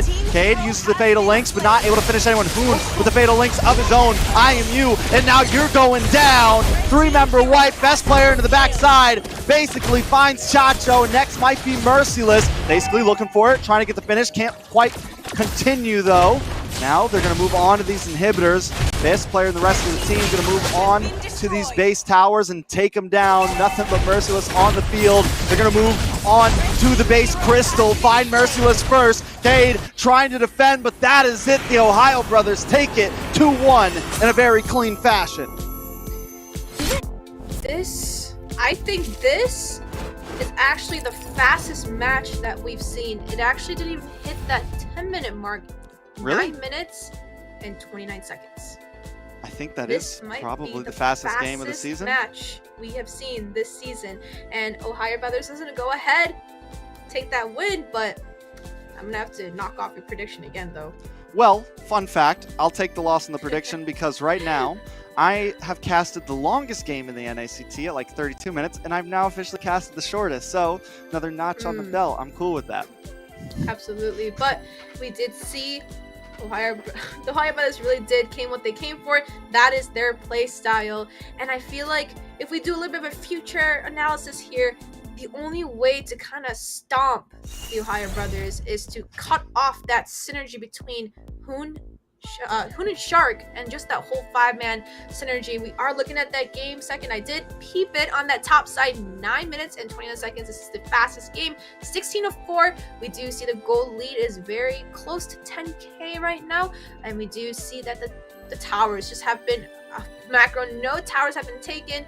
The orange and purple buffs have been all nicely taken by best player. But if we look at the KDAs right now, 406 coming in for best player, but Hoon also sitting at a perfect KDA, 209. And if we look at the side of Wasians, just no answer for Hoon or best player running in that. But let's take a look at these team fight stats. Trex, break it down for me. I mean, honestly, once again, the OhioBrothers, everyone is on point. And I know we always focus on Hoon and Shark, but Yureshi as well in this game, taking the lead with the most damage. The man was a monster. And it just goes to show that everyone makes these clutch plays on this team. Best player as well, on the tanks a lot. We've seen him play a lot of damage assassins, this time taking a more bulky one. Just really expanding his hero pool day by day in this season. Overall, the rich guy will go to best player, the carry to Yureshi. I think very well deserved. Made that final huge play, wiping out 2 members in one fell swoop. I mean, overall, just a great game by the OhioBrothers. And it saved best player, actually. Dropped down really low, and we're going to see this fight merciless, kind of left all alone to defend, but we're going to go ahead and lock on that crystal coming in from basic, and that is just how the OhioBrothers play. Very fast tempoed, fast rotations, fast synergy. It doesn't really matter who can really go up against them unless you can break their synergy. So for the rest of the 7 teams, synergy might be something that can catch the OhioBrothers off guard just a little bit, but we do see this replay coming in from that first match. Actually, we do see Yureshi making that big play, and I feel like, yes, Yureshi might have not had the best KDA for the last 2 matches, but Yureshi was the one giving all those sets, right? Especially in this replay, going in with that wild charge towards the back line. But in this current match, we did see Yureshi saving best player. But this match, though, however, it's going to have to go to Wasians, right? Merciless being a really huge menace with that R-lot. A lot of CC coming in, which gave him infinite dashes, able to just melt all the members of the side of OhioBrothers, which gave him the MVP. And Katie just kind of using that... just using that ult, suppressing everybody, and that was almost a full wipeout from the side of OhioBrothers. And once again, we see Hoon in the back line coming in, so a lot of good plays coming in for the side of OhioBrothers, and that's just synergy at its finest right there, Trex. Yeah, I mean, every one of their big plays is a team play. It's never just one person only shining solo. So the OhioBrothers take a beautiful 2-1. They do take their first loss in the season, and a good loss at that. I think they will continue to be strong. But before we go any further tonight, I'm pretty sure our beautiful host, Xina, has a special guest on board today. So let's toss it over to them. Hello, everyone. We'd like to welcome a very special guest, the most animated interviewee I've interviewed, the statistically correct Zero. I love your VTube. Hello. How are you doing today? Hey everyone, so as your lovely host has said, I'm ZeroML. I'm an MLBB content creator / VTuber who currently does not have the ability to wave, so here's a little hello squint. Coming you live from the Lord Pit today. I'm doing great. That was some exciting matches to see, honestly. The second match was crazy. And just to quickly clarify for the Gosu fans, not Gosu Zero. Zero ML, but I hear you make detailed stats, and you just said that you streamed on YouTube. How long have you been doing that? Oh goodness, I started back again in August, and it was mostly very, very beginner-friendly content to help out complete new players to the MOBA genre in general, and especially to MLBB, because as you guys know, emblems are very hard to farm in the game when you start off, and heroes are very expensive, so it's very difficult for people to get, you know, their hands on with what heroes to actually purchase and all that. So I did a lot of live streams back then, but in terms of statistical analysis related to the game, I've always kept an eye out for like new heroes and item reworks, and with advanced server access, I can check out their kits, do damage tests, item tests, all that good stuff. But recently, I started to put my analytical eye more on the pro scene, I guess since M3. And what's interested in me the most about this NACT is that it's happening mid-meta shift, which means that a lot of the hero reworks like Minsathar and a lot of the buffs and nerfs are being used in real time by the top 8 teams. Johnson was a little bit unorthodox, but it goes to show you how deep the pools get, but at the same time, just how experimental these teams can get at the same time. They're evolving, they're trying out new things and limit testing their concepts. It's not a bad thing, it's just interesting at the very least. Thank you for sharing all of that. But what is the highest win rate character of the game, like right now? Okay. Well, in terms of the NACT, there's a couple of 100% win rate heroes. We have Joy, Kadita, Alice, and Hilda. So although they've only had a couple of shows, other than that, the highest picked ones would be Fanny, Franco, and Wan Wan, which have higher win rates. But I mean, and if you're looking at like people that get picked up a lot, Kaja has the highest pick/win rate. If you're talking about overall, that you see him often and he wins very often. Kaja's a very strong pick to counter all of those assassins that NA likes to pick. Yeah, he does grab everyone. It's really annoying to deal with him in the game. But what do you think is the most valuable player right now in the tournament, and why? Ooh, I would say the most valuable player right now would have to be Shark. Shark has, from a statistical, analytical point of view, I would say a strategical point of view, has the best, you would say, imagination for actual in-game rotations. And when you have that on your side, it's very difficult to, as our casters have said, win or have any type of dominion in the river. And that's critical the entire game because it just opens up so much vision. And often you'll see people get picked off because they think they're safe, they think they're in a bush, but Shark's gonna check it. He has backup always, which is Hoon. And that's why you see Shark, in my opinion, is currently the MVP of the entire top 8 NACT players. Yes, it's showing that that's kind of meta right now, in my opinion, because, you know, in Oh My Venus is a room, and also now here in Shark, they're doing pretty well, and they're helping out their team a lot. But what do you think is, which team do you think is going to make to the grand final? Like, which team? Okay, well, OhioBrothers is definitely going to make it to the finals. I think that there's no question in anybody's mind. Where it's going to be interesting is between Ackerman and BTK. I feel like BTK is improving very rapidly for being such a brand new, in terms of a roster, team. And then Ackerman is also improving rapidly in their drafts. So Ackerman already has the ability to execute their drafts properly. They just need to draft a little bit better. BTK, on the other hand, is the inverse of Ackerman in terms of they can already draft properly. They just need to execute it a little bit better. So personally, I think it'll be between those two to go to the second spot for top 2 finals. All right.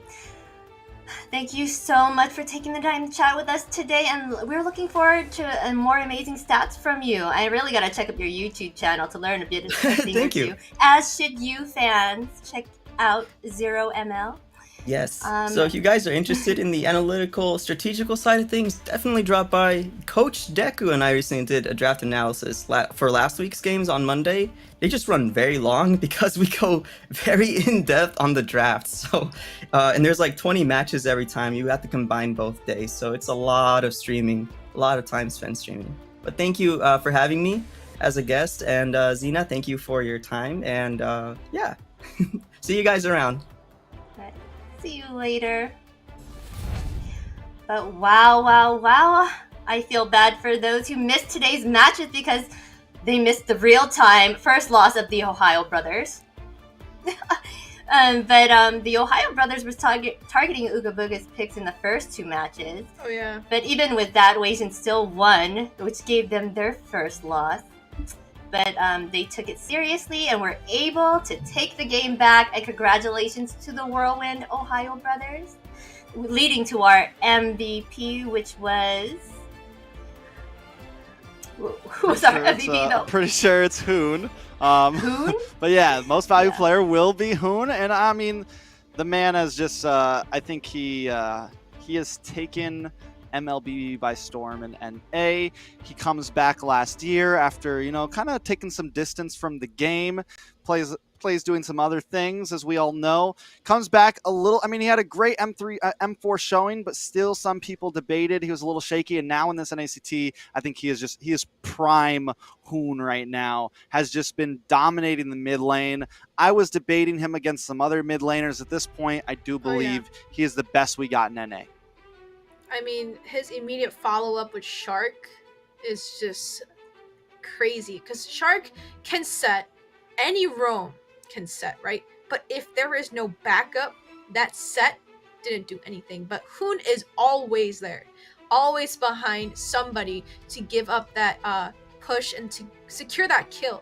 And that's not something you see a lot with these 5-man comps. Yes, obviously rotations are important, going to the EXP, going to the gold lane, but always having that backup, that's something you can easily do. And Hoon being able to secure that and now get that MVP for the 3rd time, I believe, now in this NACT, you can really see how much he is shining with that mid lane matchup with any other mage right now. Yes, that backup really matters as a roam, as I'm a main for the roam class. But yeah, having that backup matters. But next match will be F4LLOUT going against BTK. This will be a fun match. Will Mobazane keep his change in jungle picks? And will ISO still make a difference in their gameplays? Be sure to stick around and find out. See you in a bit.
look for a mistake, but we do see Conceal coming in right on the Poggy.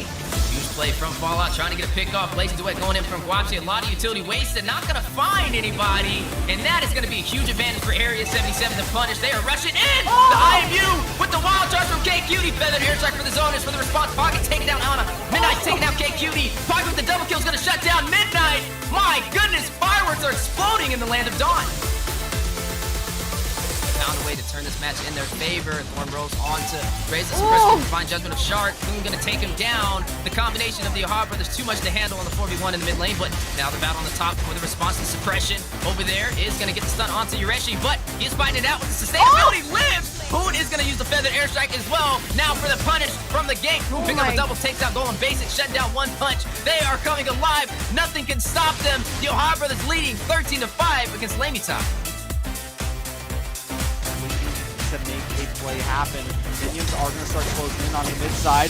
Nice fatal links from Golem. Kush able to get away from it. Blaze Duet does come in, trying to get some damage onto Galaxy, but it's just not there. Tonks will find that one. Assault, Golem, and Lee all go down. One punch in the midst of them all. Tries to use a 4 Rose to phase out, but not able to do it. It's a 4 for 1 trade. Ackerman coming out on top. Like both teams are going to go. No one's going to respond to that top wave of pressure in the favor of Fallout. Nice concealed play. Reckless doesn't go down here. Newman on blast to respond. Finally, Melo does find a banana. Goes down to Alex. Uzi and Midnight's on the run. Uzi will fall first. Midnight's with the black shoes right in the midst of all of them. It's a 3-for-1 trade. Empire going to be able to claim this Lord.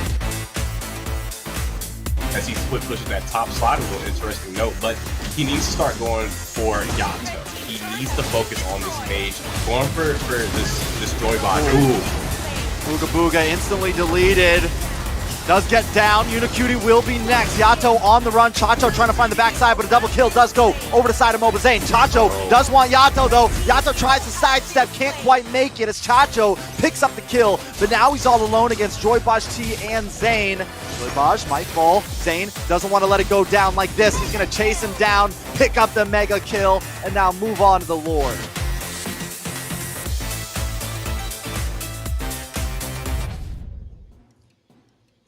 Those top 5 plays were a treat to watch. Shows how spicy these games can get. But welcome back, fans. It's halftime here on day 2, week 3 of the North America Challenger Tournament. I am XinaLili, and I'm here with our wonderful casters, Trex and Eunice. What do you guys got to say about those amazing plays? Well, definitely some great plays. Production did not disappoint. Personally, I know it's kind of a cop-out, but I got to go with the number 1 as my favorite. Not because it was just a good play, because I think it was the moment that we finally saw the switch flick for Mobazane, picking up some damage jungle, something we've all been waiting him to do, picks up the Paquito, and just lays down the law in that game. Definitely very well played by the side of BTK. I think that's what everybody was just hyped for, right? We've always seen in these last couple of matches, Zane just running that tank jungle over and over and over again. We did see the Granger getting locked in at one point, but is that really what everybody knows him for, right? We're known for that more of like a semi-fighter assassin, which he did pull out that Paquito, and he was able to just stomp. So that's, I think, what everybody was waiting for, but my next up in line is probably going to have to be the game where the save happened at that top side with OhioBrothers with the feather airstrike. That was pretty sick. Yeah, I think what's great about that play is literally, so it's the number 4 play, and the OhioBrothers are, almost all of them are in the mid lane, right? They just got done, I think, getting a kill in the mid lane, and Yureshi's having a little bit of trouble on the top side, gets literally down to a sliver of health, and before he goes down, all of the OhioBrothers speedy rotate up there. Hoon drops the feather airstrike like he always does perfectly and saves Yureshi's life, and then turn the whole fight around and pick up like 2 more kills. And once again, it just speaks to the comms and synergy in the instant. I mean, they're so fast to react to when something is happening to one of their teammates, and they're always there to help out. I mean, it's like the power of friendship, you know? Absolutely. And I don't remember what match it was, but there was a Faramis drafted. That I think it was top 3, I believe. Top 3 or top 4 when they dove under that turret. That's like, the thing is with this game, it's not even about the players at this point. Yes, they're professionally skilled, professionally players, but it just depends on the synergy, right? And looking at all of these highlights right now that we see in the top 5 replays, it just shows the bond. You can't put another player in and be like, okay, we're gonna have the same synergy as our main 5 roster, or like you can't slot and swap roles just like that and act like, oh, this is gonna be an easy game, which really isn't. And if you look at all those top 5s, you have to really strategically pick out which fights you want, which one you don't want. Is it okay to fight? Is it not? All in a matter of like quick seconds, because you don't know how they're gonna react. Most definitely been a lot of I think just turnarounds, and like that replay you were talking about, pretty sure it was LaimiTop Area 77, and they dive under, and I remember me and Deku were casting that game, and like, you know, when everything happens all at once and just for a moment there, it's like, oh, this team's got it. But then you look at the side for a second and you see like 3 members of LaimiTop phased out, they've died, and you're like, wait, what? I thought they had that fight, and Area 77 just able to come around, turn that fight around in a matter of seconds. And that's just that micro ability to be able to last out, and in a game like this, just a matter of seconds, reposition yourself, getting that flicker to the right spot, and counter maneuvering the enemy team. It's critical, right? And that's like the difference between some of the teams on the lower side of the leaderboard and some of the teams on the upper side. They're always able to make the fight last just a little bit longer so they can get that advantage. And once they do get that advantage, they strike back hard. So honestly, I think great replays, and I'm excited to see what continues to come forward. Yeah, and with that being said, it's just all like, I feel like this game, it's just really the micro control. But not only that, it's not easy. Like, people think it's easy to make a specific judgment in that split second and be like, okay, we fight this, okay, we don't, okay, we can take this, we can't take that. But that's just like the feeling through of knowing that, is this really the fight that you want to take, or is it not? And not a lot of teams have that. So I really want to see what happens throughout the next games. But we're gonna go ahead and toss this right back to our beautiful host XinaLili and let us know what's going on. Yes, the macro and micro and the power of friendship will get you through the land of dawn. But we've also got some exciting news for this week from the North America NACT community. First off, we got a brand new map called Harmonia. Make sure you explore it the next time you're on, and you can see the new scene. And also the handsome MPL Philippines caster Naisu will be attending the grand final in Las Vegas, so you definitely won't want to miss it and miss that special event at all. That is it for our exciting news. So what do you guys think about the social news, guys? Naisu is definitely a very handsome man. Another fun fact about Naisu is he looks big in his pictures, but then you meet him in person, and this guy is like huge. I walked up to him when I was over at M4, and I mean, I knew he was a tall guy, and he's like a wide guy. This guy is like a giant. He looks like he could pick me up by my skull and just move me wherever he wants me. You know, like, this dude is gigantic. So it's gonna be exciting for a lot of the smaller people, some of our shorter friends. To finally meet him in Vegas. So yeah, it's gonna be really cool. I'm super excited. He's a good friend of mine. I'm really excited to see him over here on the NA side. All right, we get that you're tall. We get that you're tall, Trex. We get it. Sweet. How tall? Anyways. And yeah, we have another giveaway for our lovely fans, guys. On screen, right there, 30 codes. Put it in before you miss out. Is a 99.5% chance at Ticket Magic does premium skin fragments, but there is that 0.5% chance at getting one of those amazing skins on the screen right there. Glorious General, one skin from the Venom series, you know. Get it in, put it there. But now that we've told you all of the good stuff, this wraps up. This wraps up our halftime report, but we are going to check out the predictions for the next match, guys, for F4LLOUT versus BTK. We're jumping right into it, boys Yeah. and girls. BTK up against Fallout. I gave this one a 2-1. Eunice, looks like you're taking the 2-0 here. No matter what, I'm getting one more. Well, not no matter what. I didn't think it'd happen. But I'm at least holding stand still. Everyone's on the same side here. So I feel good about this prediction this time. Yeah, Trex, you're in the very bottom though. So we're gonna hope that you get. I can't go any farther back here, is what I'm saying. Everyone's BTK. I can't get any worse here, you know? Right? I mean, if Fallout were to win the series, I mean, we're all doomed. Yeah. We're all doomed. I don't know what Xina picked. I mean, I don't know what our host picked, but I mean, if we're gonna see how this game goes, because currently everybody on the Caspers desk did choose BTK. Well, I did choose BTK too, but we are ready for the games, guys. We are going into the draft. Let's check out what Fallout and BTK have to offer. Go ahead, casters. Take us in.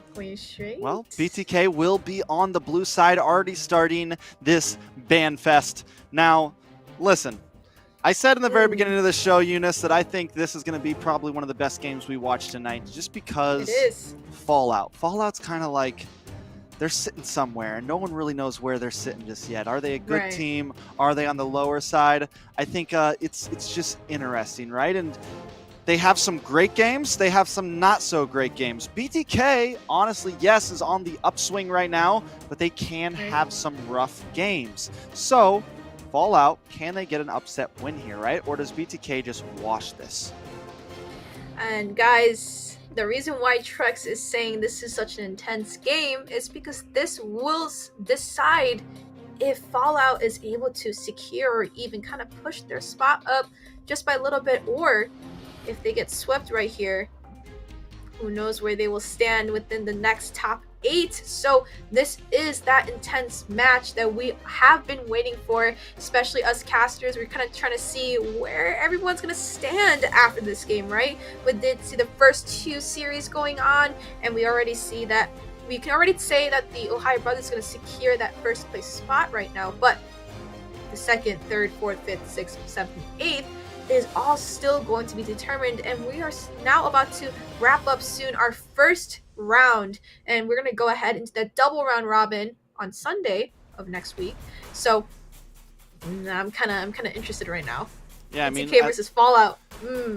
So I mean, as long as, so just to kind of set this into perspective, since Empire gets 2-0 tonight, as long as Fallout can get one game here, they will technically be above the Empire, and they'll be that much closer to the number 4 spot. And then, depending on how Area 77 does in the next series, it's just Fallout is like right there under them, and they're trying to get that number 4 spot. For those that don't know, only 4 teams go to playoffs. It's not like overseas where 6 teams go, so it's a very, it's hard. You're really playing for that spot, and we're almost halfway through the season. Next week we break that halfway mark, and at that point we're on the downhill slope, right? Everyone's kind of fighting it out, trying to get these last couple wins in, trying to make it to playoffs. BTK, on the other hand, they get a 2-0 here, they're looking good. They're holding down that number 3 spot. They're trying to fight for Ackerman possibly for the number 2 spot in the future. So, I mean, a lot is on the line the farther into this season we get, but enough statistical talk. We're jumping in. 6 bans have been laid out. BTK with the first pick. Do they keep it usual and go with the Valentina here? We might see that Valentina getting locked in, and obviously that's something you want to prioritize, as we've seen, and there it is. Yano's gonna go ahead and lock in this Valentina, but we do see, I am paying attention actually to the lineup. Looks like the gold laner is going to be swapped around right now for the side of BTK. Fallout still looks the same, everybody is on the line, but Valentina getting locked in. Yeah, Valentina getting locked in. Looks like Yuna is going to be subbed out. ISO will, or ISO. ISO, I haven't gotten an exact debrief on how to pronounce the name yet, so what do we want to go with, Eunice? ISO. ISO. Because I'll go with pretty ISO. sure that the sub is easy peasy, if I'm not mistaken. Okay. I wish we could. All right. Anyways, ISO. ISO it is. On the side of Fallout, a lot of things still open. Lapu, Kaja, there it is. I like it. Looks good. Looks clean. a little bit. I mean, we know where those picks are going, not too flexible, but it's a strong start. Mobazane going to pick up the Fredrin. Even with it not having the greatest win rate in NACT right now, it's like a really hot commodity pick, but its win rate is in like the 30 to 40% right now. Still, in Mobazane's hands, I feel like it's strong. And Wheezy and I used to say this a lot every time Mobazane locked in this Fredrin. I mean, he walks around with his hands in his pocket, but he does drop around some pixie dust wherever he goes. So wherever he goes, there's pixie dust, and when he retraces those steps again, there's going to be possibly a clash or a kill coming in. So Mobazane walking around as a beast as he is in that tank fighter area with his hand in his pocket, just like Xavier with that Jujutsu Kaisen skin. But we know that Mobazane is the king of that tank fighter jungle, so I'm very interested. Not a surprise pick, obviously. T is going to go ahead and lock in this Yuzong. We've seen him play very good EXP laners, and we did see that one match, I think it was Ackerman versus BTK. T locked in this Yuzong and locked in a Lapu. So he plays those two picks very, very well. Now let's look at Fallout right now. Uzi is going to go ahead and lock in this Lapu, but I'm already liking this trade already. So they did go ahead and give up the Valentina, but they did go ahead and immediately pick up that Kaja. But now I'm looking for a little bit of a read coming in from Fallout to go ahead and counter against that Fredrin, which is probably potentially a burst marksman, but hopefully BTK gets that read and starts banning out those marksmen who can be a little bit of a menace to him towards that late. Yeah, now, so with Anna picking up the tanks a lot, right? I like it. I think at this point, BTK maybe not wants to pick something that's not too long range as their marksman, something that can keep up, something that can hold into the pocket with Zane and T and Yato. You already have a pretty short range mage looking at this Valentina, because we saw earlier tonight, Series 1, the tanks a lot just disrupting, getting into the backside. So I think right now BTK, if they're going to go for the Fredrin, they're going to go for this type of composition, they need to keep it tight here. Fallout, starting in the second phase of ban, is going to take out the Lolita here, right? Now, you mentioned T on this Yuzong and the Lapu. It's literally like the only thing we ever really see him play. And honestly, I would like to see him maybe expand that a little bit. I'm not saying the Yuzong is bad. I'm not saying the Lapu is bad. I just feel like it's a little bit solid. I'm also, with it coming up so early, instead of picking in a gold lane or a tank, it's making the Fredrin pick very, very obvious of where it is. There's no flexibility on the side of BTK. Also no flexibility on the side of Fallout, but I'm just kind of nitpicking right now. Right, and just like, even if you weren't nitpicking, the draft response was the same, right? So we did see that the jungle, the EXP and the roam got locked in for the side of Fallout, but on the other side, we did lock in that Valentina. Obviously, Valentina's a prio pick, so it doesn't really matter if Rome gets drafted in the side of Fallout. But like I said, and just like Trek said, this already gives enough response time for both sides. And BTKs are going to go ahead, ban out some mages to prevent Midnight, which was known as Fleur, to give a lot of that really big AoE CC. So Fleur is known for that Feather Airstrike, that Farsa, played a really good Eve, played some really good backline versatile mages, but for the side of Fallout, they're banning out all the roams coming in, knowing that Valentina just got drafted. And mind you, there's technically still a Kaja on the side of BTK, as long as Yato goes ahead and uses the IMU, copies the Divine Judgment, they technically have a Kaja. But the thing is, who is he going to use it on? And he has to be careful when he uses that Divine Judgment. I think we might see a possible Cho pick here from Joybaj. Fallout will have first pick, and yes, they ban out the Lolita, they ban out the Lapu, but we've seen Joybaj pick up the Cho a lot. I like the Melissa ban coming in from the side of BTK. We're also, big question is, what are we going to see in the marksman pool now? So Beatrix still open, Brody's still open, Carry's still open. I honestly would like the Carry pick with BTK right now, just because, like I said, it's close range, it can hold into the pocket, you're not ever going to get left behind, you're going to keep up with Zane when he dashes in, you're going to keep up with T, and you're going to keep up with Yato, so I think it could be solid. I know we never see it, but also maybe even like an Estes, something like that from BTK. I feel like they look very Ube right now with their composition. They're not very a spread out team, but I don't know if that's something we're going to see, honestly. but I feel like that Ube strat coming in from any tank fighter jungle is just too strong, right?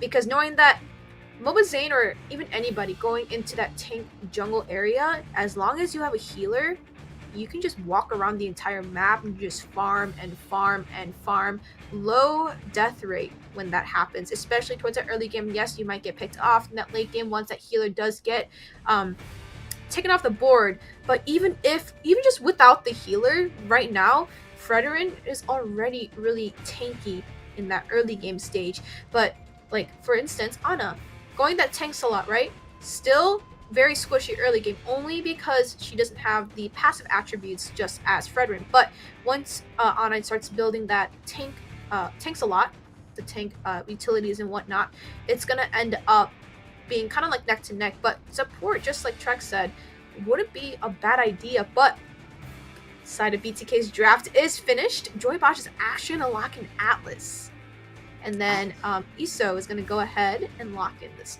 quad. So I'm not crazy about the Atlas here. I think it's going to be very hard to hit the Kadita. It's going to be very hard to hit the Lancelot. You're walking into a possible Divine Judgment, and Uzi as well is not going to be an easy target. Joybosh, I mean, you might be able to get some single pickoffs here on whatever gold lane gets picked up, but it's going to be very hard to hit more than like a two-man Fatal Lynx. Now Guapsi picks up the picks up this. I'm having a total mind blank right now. Leslie picks up the Leslie, which also second skill, you get the bounce back, another way to get away from the Atlas. So I mean, it's looking. I'm not crazy about this Atlas pick on the Joybosh.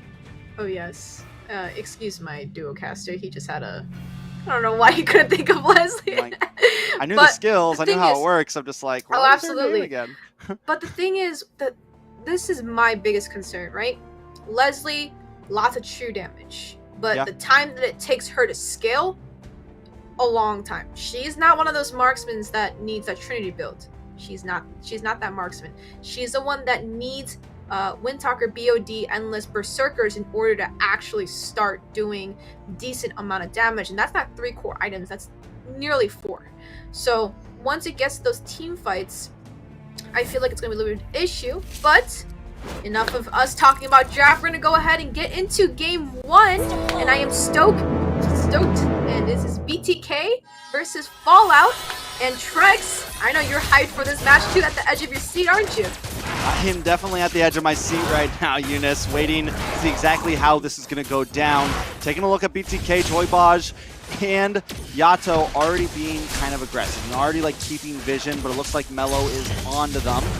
I do think that Yato may have a little bit of the better wave clear here, but it looks like Midnights and Mello are actually going to have the advantage and rotate a little bit earlier. Absolutely, and the rotation's already going to come in very fast from BTK, knowing that Zane is going to go ahead and just try to invade all of that jungle. And we do see a little bit of some damage trade coming out in that mid side, but like I said, it's all on the rotations, especially where Zane decides to throw his pixie dust along the way. So I really wonder how they're in the Joybosh already being a menace to Ana's jungle. You know, we've seen F4LLOUT last week. They're not scared to take a game slow in the beginning phase. You know, very almost like Philippine-like. They're willing to not clash a lot in the beginning stage, and that I think in this game would actually be advantage. Would give them an advantage here. I think BTK maybe want to push a little bit here, just because, like you said, the Leslie, even though it's not a very hot pick, it can be scary. Now Guapsi gonna get the better play on Joybosh. He goes too deep with a big whip there, gets pushed back, and that's what I'm talking about. Could be a little bit dangerous when he tries to dive in. But he is playing that safe route right now, and Yato getting a little bit of some damage once again coming in from Midnight on this Kadita. And we have actually seen this Kadita being drafted earlier, and I think in the early interview, right?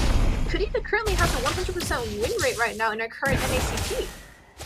Kadita has a very good win rate. I don't know if it's 100%, but it definitely looks very, very nice. A little bit of engage in the mid side by this Turtle. Yato in a little bit of trouble. Uzi flickers in, tries to get the finish, gets a stun onto Zane. Turtle still up. Now the taunt comes on to Uzi. T trying to get the finish, but Anna takes it. Everyone gets knocked up. Zane not able to take the first objective. Now Anna coming to the backside. Zane very low, having a little bit of trouble. Appraisal's Wrath comes down though, and the counter strike is imminent. Anna goes down. He is online today, coming in with that Petri, able to save Zane. Looks like a little bit of the replay that we saw with the Ohio brothers. This time it's going to be T and Zane coming in with that synergy. And honestly, that save really just made sure Moba Zane's rotations was still intact, and the jungle farm is still up there, and looks like the gold is still pretty much neck to neck, even though Fallout just took that turtle. All right, so fun fact, Kadita has a 75% win rate right now. Has won 3 out of 4 games right now. So this one could spike her up. Hasn't been super picked all the time. Hasn't been, I mean, has a decent play rate overall. Picks and bans, 16% total in every game. So not really hot pick, but still a very strong pick in my opinion. A lot more powerful overseas. But knowing Fleur, I mean, Fleur's a great mage player. I feel like we haven't gotten to see Midnight, knowing Midnight. Midnight's a great mage player. We haven't really got to see Midnight's full potential just yet. Another team kind of similar to BTK. I feel like they're just looking for their groove, waiting for their moment to actually come online here. Absolutely, and look at this pressure coming on this top side by Joybaj, coming in with this Atlas, just making sure that Guaps knows that, hey, I'm here, so don't do anything stupid, or else I'm gonna go ahead and take you off the board there and put us behind the castle that's with us. We have a seat available, Trek, so whoever gets taken off the board next, I mean, we have a spot saved for them. So, oh yeah, but we're gonna see Joybaj coming again, being a menace over and over and over. Fatal Links. There it is, though. Big Fatal Links. Blazing Duet comes in. Isso trying to get the finish, finds it. Guapsi goes down. Joybaj had a little bit of trouble with the first pick, but you're not going to let him fall twice. And just like I said, that is going to be a little bit quick, but Moba's going to get caught out once again. And that turtle fight. Oh no, and Midnight going to go ahead and get that kill, which means it's going to be a kill Fallout. But just like I said, the thing is with BTK, Moba Zane running this tank jungle, you really don't want to disrupt his jungle path. And once that happens, you might be able to see a snowball. Definitely might see a snowball. Joybaj still taking a lot of damage. Hasn't gotten too tanky yet. Still has to watch out. Guapsi taking this death. Kind of rough, right? Especially on a Leslie, you don't want to die too early. As you said when they first drafted this, they need to scale into the late game, and that can take a while, especially with a death already on your belt. Absolutely, but Guaps does also have a kill under his belt, so we can't disclude him a little bit right there. He did end up getting that first blood on Joybaj, but like you said, you do want that perfect KDA, especially on our marksmans, knowing that they are the ones that are going to do the most amount of damage and possibly a little bit of the carry towards the mid to late game. So we're going to have to see how Fallout is going to respond, knowing that the pressure just has to constantly be up in that top side. Watch for Midnight's here. Gets a knock up in the delete. Isso goes down. I saw him positioned to that tri-bush. I'm like, this is bad for Isso if he rotates up. Joybaj goes down next. Fallout taking a small lead here. They're going to move on to this gold lane tower. Yato forced to back off. Nice start for Fallout at the 6-minute mark. Midnight's position right there, I think was, I mean, Trax, how many wishes are you actually going to prevail in this game? Because every single one of your wishes have been coming through. You said that the KDA wasn't looking too good for the side of Fallout, but that marksman, it's just maybe karma speaking its thing. But looks like Midnight just tried to do a little bit of chip damage, but Petri just got used there, so a little bit utility burnt. Neutral objective turtle is going to come out in about 10 seconds, and looks like we're going to see a little bit DDR dance happening again, Trex, and we're going to see what happens. Listen, I'm like the NA Mirko, man. I have a cat. Every vote I make is wrong. When I talk about a hero, they die. I'm just gonna start voting for the team that I don't want to win, and maybe my luck will be a little bit better. But we are gonna have a fight on this turtle. T pops the Black Dragon. Nice pull on to Anna there. May be able to dash out of this though. Trying to stay close to the turtle. Able to reposition himself. Comes back in, almost getting knocked up. Uzi, though, finds a pick onto Yato. A little bit of stun onto Isso there. Moba Zane still finds a turtle, but still a clash in the top side. Zane against 3, gets a ton onto Guapsi, gets knocked back. Uzi comes in, Appraisal Wrath comes down. Zane trying to escape, but there's no escape from that sniper shot. It's a 3-for-0 trade, all for the price of a turtle. That is that's just an advantage towards Fallout right now. We did see that Wops just got 3 kills off of that. He's now sitting at 4-1. No punish on Guap's kind of free walking on already punishing that jungle since Zane was just dead off on the board. But this pressure right now coming in Fallout is beautiful, knowing that they did take that turtle. BTK actually took that first one or this last one, but the gold lead is now into the hands of Fallout right now, which is this is what we want to see coming in from Fallout, right? That lead is what is going to drive their momentum. I mean, honestly, like, no matter who ends up winning, I'm always a caster. No matter who ends up winning, as long as it's exciting. And right now, this is exciting. Moba Zane, a little bit of trouble. He keeps getting caught off alone. It's like, this is Fallout's plan coming into this game. We're going to focus hard on Zane, but wait a second. T with the Petri finds Guapsi. A good pick off by him, picking up some pieces where BTK is falling off. Uzi, though, dives in with the bravest fighter, misses a stun on Joybaj. Moba Zane going to try to come in as well. Watch out for the design judgment. Mello doesn't have it right now, so there is some time to strike. T taking a tower on the bot side. BTK fighting back a little bit, bringing the gold back to a stale even.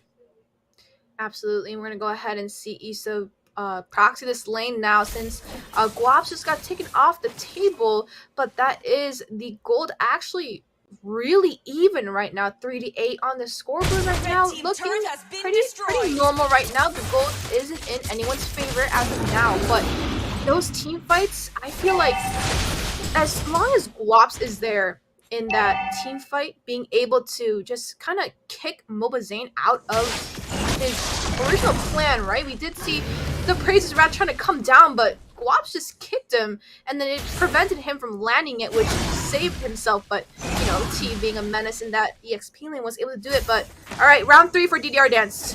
Shrek, what's going on? Joybaj gonna try to push back. Mello gonna get pulled into Guapsi though. Anna picks up the kill. One member down for the side of BTK. They're gonna need to be careful if they want to continue this fight. Now though, Anna almost getting dragged in, forced to dash. Yato and T gonna try to chase him down. Zane still in the mid of Yuzi. Yuzi very low health. Zane also about half health. Lord still up though, down to about 75%. Anna re-engaging. Yato finds Yuzi though. Rough waves come in, and Yato goes down. T able to find Anna finally. It's a 2-for-1 trade. Moba Zane still working on this Lord as Mello tries to reposition himself. Wapsi and Midnight's also holding down the mid fight. This could be bad for T, taking a lot of damage. Wapsi trying to get the finish, but Fatal Links comes in. Izzo looking for the engage, does not have the Blazing Duet, so he can't force the fight. Snipe shot comes out. Wapsi trying to get the finish while all this is happening. Izzo goes down. Wapsi find it, but Zane is going to work away on this Lord and take the objective for his team. Yeah, Moba Zane went ahead and just soloed that Lord there, but that was still members down for the side of BTK, right? We did see the marksman, so they're taking off the board with that last hit coming in from Leslie. Even though Anna just got taken off the board as well, that is still members down, and they're trying to probably proxy a lot of this punish right now, knowing that they just took down the one person that had the most amount of damage right now, which is going to be that Claude. But putting Claude in that difficult situation, 1-2-1, but Guaps is sitting at 5-2, so his kills are going to go ahead and give that little bit of a gold advantage. But this is what Fallout needed, that momentum, right? As soon as the once Guaps started getting those kills, they want to make sure Guaps still gets those kills and protect him at all costs. But Anna getting caught out here.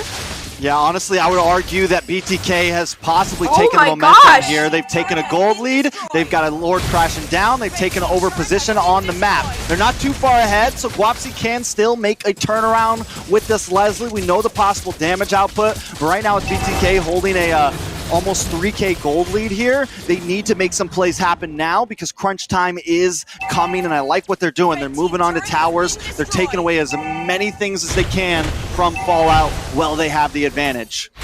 But look at Anna.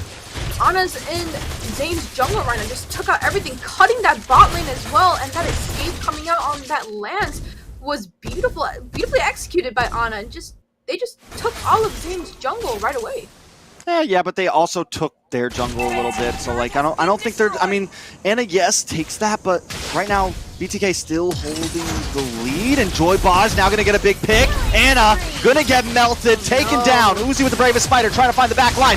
Gets the stun, but will fall. Now F4LLOUT, still trying to be aggressive. Midnight to the backside, finds Yato with the rough waves, gonna be able to escape safely. T forced to back off. It's a 2-for-1 trade. BTK does lose a bit of ground, but they're still holding the lead. Oh, hold on, Mobazane. This time he's going to be able to get away. Wait a second. The shot, 3, 4. Not able to get the finish. It's a very close game, though. BTK not too far ahead. Not too far indeed, and we're still looking at the 3K gold lead right now. Still into the hands of BTK, right? But look at Guapsi's build right now. He's actually going to go ahead and lock in the Sea Halberd. Actually, there was a buff on that, so it's going to do a lot of damage on these tanks. So with that new buff, instead of Berserkers, he went directly in for the Sea Halberd. And it looks like he's going to go ahead and build an Endless. Iso just picked up that Malefic Roar, so gonna do a lot of physical pen damage now to that back line, which now they have to be careful, especially Melody coming in on its Kaja. You have to pick the right person now to go ahead and save the rest of your team. Yeah, I mean, BTK willing to sacrifice that tower to hold a position on this Lord pit, but Uzi, Midnights, they know what's going on. They're also ready to try to make a play. Yato needs to be careful for Midnights, and once again, look at Midnights' position right here. He loves this tri-bush. He's waiting for the play to happen, and every time he's going to target down onto Yato. Yato in a bad spot, able to dash away and dodge that one. The Petrify does get wasted from Midnights. Mobazane going to continue to work on this Lord T. Also holding position, does have the Black Dragon ready to go, and he finally pops it, trying to push Mello. Anna at bay, taunt comes in. Anna trying to dash away. JoyBaj looking for a target, big damage. Uzi goes down, Fatal Links comes on, Mello gets petrified, and Yato cleans him up. Next is going to be Midnights, forced to run away, try to use the rough waves, but not able to finish it. Anna dashes in, looking for the steal. Can he take it? Retry battle goes down, and Zane comes out on top. The taunt comes in, and Anna goes down. Nothing but Guapsi and Midnights to fend this off. 5 members of BTK still stand. Beautiful retry coming in by Mobazane, and we do know that he is the king of those retries right now, so beautiful execution coming in from the side of BTK, and that was really well played, right? But I feel like in that team fight, Midnight showed her position a little bit too early, because that pickup on Yato was very definite. That was, it was. And being that, I feel like maybe if one member were to get picked up at the side of BTK, that fight could have been just turned the opposite way for the side of F4LLOUT, but looks like that fight wasn't so much in their favor.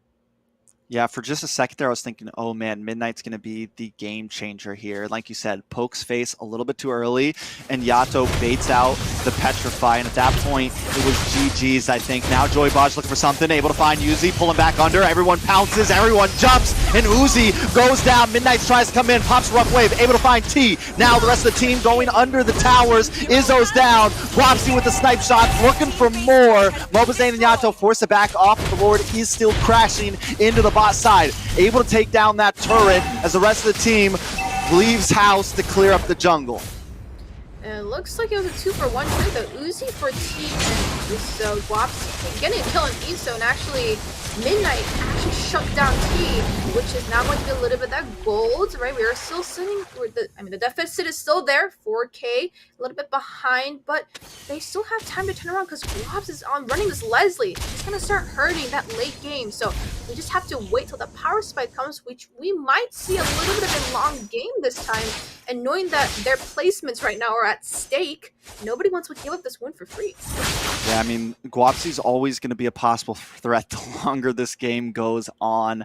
I mean, still hasn't come fully online just yet. Still wondering exactly when that is going to happen. It's been a while since we've seen Leslie in play. There was that small spike where she was like totally meta in rank, and that lasted like a month. Now we haven't really gotten to see her much. So could this be the possible game changer for that? JoyBaj looking for a possible play here. Conceal does come out. Able to find Mello here. Midnights as well. Lots of damage. Terrified. Midnights goes down. They find one. A nice pick, especially in this time of the game. And that is a shutdown into the hands of Mobazane, which is not somebody you want to give that shutdown to. Extra gold into their favor, but now that Midnight is gone, which is going to be that Kadita, this is a fight that BTK is looking for right now, but Mello sitting in that bush already has all that vision and the ultimate sniper coming in from Leslie, right? You don't really even have to bush check anything. She can pop her ult and you Like get that there. vision just like there. So spotted out Mobazane, and that is the advantage when you do run that Leslie, right? You don't have to always rely on your roam. You can kind of walk around the map by yourself, but Ana, Yada doing a little bit of damage and a little bit more dance. Looks like they're doing two separate dance here. Conceal play coming in from Mello, but looks like they're not going to find anybody as Joybaj just really got that good position up there, giving Iso vision. Yeah, he's just going to keep giving vision. That way Zane knows he has advantage on the Lord right now. Anna in the boss side having a little bit of a tango with Yato, and Yato's winning out. T finds him in the bush. Anna now forced to retreat. BTK does take control over the pit. Mello also coming to bush check. Anna maybe trying to dance around the backside. Doesn't have a whole lot of time. Gonna come in. Looking for it, but Mobazane still finds the wrenching fingers. Looking good. Terrify does come down onto Mello. Anna forced to tuck tail and run. Midnights with the Petrify. The knock up. The rough waves, but can't find a kill. Forced to back off as well as minions crash in to the Crystal of Fallout. A pause is coming in from the side of BTK. We got some time to break this down, Eunice. Absolutely. Now, this pause, not quite sure what's going on, but they did ask for that, so we're going to go ahead and see what is going on. But we are looking at 12 to 14, 55 K goal lead to 49, and that fight right there, I'm just glad everybody made it out alive right now, because if Fallout, any members of the side of Fallout were to get picked off there, not would have been so good when the Lord does come marching down. They might not have all that utility to defend it, but what are you thinking? What do you think Fallout has to do when they do defend this Lord to prevent BTK from going ahead and taking this first game? Mello needs to find a big pick. Mello hasn't, honestly, normally when you see a Kaja, it can be game-changing, and Mello hasn't really found a big pick with that Divine Judgment. He hasn't gotten Iso, he hasn't gotten Yato. I think the only person we've really seen him lock onto was Mobazane, and that's nothing too major, right? That's just another bulky frontliner. Yes, it can be important during Lord fights, but even then, during a Lord fight, he hasn't been able to pull Zane away to help Anna secure the retry. So I think a lot is coming down to how Mello is going to play this roam position. At this point, this Lord could be the last one, so they need to do something right. They need to get a big pick, try to bait BTK in. Midnight's right there. We're starting to see that damage not be as impactful. She just got like, what, a 3-man? Look, I think it's coming up here soon. She's got almost a 3-man Petrify and knock-up and still wasn't able to do anything huge just yet. Yeah, the rough waves was not enough right there, but we do see the red tree got picked up by Zane, and we can see Midnight, right? Just like you were talking about. Yeah, watch waiting. This. Yeah, we're going to see this right here. No damage. I know it flickers away, but no one dies, so there wasn't that much damage. Yeah, unfortunately. Maybe if that damage did go through, a potential pickoff would have been nice, but we are going to see this Lord coming down that bot side. Just like you said, Melody has to be careful, and I feel like Melody just has to hook Iso, because he's the one doing a lot of backline damage, right? But, I mean, Yato can also be in the play because he does have that Kaja ultimate, so it's a battle of whose Divine Judgment comes out first. Most definitely, and Joybaj consistently looking for a pick. Lord about to break through the frontal barrier. Yato comes in. Big fatal links from Joybaj, followed up by T, and Uzi goes down. Next might be Mello. T also trying to hold out. Rough Waves comes in, but still nobody falls just yet. BTK gonna reposition, rethink the way they want to take this next tower. Yato dives in, whole lot of burst damage, not able to get the finish though. Yato falls to Guapsi. Guapsi starting to actually pack a punch here with those shots. BTK has to rethink the way they want to do this. They've taken 3 base turrets. Do they want to continue? No. Looks like they're gonna back off and eat away at Fallout's jungle. Now, let's speak a statistic way of BTK, right? There is Yato with this Divine Judgment that he can copy off of the IMU, right? But Yato really has to be careful when he times his Divine Judgment up against Guaps, because that's who he wants right now, right? In that specific team fight, he went for a specific pick, went for it, punished it immediately, right? But in this team fight now, Yato just got taken off like 2 shots off of Guapsi on this Leslie, and look at how much true damage he's doing, almost 2,500, right? So that is going to put a lot of members on the side of BTK at stake, knowing that if Guaps is just free running like that, they're going to start melting down everybody, and Joybaj is gonna have to time his ult and make sure he gets Guaps, or else this might be a flip for the side of BTK. Yeah, honestly, like a Leslie can be pretty hard to catch sometimes, not gonna lie. Like that Absolutely. second skill is a pain. The bounce away, plus you do damage immediately after, and it's like it's improved damage, so it can definitely be a problem. And I almost feel, wait a second, Joybaj looking for Uzi here, able to get the Fatal Links, but the rest of the team not there to help capitalize. Mello gonna respond, get the suppression, the drag back, and Guapsi gonna get the kill. A big whip from Joybaj there. Isso knows it's a problem, so backs off up on the top side. Looks like Yato and Midnight's having their eternal duel here. Midnight's gets a lot of health back. Mobazane wants to try to close the distance. Misses the taunt. Midnight's able to get away there. Now Fallout holding an advantage over the first 10 seconds of this Lord. Yeah, a little bit confused why Joybaj decided to go with the conceal pick. It looks like miscommunication coming in from Team ESO, which now this Lord might be something that Fallout should take advantage of, knowing that Joybaj just got knocked off the board. But it looks like they're going to do a little bit of a slow dance this time, or a little bit of a tango coming in here. A little bit of a slow dance. Mobazane has been winning out on the Lord so far. Anna knowing there's a little bit of a retry diff. Zane as well with the recalls. Isso looking for a possible spot around the backside. Yes, someone needs, and I think Isso's trying, right? He's like looking for Guapsi here. T, someone needs to get Guapsi because the damage is definitely starting to come online and it is a bit of a threat. Joybaj is going to reposition himself and they are definitely going to take this very slow. Absolutely, this is going to be more like a tango right now. Zane is trying to take this Lord very, very slowly because he's waiting for Joybaj to grab Guaps, but he already gets that read and looks like the vision getting popped. Petrified comes in. Blazing Duet comes down and Mello and Midnight's are deleted. Uzi may be next. Tries to come in and save the day, but the immortality pops and there's no saving this. Guapsi now all alone. Uzi still alive, but he's going to fall on the top side. Guapsi will drop to Mobazane, and that's a full 5-man wipe. Minions on the base. This is it. BTK going to take game 1.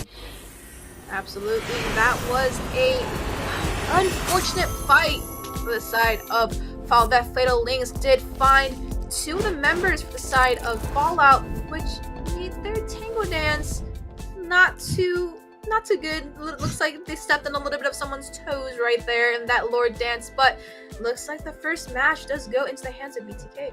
You know, Joybaj makes some bad plays sometimes, but also he makes some great plays. It's like every time he makes a rough one, he makes an even better one to try to redeem himself. I'm just waiting for the day that he stops making those bad plays, because once he does that though, he'll be an amazing roamer. And I think it's just some of those rookie mistakes that he makes, because he does have the mentality to make game-changing plays like that one right there. It secured them the win with that double Fatal Link. So GG's, BTK holds it out even into the long haul, past 20 minutes, I think, and they get their first win on the board.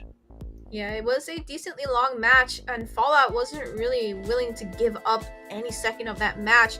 And I did want to point out, like, I feel like Midnight's position for, like, all of those kills, especially on ESO, especially when that first 5 minute of the rotation's happening, Midnight just camping in that bush for ESO and actually picking him off. That was a really good play, which started that snowball early game, right? But towards that mid game, I feel like the team fights just got a little bit messy for the side of Fallout, and we are looking at a 22-minute game. So this is one of those late game power spike games right here. 18-17, a kill difference coming from both sides. 5k gold deficit coming in from the side of Fallout, but we do see these substats besides the turrets and the Lord getting stolen. Everything else is just neck to neck with the turtles, with the buffs, but we're gonna have to give up for the team fight statistics. Trex, take it away. So here's the thing, right? We mentioned Guapsi on this Leslie, and we were wondering if it was going to be it in the late game. And honestly, I think this is kind of proof that Leslie just isn't it, right? He had max items. He had 2 Bladed Despairs and still wasn't really doing the damage he needed to. You know, I think the death of Burst Marksman is upon us right now. It's all speed. It's all DHS. Guapsi had everything he needed. He was the carry here. Had tons of damage dealt, but still not enough to be able to take them out. BloodThirstyKings come out on top, and Isso and Yato with an amazing game, outputting a buttload of damage. I feel like Leslie lacks a lot of mobility, right? So she can only bring up that flicker, but if you look at other marksmen, Beatrix with the dashes, carries with the speed light with a speed boost, but like this Fatal Links, right? If you watch Guaps in that backside, he is able to get some vision, start walking up, but he is going to immediately get punished by a lot of movement. He can't just run from that. Like maybe if he had a potential dash, just like a Beatrix, would have been able to move around a little bit more, but I feel like you have to, in this current meta, you really have to pick the marksmen that have the most amount of mobility, versatility, and a lot of team fight orientated marksmen. So like Carrie, Beatrix, Brody, you have that long range, you have that short range, you have a dash, you have that mobility coming in from the passives. So I just feel like Guap just kept getting cut off by T, by Baj, and that's just what made Guaps not available for half of those team fights, because he just can't get picked off or else there's no damage. And we talked about it, Midnight on this Kavita did no damage. But game 2, Trex. Game 2, draft 2, honestly, after seeing that showing, like, Fallout, I think they kind of lacked just like in the beginning, Midnight's was getting those great pickoffs, and then ever since that one moment where Midnight shows face, like we're already starting to see a little bit of a lack of patience, right? Instead of wanting to wait for the right play to happen, they're forcing it a little bit too much. And if they continue to do that, I do think BTK will come out on top in this one. BTK is very straightforward. They have their plan, they stuck to it, and they were able to execute it. Fallout kind of had a plan, and then it started to, you know, go to the wind a little bit. They started to get split up a little bit too much. When big plays happen and Joybaj was able to get the lockdown of 2 members, everyone just kind of went separate ways, and instead of trying to turn the fight around. Absolutely, but I still feel like Fallout, if they really take care of that draft and these team fights, they still have a chance, right? It was almost a 25-minute game. They weren't looking to give it up for free, right? But we do see these bans, and I feel like right now, Fallout has to be really careful with how they're drafting stuff right now, right? Yes, we did have a decent draft last game. We did see the reads coming in, right, and the responses, but in that specific team comp, I don't think it was the right picks for certain players, which kind of put them at that disadvantage, because you needed that burst, just like you said. We needed that burst with that the movement, the agility, the versatility. That's what they needed. So maybe if they turn this game just a little bit around and see, maybe we can flex different heroes and then, you know, kind of work around their jungle, this might be a different story this time, and they have the potential to do that. Yeah, they definitely have the potential to switch things up. I think, like I said, I don't think their draft was exactly bad. I don't think that was exactly rough. There was just, like we said, Mello wasn't able to get that many pickoffs. There was just a couple things that they didn't execute correctly, to where BTK took more chances, I think, that game. Joybaj was always looking for something, and though he paid the price for it a few times, it eventually pays off, and he has some game-winning moments. I want to see Mello, I think, take some more chances. I want to see Fallout take a few more chances, look for those big plays, and try to get them down, because BTK is definitely not unbeatable. They're not the strongest team in the season right now. They can get a little crazy. T can make mistakes. Yato can make mistakes. We saw Yato try to get the pick off onto Guapsi in like the second Lord push, pay the price for it. So I think if Fallout can keep their cool, they can definitely do something. Now, coming into these bans, they are going to ban out T's Yuzong here. Diggy and Fanny going to get banned out from BTK, and overall everything else looking pretty normal. Looks like they're looking for a trade though, right? It's BTK is gonna have to ban out this Valentina if they don't want to give it up to Midnight, which we did see Midnight play really good Valentina games in all of NACT so far, and Valentina is a 100% pick or ban hero, so we're gonna either see it getting banned out or picked. So they're gonna trade this Kaja and go ahead and give the They go for the glue instead. They're gonna go for the glue. Okay. Not a bad pick. I mean, not a bad pick. I think I would have liked the Valentina, especially with the Kaja banned out, because it's like, all right, we're not even giving up the Kaja or anything like that. But Uzi does do a good job on the glue. It can be solid. Maybe they feel like T was getting the better in the EXP lane, and they want to give Uzi something he's comfortable on. I think last game the glue was banned up front by BTK, or maybe Fallout banned it out. So it wasn't something that was available on the field. Now, BTK still need to lock in their second pick here. I mean, Fredrin is still open, but instead they want to go for the R-Lot for T. So 2 strong picks for the T and Yato combo. Yeah, but thing is, for R-Lot to really strongly, like, show himself, he needs a ton of CC. because his dash is what makes him one of those versatile backline EXP laners, right? But we do have the Terrify coming in from T, but I would still, if I want to pair it up, Fredrin wouldn't be too bad. Yeah. I mean, you get the Terrify, you get the Taunt, lots of possibilities. Stun. You could also, whatever Joy Ball locks in, we know he likes to pick heavy CC heroes, something that's going to make big sets happen. Maybe he locks in the Atlas again. Maybe he locks in something like that. So plenty of opportunities still. I think the Arlot's a solid pick. I don't think it's like the best EXP laner. I don't think there's any real best EXP laner right now. But it's definitely solid. Ooh. On the other side, Melissa and Eve going to get locked in. Now, Melissa is going to use a lot of that early game damage advantage. Poke advantage as well. Melissa's gonna, I don't know, her needles hurt. Her needles. That's all I could say. They definitely hurt. I mean, she is stitching a doll in her meantime, so I mean, using that to her advantage, and it's gonna be Guap's running it. He's gonna go ahead and probably lane bully this Claude in that early game. And knowing that Claude, yes, he has some clear advantage, right? He has Dexter. But Melissa has her doll. Yes. So this is really a 2v2 fight. It's Dexter versus the doll at this point. But we do know that Claude also has to micromanage his mana in that early game. It's so horrendous on how fast his mana does go down, but he needs that for his stacks, or his movement speed just goes out the door, right? But we're gonna go ahead and see, and that ultimate coming in from Melissa though. The go away. Go away. Yeah.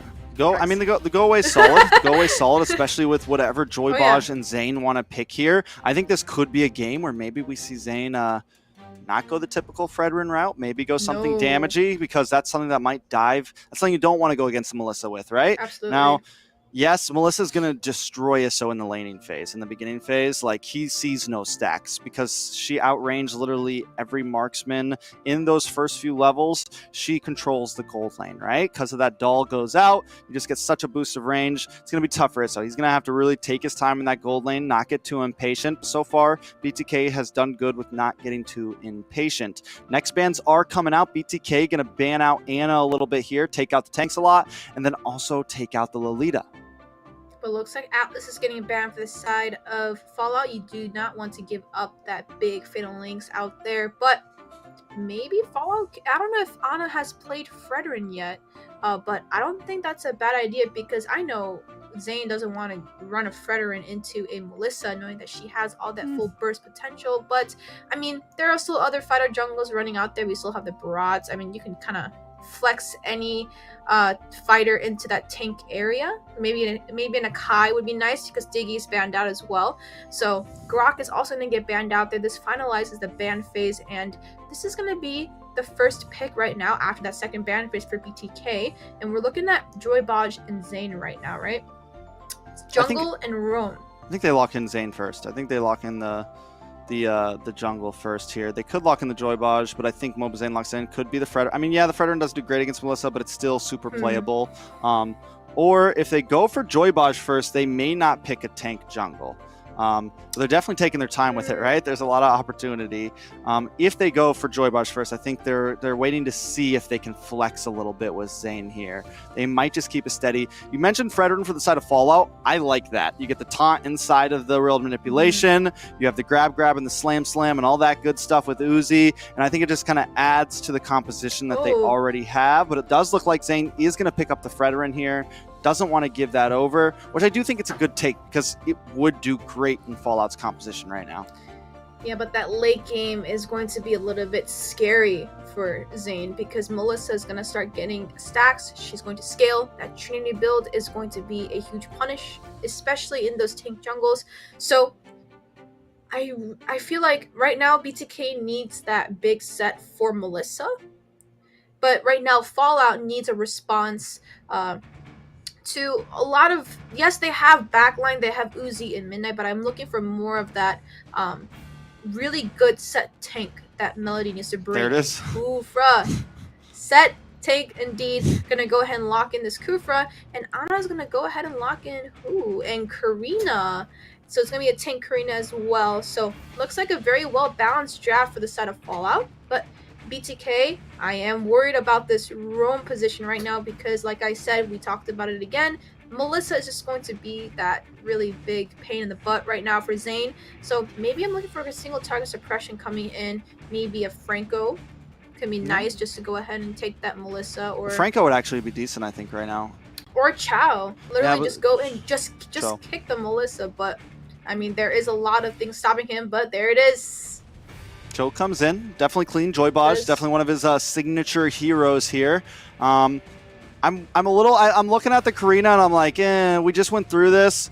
The Terrify from Yato, the taunt from Moba Zain. It's not going to be easy. He's going to, Anna needs to find the right targets, right? Look for Isso, look for Joybaj maybe, but even then, the way the dragon to kick you away, I don't think it's going to be, timing is going to be very important for Anna on when Anna approaches these team fights, right? Not too early, maybe not be the main aggressor. Once again, I think it comes down to how well Mello can make the sets happen. And how well he can come and make sure that set is set on time, because you can't just do it early, you can't do it late, you can't do it whenever you want. You have to be careful when you do give these sets for the rest of the team. But like I said, that Chow might have a little bit of a hard time getting to Guapsi, knowing that there is two back lines, which is going to be the Glue and the Yeet. But we are on our second match. We are ready. Trex, are you ready? Yeah, this is match point. BTK going up against F4LLOUT. BTK looking for a win here to secure their spot in these playoffs as the season moves forward. F4LLOUT trying to get a couple points under the belt, so maybe they can steal something in that number 4 slot. Anna versus Moba Zain in the jungle. How you feeling about it? Well, I feel like this is... The thing is, the snowball has to happen. I'm just waiting for the snowball to happen towards F4LLOUT, right? We already know that Zain is going to go ahead and do whatever he needs to do on his friend, spilling a little bit of pixie dust like he always does, right? But we do need to focus on that top side. A lot of pressure, a lot of constant gangs coming in. Make sure that Wops is protected. Make sure he gets all the gold that he possibly can, so that towards that mid game, it'll be an easier time for F4LLOUT to go ahead and scale and start melting down these really heavy tanks, which is going to be that Zain, T, and Joybaj. Yeah, right now, Yato and Joybaj rotating very well, right? And I like that from them. Joybaj very comfortable on this Chow. He's going to stay on the opposite side of the river, and it's forcing Mello away. You can already tell. He's not really able to get vision for his team, and right now BTK kind of controlling the map a bit. They're not going to be too aggressive up front, I don't think, but as long as they know where F4LLOUT's at during this game, they're going to have an advantage.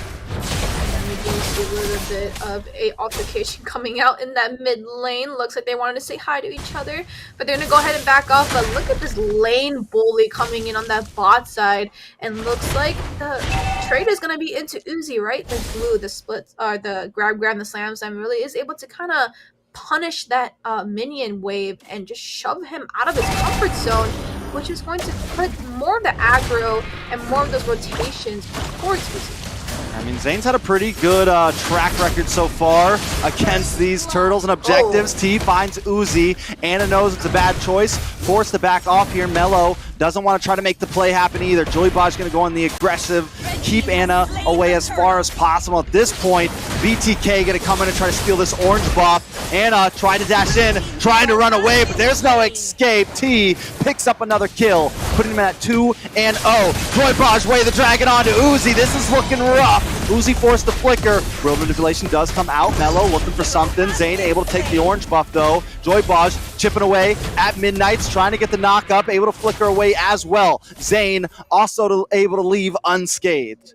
Looks like that was a little bit of a brawl in that red buff, right? We did see multiple people get knocked out, but that is all into the hands of BTK, sitting at 3-0 right now. And F4LLOUT, that snowball like I was talking about, they gotta do it fast, or else this is not gonna be a great game for the side of F4LLOUT. Yeah, it's definitely going to be troublesome. F4LLOUT, I think, they still have some late game insurance with Guapsi once again, but last game, we thought they had late game insurance with Guapsi as well, and he was never able to get a good position. I feel like something BTK's been doing good this past game, and now this game, is kind of keeping F4LLOUT a bit split up in these fights and not giving Guapsi that position, not giving anyone a great position. They're controlling the rhythm of these fights, and F4LLOUT needs to find an answer to break that rhythm. Joybaj looking for Mello here. Zain also coming in, trying to get the taunt. Looks like a lot of damage. Guapsi doing a little bit of damage as well. BloodThirstyKings going to try to reposition themselves down on the boss side. T and Yuzi also doing their thing. Up the top side, a little bit of a skirmish. Guess we're having a few difficulties right now with our cam possibly, but it seems like BTK is going to reposition themselves. No deaths on the board.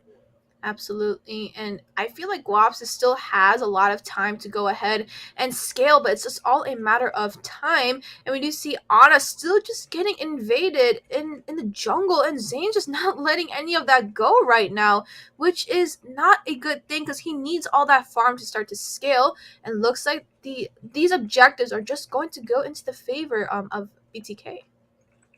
Most definitely. Now with Turtle, I mean, again, second objective, right? Starting to be a little bit of a problem. And we were talking about Fallout trying to snowball. It looks like BTK is going to snowball. And there goes another kick onto Ana. Mello, way too deep. No escape. Tries to get the Tyrant's Rage, but it's still not enough. Midnight's drops World Manipulation. Joybaj able to flicker away, but T dashes in. He wants the fight. He wants to take it. Midnight tries to flicker, but Yato flickers in and finds one for himself. T does pay the price for that, but now BTK is going to move on to this mid-tier 3 tower.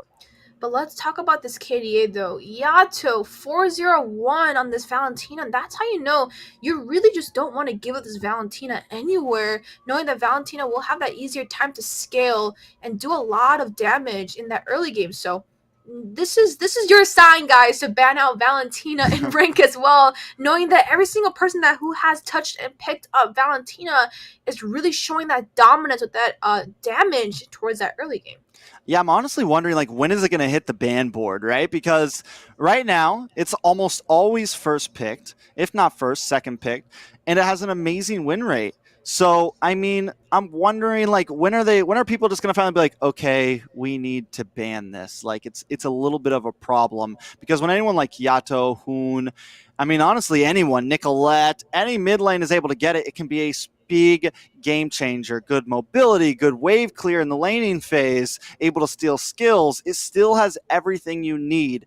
So maybe next week we see a couple more teams ban it out, or does it continue to just be played? Speaking of plays, though, Midnight goes down. Yato able to pick it up.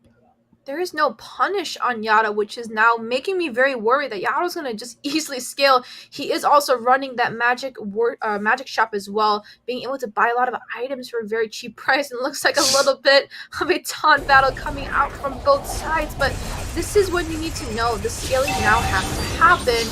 But I feel like this is a little bit too late now. This is 4K. They are losing a lot of these turrets, especially that mid lane. But Mello able to find T there. Ana picking up the kill. No, Midnight's actually takes it. Joybaj now on the run, though. Yato, though, does have his back. They lose a member, but I don't think it's too huge. Right now, 2-7. BTK holding about a 4K gold lead. Absolutely, and now Easy is going to go ahead and give some vision for Ana, and I feel like Ana is just really having a hard time looking for answers right now. I mean, Ana was just trying to farm everything, but Zayn has just been walking around. Look at him, one hand in his pocket, just walking around untouched and just taking a lot of his farm, which is automatically putting the gold lead at a little bit low of a deficit. And knowing that all three turtles also has been picked up by Zayn, now Fallout has to take all that economy in their hands, and with these minions, right, they have to take as much as they can and just take all the gold and maybe give it to Guaps at this point and let him clear everything. Because he needs to scale. He's going to be the one doing the most damage. I mean, that's what he's trying to do, right? Guapsi sitting in the off lane. He's trying to get some gold. He is a little bit behind right now. He's only got the Corrosion Sight and the DHS, where when we look at the side of Isso, he's got the Golden Staff, the DHS. He's not working on some defense. He's feeling good about himself. He's got boots. He's got the leg plates in. And Guapsi's forced to not be involved in these team fights as much. Isso able to rotate down a little bit more, but now Isso on the boss side looking like he's in a little bit of trouble. A lot of damage. Able to flicker away, though, and get away safely. Now it looks like could be a counter-strike. Zayn, Joybaj, T, Yato all coming around. Yato trying to cut them off. Guapsi in a bad spot. Real manipulation comes out. The IMU able to steal a crucial skill and secure the kill on to Guapsi. Now, we just mentioned that he didn't want to join any of those team fights, but looks like BTK is going to bring the fight to them instead. And they're going to go ahead and take down Guaps, which is not looking too good. No kills on his end either. So looks like I need to a response. Melo does land the jump, but he might just get caught out here, which is not. He's Not gonna looking get good caught at out. all. Yeah, Oh he's no, got- this there's is no not good at all. escape. Oh yeah, there is no escape, and T kind of just being a menace, right? Moba Zane was right next to him, so that passive trigger is just gonna let him just dash and dash and dash and dash. But we do see a lot of punish, and there's just so much pressure right now for the side of BTK. I mean, they're just oppressing Fallout right now, holding them to their base, taking all of their jungle. Fallout, I mean, the answer is to try to farm up by time, but BTK's not even letting them farm. All they're getting is a small wave of minions here and there. Just a little drop of food here and there, appeasing them a little bit. But Fallout can't seem to find an answer currently, even on this Lord pit. Look at BTK's position. They're literally in the purple buff jungle right now, not giving every space. Zane just going to solo this Lord right now. Anna maybe trying to look for something, but Uzi's already gone down. Anna can do nothing, and Zane is taking the Lord. Even with Blue using that split, you usually don't want to touch them, but Praise's Wrath going down. Ooh, Yato picks up that kill. Isso comes in with the Blazing Duet, able to back off now, but now the Lord is coming down the top side. Minions also very close to this tier 2 in the mid lane. BTK gonna be able to take it and move on to the next. We do see them taking this advantage with the minions in the tower. Unfortunately, now they're picking up T coming to flicker play. Ooh, T knocks them all up towards the team. Wapsi goes down. Anna still on the death counter. Zane taking a little bit of damage, taking a couple too many tower shots. Grab, slam. Zane goes down. Uzi gets terrified though and is picked off by Isso. Next, Lord gonna try to get this crash. It is not in the hand, so it's just gonna walk up, do a couple attacks. Mello tries coming to the backside, takes a couple too many shots from Isso. Blazing Duet comes in to clear things up. Anna dashes through but still goes down. It's a full man wipe. Yato and Joybaj may be able to finish this. Isso still there, but Guapsi is back on the field. Gonna try to get some range and keep them at bay. Try to do some damage, but Yato's got the package. Able to get the finish, and that is it. It's a 2-0 sweep. Bloodthirsty Kings make Fallout go down a little bit farther into the leaderboard. Unfortunate game for the side of Fallout, but BTK does secure their spot here, and that was just the pressure was just a little too much for the side of BTK versus Fallout, and the response coming in from BTK into Fallout's draft just really shows who is the dominant jungle area, which is going to go ahead and be Zane, and you see him denying everything. There was no economy to go ahead and scale off of, and that's what we want to see from Zane. I mean, that's what we want to see from BTK, right? I feel like the whole team is slowly getting better and better as the season goes on. And I've said it from the beginning, we know it's a good team. We know there's amazing players on the team. They had a very shaky start. They had to go against some of the more synergized teams right up front in the season. But now it feels like they're kind of getting into their groove. And I'm excited to see how they do in the second half of this season, right? And see if they can get any of those grudge matches out of the way, maybe get some returns. Because right now, they're starting to look good. They're getting a couple 2-0s under their belt. They're climbing up the leaderboard, went from 4 to 3, looking for possibly the number 2 spot later on in the season. I mean, definitely a different team than what we saw 3 weeks ago. Looks like they're going to go ahead and get the momentum back, as they did. They're the ones that got swept the very first game, but now they're the ones sweeping all of these teams, which is what those this is what we wanted to watch from the BTK team, right? This is what we were waiting for. Zane coming online with the rest of the members and being able to start synergizing with the amount of time that they had on their hands, knowing that they have been practicing a lot. But 4-17, 10-minute game, and this is also one of those fast games we did see, aside from the TheOhioBrothers taking away that first fastest game. This might just be our second one today. 10 minutes and 54 seconds, 4-17 on the board. If you take a look at these substats, everything has been denied by the side of Fallout, and BTK was able to just macro everything, including the turrets, Lord, and every single turtle fight, which is just not into their favor. But let's take a look. Yato coming in at 11-0-4 on that KDA, and Mello missing that Tyrant's Rage just kind of sold the game right there. He really did, because imagine if he landed that ult, right? Things could have gone a little bit differently, given a little breathing room for Guaps to come ahead and defend. But we're gonna see that Yato does pack a pretty big punch right in the face. And that is what happens if you let a Valentina walk like that. And that is the true damage that early game Yato has a perfect KDA. And I'm pretty sure this match, Yato does secure that MVP, sitting at 11-0-1, I believe, which is more than half of BTK's KDA as well. Yeah, Yato, he's definitely trying to earn some of those KDA points back, working his way up. He doesn't want to be considered a third or fourth rate mage. Nicolette and Hoon sitting at the top of the KDA board. Yato trying to climb up right now. He's got climbing. a couple deathless games. He's climbing. He's climbing. He's working. He's working his way up. He's working. He's going to go up those stairs pretty fast, though, if this is what's going to keep happening, right? Let's look at this team fight, though. This was the first match, and we do see, just like Trek said, every time Joy Baj does set, it's either a yes or a no, right? We did see it did cost him his life, but knowing that Joy Baj is like the rum style, it's kind of like a coin flip, right? It's either it works or it doesn't. You try to do a set to punish or not, and like these Lord fights, I feel like every single Lord fight that BTK had, Joy Baj was able to give those really good sets towards that back line, which gave them the advantage and went ahead and see that Lord, but Glob's trying to do a little bit of chip damage, unfortunately did not make it to the way he wanted things to go.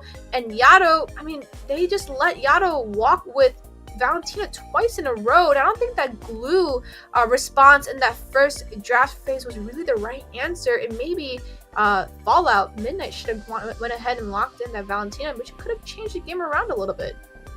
Most definitely. And now, I mean, every time BTK does make the plays happen, Fallout had trouble making the plays happen. And I hate to put it down to one player, but Mello had a rough night tonight, right? From game one, not able to get big plays. And you pointed out in game two, some of those crucial moments where you need to make the play happen or don't make it at all. Mello tried and kind of failed. I know they got it in them. I know Fallout does have the potential, just like what I think BTK has, but they need to tighten some of those things up. Hopefully, we see them do better in the future. Big GG's to BTK, but let's send it back to our beautiful host, Xina. And it seems like we've been in a dancing mood these past matches with the DDR, slow dances and tangos, and BTK waltzing their way to victory. Congratulations. And yes, waltz. And the MVP goes to the unkillable Yato. Tell us what you guys think about the MVP, guys. I mean, I'm a fan. You know, I think I got a lot of slack for being such a Yato fan when this season first started because how rough he was playing. But he has kind of picked up the pieces, and now he's showing that he is still a great mage player. I think BTK, as we've said, just needs to get some of their synergy down. They've got a lot of stars on the team, but they seem to not be able to find that connection. Tonight, they showed they do have some possible connections. They did lock in the MVP, and Yato coming in with that perfect KDA really did show how to play that Valentina, and doing that a lot of chip damage, especially that burst towards that end, really did show that he is the MVP for this current match. Yes, those Valentina plays were awesome, but 3 matches down, 1 more to go. The next matches will be LaimeTop going against Area 7. Let's see if LaimeTop can take it away. And after this short break.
Welcome back, fans. We're on day 2, week 3 of the North America Challenger Tournament. I am XinaLili, and I'm here with your OPM forecaster, Trex, and the MLSA lovely Eunice. Our next match is LaiMiTop versus Area 77. Get your predictions in the chat. In the meantime, let's see what our casters think. Well, I think it may be a little one-sided, I'm not going to lie, and I am correct today. The only real different ones is going to be Deku and Eunice with the 2-1 here. Honestly, I think it's going to be a hard game for LaiMiTop. Area 77 coming off of a big loss. Anything from you, Eunice, on these predictions? I mean, honestly, yes, we do know that LaiMiTop is currently sitting at that lower end of that bracket, but I mean, LaiMiTop does still have the skills. I mean, they have good players too, and you never know. And we've seen them actually play pretty okay games. So I just want to see how they want to go about with this. Alright, I just got word that draft is ready, guys. I'm ready to jump into the last battle of the night. Casters, let's go. Alright, Trex. Eunice calls this the Trex dance. I don't know if I actually do this all the time, but I guess I do now. You do. So, LaiMiTop up against Area 77. Let's bring in the hype for the final match of this night. As our beautiful host Xina said, let us know what your predictions are in the chat. Personally, as you saw, all the casters are saying Area 77. But Eunice, you brought up a great point. LaiMiTop has had great drafting skills. They know the game. They know what they're doing, but they have a little bit of issues when it comes down to the execution in match. Have they learned their lesson? Can they take a win here? They have taken a few wins in some series, I think 2 or 3 to be exact. They did. Area 77 did just come in off of a loss against Ackerman, so either they're coming back with a vengeance or they're losing their groove a little bit. Which one do you think it is?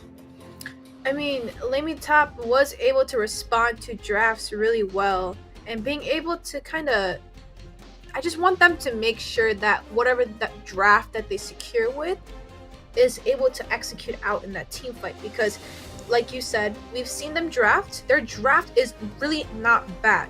It's actually more on the good thinking strategical side, right? But when it comes to those team fights, and when it comes to that end zone and towards that mid to late game, that's where they start to kind of struggle just a tad bit. So I want to see if they really want to take that and just make sure they take that draft and win with it. So I had to give one of those matches over to LaiMiTop because I know how strong their drafting skills are. So 2-1 for me.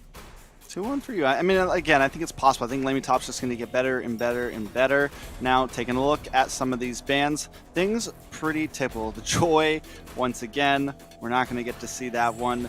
I think one thing that's kind of interesting is, like, there's only 2 teams that really ban out the Diggy pretty regularly, and it's Area 77 and BTK. And they are 2 teams that do like to bring in some CC comps, especially BTK. Area 77 seems to, Gals Cutie likes to run the Cho. He likes to run some things like that are also kind of aggressive, very similar to Joybaj in a sense. But I wonder, like, is this a waste? I guess when you're on the red side, you have a bit more flexibility with your bans, but I think it's just an interesting fact that no other teams are like steadily banning that. It's just those 2. But I also feel like getting the Diggy out there and banned out, it forces you to go an actual set roam or a support route, right? But knowing that it's just a battle of sets at that point, when Diggy is getting banned out, there's really nothing else that you can really do. There's no other like roam that nullifies all CC, right? So I feel like every time a Diggy gets banned out, it really depends on who the roam is and what roam is going to get slotted in.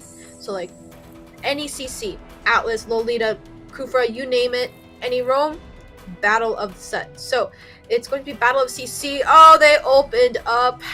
Fanny is going to go into the side actually though for LaiMiTop. We know how OP the Fanny can be in the right hands, right? Plee, I think maybe he's played it once. I don't know if we've seen him a whole bunch on this. I'm sure if he's picking it up front, he feels comfortable with it. but I wouldn't count Area 77 out just because of a Fanny pick. Like I said, Gauss Cutie does great on the Chow. A lot of them do good on heroes that can possibly focus down onto this. Franco, lots of options, and literally it is the first thing locked in. So already an answer fourthly here on this Fanny.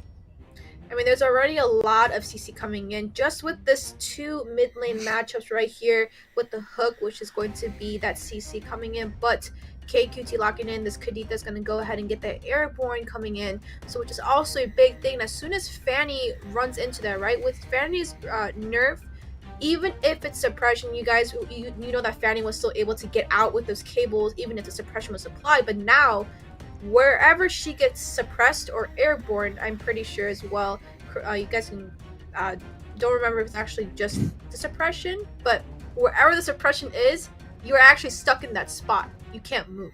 So that is a kind of a bad thing right now for the side of LaimitTop, which is going to be this Fanny, but One Punch locking in this Paquito, and Marcuti is going to lock in this Brody, and that's the champ and the hero that he did end up getting a Maniac with.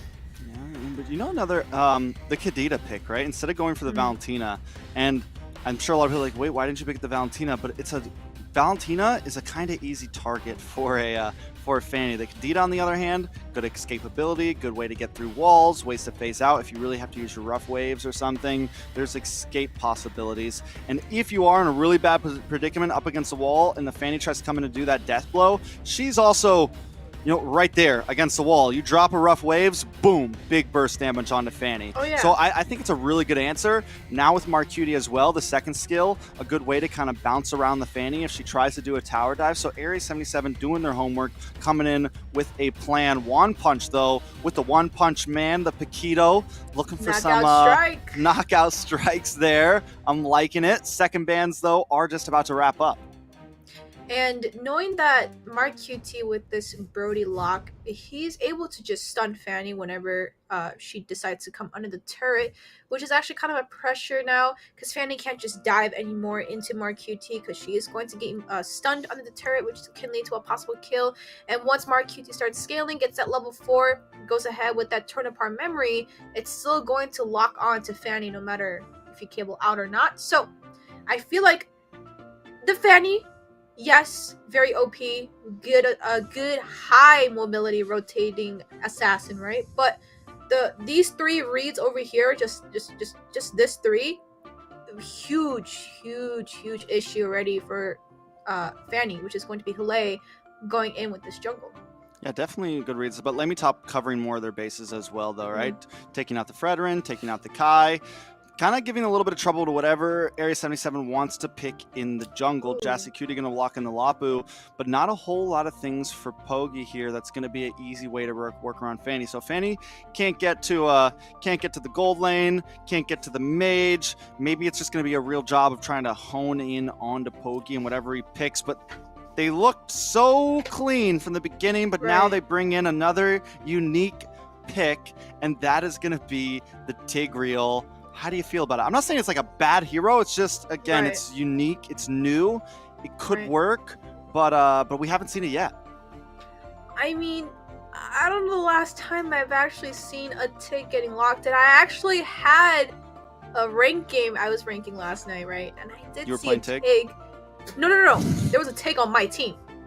Yeah, I don't run Tigs, but there was a Tig and they actually played it pretty well. So I'm actually not that worried. I mean, the only thing I would say is if he gets hooked or suppressed or airborne, which already there is a lot of CC that can cancel out Tig's ult, but Poggy is going to lock in this tank slot, as we love to call it. But is tank slot really what Poggy really wants to run? And I'm pretty sure he probably will, knowing that it's probably he definitely wants to run damage. He definitely wants to run damage. Definitely wants to run damage into a high and dry, probably high and dry Fanny. I mean, the thing is, Fanny can be flexed either hybrid or with the fighter emblem or with the assassin emblem. I mean, we've seen some Fannies build tank, so we're gonna have to see where Hale wants to go with this one.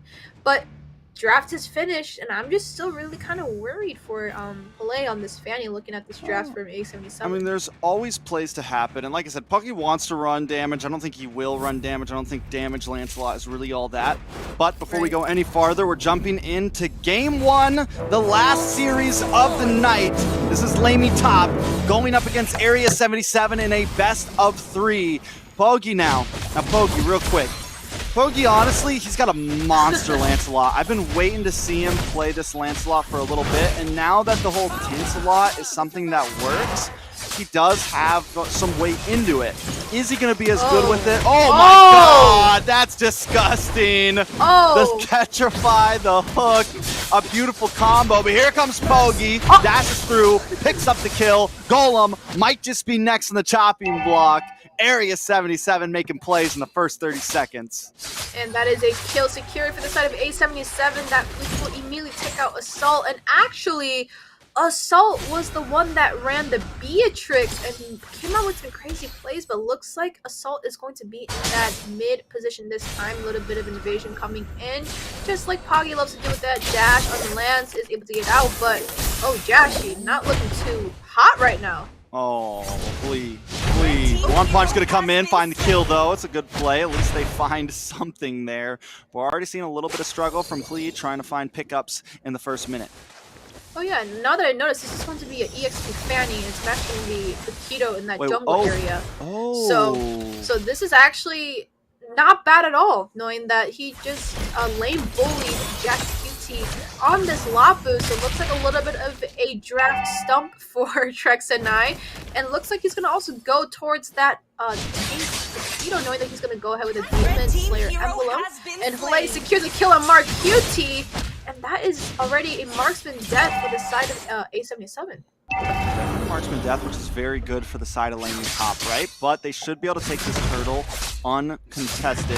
LaiMiTop holding an ever so slight gold lead, but I don't think it's something that's going to stay. Big Petrify, Lee comes in, Assault, also trying to make something happen. KQT in a very bad spot. Lee wants to get the finish, gets it. Down goes KQT. Lee now on the run, hook does land. This could be bad for Assault 1. Wait a second, in comes the Tigreal. Almost gets the stun, almost does get the knock up, but only able to find one. Area 77 still at a gold even with LaiMiTop. I'm kind of that Golem is running this Tig though, because we are known for his Grok, I believe, but looks like he's going to go ahead and make this Tig pick work, and that was a good set, but just no follow-up. A one punch doing a little bit of damage onto Marquis. To put up our members doing a little bit more, and it looks like Poggy smells one punch really low, and Golem zoning a lot. Oh, he's going to get pushed back in, though, in a bad spot. Here comes Lee, picks up the kill. It's an EXP Fanny, but he's all over the map right now. Next is going to be One Punch. KQ able to find something with the rough waves. The flicker comes in, the stun, the push back. Assault looking for a kill, but Gauss Cutie is here to help out. In comes the suppression. Nice, nice bloody hunt, and Golem goes down, but Lee here once again, finding the kill. Gauss Cutie able to flicker away, but we're already seeing a lot of threat from this Fanny in the EXP 4-0 and 1. With the high and dry emblem, she is going to have that really nasty early game damage and shredding through Jash QT on this Lapu. Usually, you don't see Lapu getting dropped down that low in that early game, but knowing that Fanny can, you know, go around the entire map and no one can really stop her from rotating to each lane. I mean, she can just wipe an EXP lane and go immediately down to that gold lane. She's going to go hunt for Mark QT. Definitely. Wait a second. Gauss Cutie almost gets the hook. Able to push him back, but a Petrify comes in. Mark Cutie goes down. Knock up onto Gals. A double kill for Lee. It's a 6-0-1 EXP Fanny, guys. Didn't expect it, but it's working very, very good. And every time he gets the kill, he goes back to the base. He gets the kill, he goes back to the base. Able to get that energy back. And he's just waiting for those moments. He's able to get across the map so fast and make those plays happen. Looks like a little bit of utility wasted down there. We did see two ultimates pop coming in from that Tig and that pizza right there, but One Punch is going to go ahead and deny some of that farm. And this response though, LaiMiTop putting Fanny in that EXP lane automatically puts the gold lane at a little bit of a disadvantage. Mark Cutie's at 0-2, and Mar is just safely farming, knowing that, hey, can you come kill this Brody for me? He's going to come ahead, swing by with those steel cables, and secure a kill on Mark Cutie. I mean, LaimiTop playing a great game right now. But wait a second, Gals Beauty tries to find Golem. Mark Cutie picks up that kill. Pogi able to take the turtle. One punch, look for the one punch, maybe the knockout, but trying now to get away. This could be a bad spot. The flicker comes in. Mark Cutie finds the kill. Jassy trying to keep him away. Assault dashes in, dashes out. Nothing too major. While all this is happening, Lee able to take out this bot lane tower. Ooh, looks like he was about to get caught out there. Steel cables landing all of those though, but that is what happens if you slot a Fanny. The split push ability is still there, but if we look at this late game right now, they don't really have a front besides that Tig and that Taquito. Yes, they are building towards that tank route, but is that something that they want for that late game? Ooh, you two see a flicker set? Big flicker, one punch comes in, a lot of damage. Down goes Golem though. Mark Cutie finds a kill. Lee able to back him up, but one punch is in a very bad spot. K-Cutie, Mark Cutie looking for it. He dashes in, he gets the shot, can't quite get the finish though, and the flicker from Assault steals the rough waves and picks up a double kill. LaimiTop playing like they're on top right now, having the game of their life against Area 77. Poggy looking for something but can't quite connect. Yeah, Mar was dropped down a little bit low there, but is able to safely defend this tower here, and that's a tower that you want to keep up. But Filet is just going to keep pushing up these lanes. That is already 2 towers about to be gone from the side of A77, but Suppress coming in. No escape from that one. That's what they need to do a bit more often, but here's the thing, Flea still gets the tower units.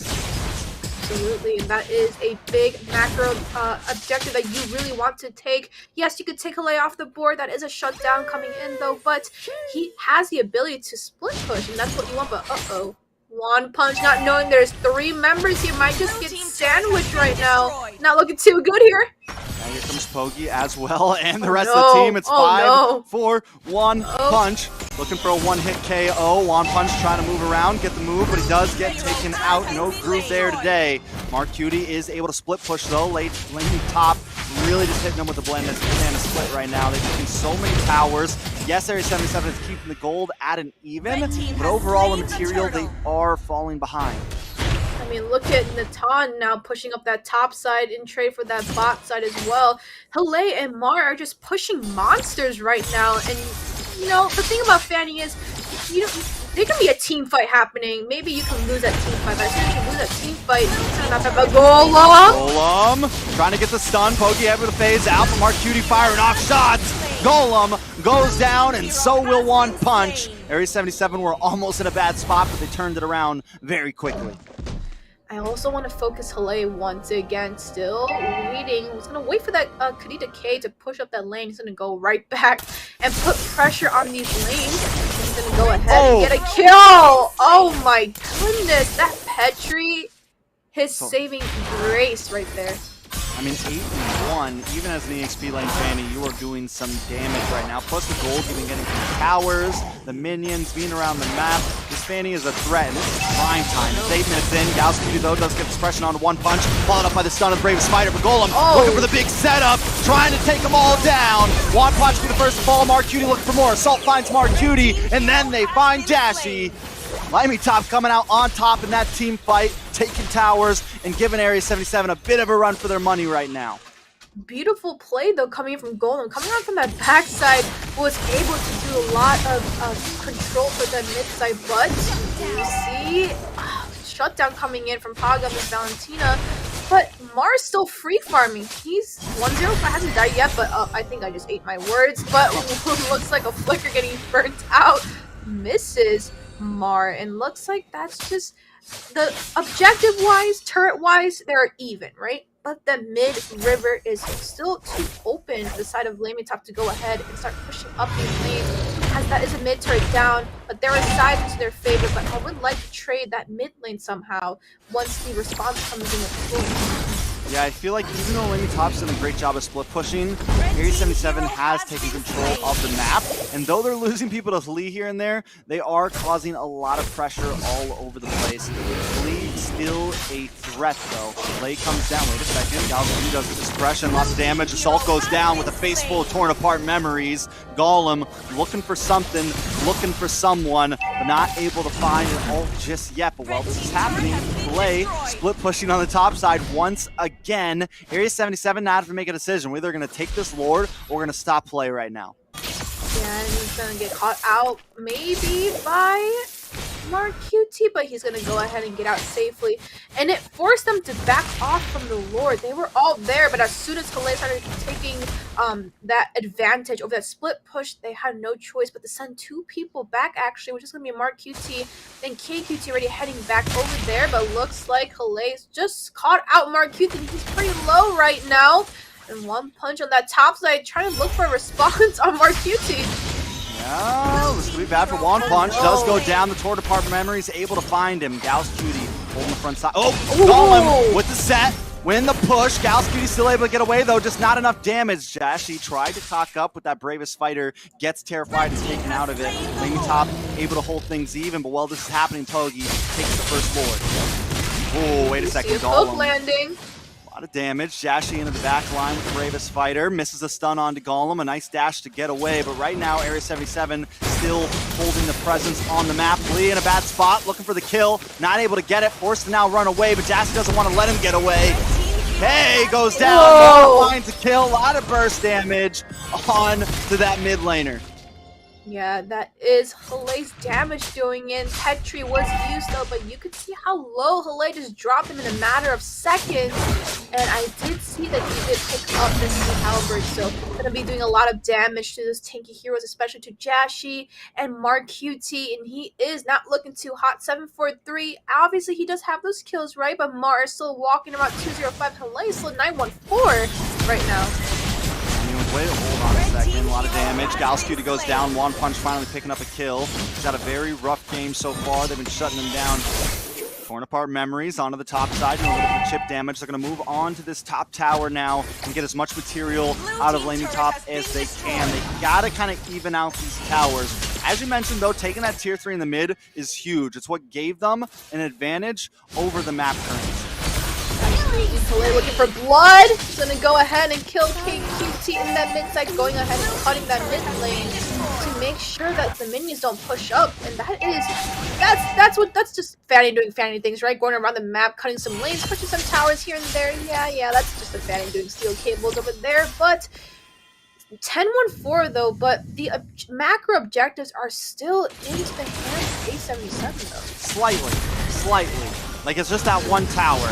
And at any point, this could turn around. Golem with a nice flick. Jassy able to just get away, but a Petrify comes down. A lot of damage on Mark Cutie, but Lee finally gets caught off. In comes Mar, though, outputting the damage. Mark Cutie goes down, playing Golem, also biting the bullet. Mar trying to fight for his team, trying to find something. Assault finds Jassy, now Mar wants to reposition Pogi, trying to get the Petrify. KQT misses the rough waves, still finds one. This could be big. The fight continues. Mar tries to reposition, gets the lifesteal, but just finally goes down. But honestly, that Natan was insane right there, Eunice. The man stood still, firing shots for at least 4 or 5 seconds with about 10 health.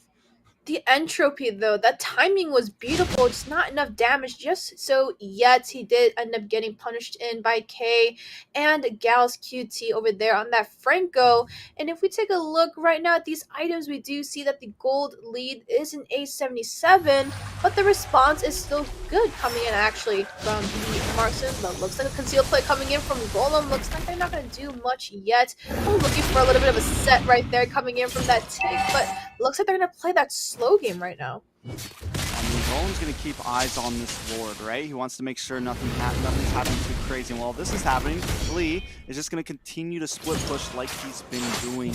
Maybe coming up from the backside, but wait, a nice hook onto Golem. Golem's going to push him away. Tries to get the pick onto BTK G2. Is able to phase through. Gauss Cutie now trying to reposition. Dashy coming in the backside. Mark Cutie with Torn Apart Memories. Finds Mar. Now Assault is also on the run. This could be bad. Big pick onto One Punch, looking for the finish. Can't quite get it, but Pokey slides through and picks it up. Now it's just Golem and Assault, but wait a second. On the top side, tower goes down. Area 77 forced to back off. Filet coming through with the split push once again.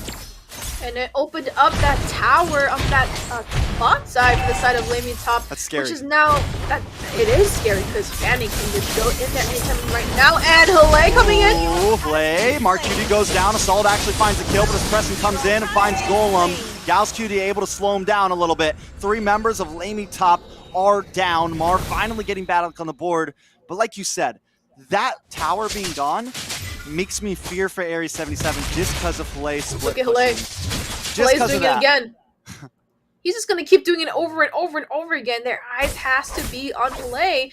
But the matter is, can they respond to that in time? And look at Lapis. They're already having to go back, which means this Lord dance might just not be into the favorite A77. Because, you know, the EXP laner wants to be there to control the map. But look at Halei still doing some damage on Jashi. Not able to get the finish. My goodness, though, I'm scared. It does give a great position over to LaimiTop on this Lord pit now. Bogey has to be careful. Can't get caught off. Needs to keep a cool head. Him and Gals against the world right now. Keep our eyes on Halei because I got a feeling he's going to go right back down that way. Oh, actually, it's going to go run it down mid right now. He knows that he needs to help with the sword. They're going to give up this blue, which is now even more scarier. Fanny does have this blue buff there, so he's going to go ahead and get a lot more energy.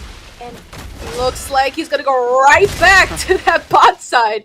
I feel like Area 77 might need to try to close out this Lord soon, make something happen, because if Halei is able to like get a win on that 1v1 down there, it's going to be a lot of problems. But Dashy should be able to handle it solo.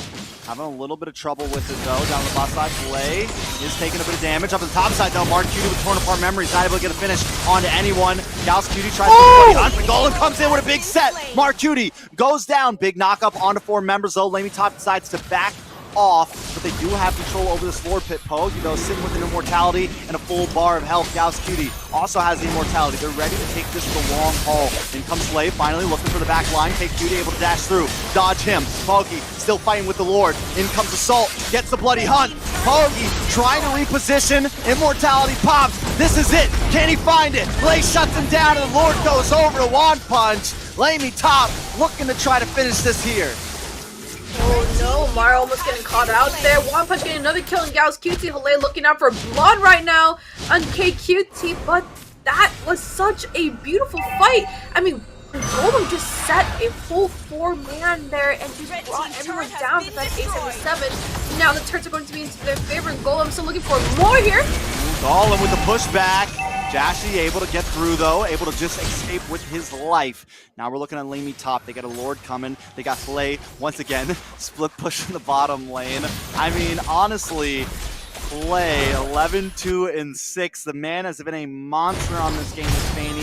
Has completely controlled the tempo for his team. And it could be the saving grace. And in he comes, the Petrify, able to pick off Jashi and make that utility of Immortality go down. Up in the top side, Immortality, Bogey, up against Swan Punch, looking for a possible play, trying to get as many towers out of this as they can. Don't know if they can get a finish here, but they sure can take a lot. One Punch gonna get stunned up from the bravest fighter, and now LaimiTop decides to back off.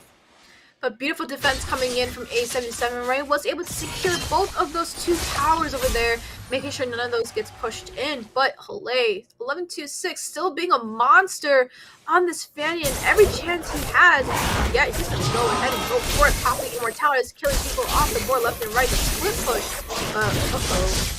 Oh, watching the Gals Cutie, but that's not going to be too much. Nobody is there, but wait a second, Mark just shows up, Play, smells it in the water, decides to back off. Yeah, it looks like there was a little bit of blood there, and Halei now knows that Gals doesn't have that suppression anymore, so he might go ahead and look for a possible kill potential, or he could just go split push again like the top side like he always does, and it might be a top side turret down for A77 if nobody responds to it. Thought Halei was going to fall off, Eunice. I thought the Fanny was going to fall off in the late game. Right now, Halei is still a huge threat, and I think it's because a lot of the team decided to focus maybe a bit more on magic protection. You know, magic defense. So right now, Halei is still able to pack a huge punch. Look at this setup. Uh-oh, Poggy. Able to get away, though.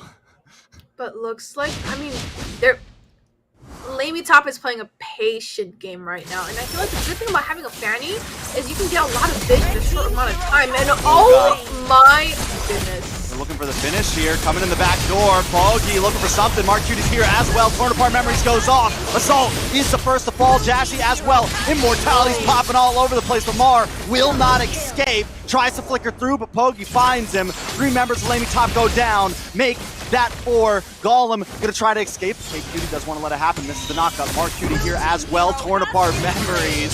to finish him off. And this could be a full man wipe. LaimiTop gave a valiant effort at the beginning, but now Area 77 is responding quickly. Don't think they're going to be able to finish it with this, but they will take control of the game again. But looks like that is still almost a full wipe off the side of LaimiTop. One Punch still trying to delay all these minions and trying to wobble combo away from Poggy and Gals. But that might be, oh my goodness, how long is this going to go for? Immortality might be popped here, but he's good. He's good. Time to defend these minions though. They're going to have Assault back up, so no worries. But that, I feel like they just have to be patient. This is a 20-minute game. Lord's going to be probably in the hands of 877, but if One Punch is not willing to let it go, they might just take this. Look at the eyes on plays once again. Oh yeah. In this bottom lane. And we got One Punch holding down the ward. Ready to try and get a steal. Jashi is going to go back to base. He's ready. He knows what's coming. But wait a second. Big rough waves. Mar goes down on the backside. One Punch looking for an angle. Can't quite find it. Immortality pops. Catches the face full of torn apart memories. Now it looks like Area 77 is going to try to take control of this. One Punch forced to back off. And Area 77 take control of the pit. Looking for another fight. Gals Cutie in a bad spot. Will take a lot of damage. Immortality pops. Looking for the hook. Can't quite find it. Assault able to escape with his life. Poggy back to the Lord. And Hale still going back and pushing up these lanes. At this point, where Hale is just gonna go ahead and just, you know, be a big menace and take them through as well, denying those buffs. And this is what Hale wants to do this entire game, right? Get a lot of information, but also push up these turrets is what LaimiTop needs right now. They aren't winning these fights right now as if they don't have their full team at the moment. But once Mark comes back, they should be starting getting online. But Golem already putting enough pressure on Poggy with his Lord Dance here. Definitely. And I mean, honestly, even wait a second. Flay looking for K Cutie. Petrify comes in. In comes Jashi. Flay ends up paying the price. Oh my goodness. Punch. Looking for the One Punch. Can't quite find it though. Now Area 77 ready to respond. It's a 50-second death counter on Hale. This should give them a nice advantage and no more split pushing. They need to take this Lord now. Oh, no. Look at Mark. He's going to go ahead and do the split pushing himself, but we already see Mark QT already kind of defending that lane, camping out Mark QT action, so he might just get caught off right here, right now. Not good, but look at this Lord Dance here. Push comes in. Gal Cutie taking a lot of damage. One Punch able to get a good angle, but Golem looks for the stun, finds it. Suppression comes in. One Punch takes out Gals. Boggy looking for an angle. K Cutie finds One Punch, and now Golem is on the run. Jashi now getting involved as well, but he walks right into Mark Cutie. That's going to be it. That is all. A 4-man wipe on LaimiTop, and Area 77 finally secure this Lord. We do see Fanny coming back up to Hale. Is going to go ahead. Probably help with the defensive route, but we do see the side lanes getting pushed up by the side of LaimiTop, but it's just the mid lane right now that is a little bit of an issue with that split pushing. Really put a big gulp in those side EXP laners, but Hale's gonna come back. You think there's gonna be a little bit of a play here? Hale's looking a little late, honestly. He does try to come in. Petrify comes on to Mark Cutie. Mark Cutie tries to sidestep, tries to dance. Hale looking for the angle. Torn apart memories goes off, finds Hale. That is going to be it. Immortality does come up, so he's still on the field. Area 77 needs to back off, wait for this Lord to come, and try to do this right. Yeah, they do have all the members going to be back up now, but look at the top side getting pushed in again. The bot side, he's going to go ahead and just clear up these minions just for the sake of making sure that they are able to defend as well. It's just a Lord now, so the lanes have been cleared up, and an improper sync coming in from A77. Like we're going the long haul, Eunice. Game one, we are 30 minutes possibly here unless someone makes a huge mistake. But win or lose, LaimiTop has earned my respect in this game. They're playing the best I've seen them play all season so far. Hale is online. Even One Punch, after having a bad start, is playing a lot better as we move into the late stages of this. Mar, Golem on this pig reel, everyone just having a great game. Absolutely, and Hale is still going to go ahead and do a lot more pushing. Jashi QT waiting out for him, but looks like he's not going to get caught out. And yeah, I feel like we're looking at a very long game because these are just pickoffs and pickoffs and pickoffs back and forth. You take one member out, but the other member comes out. But once other member comes out, someone's back up from the death timer. So what are we really looking at here, Trex? I don't know. We're looking at 55 kills total in 24 minutes. It's over 2 kills a minute in this game right now. They've been going nuts, and we're at 24 minutes. I mean, Lord's going to be up in 60 seconds, right? LaimiTop, they have a decision to make here. Do they keep on trying this split push thing that they have going on? Because at this point, it doesn't feel like it's really working, or they have to be a bit more sneaky with it. Or do they use Slay in the team fight for the Lord? Because that could work too. Absolutely, but the thing is with this Lord fight, I feel like at this point now, Hale has to be there, at least getting one pick off on somebody. Hero first before Lord, I feel like is going to be the advantage for Hale. It's not your typical EXP right now, right? He's running more of that split push, single pick off, go back to base, single pick off, go back to base type hero, but Fanny does fall off towards that late game, and you can already kind of see it, so he's going to go ahead and go to split pushing route, but this actually prevents Jashi's even A77 from being able to fully rotate onto that Lord, which means they won't have an EXP lane in the zone, and looks like Fanny is waiting out, but looks like a little bit of a supervision coming out. Golem is still looking for something, but this Lord is up, but look at the position on K and Gals right there in that tri-bush.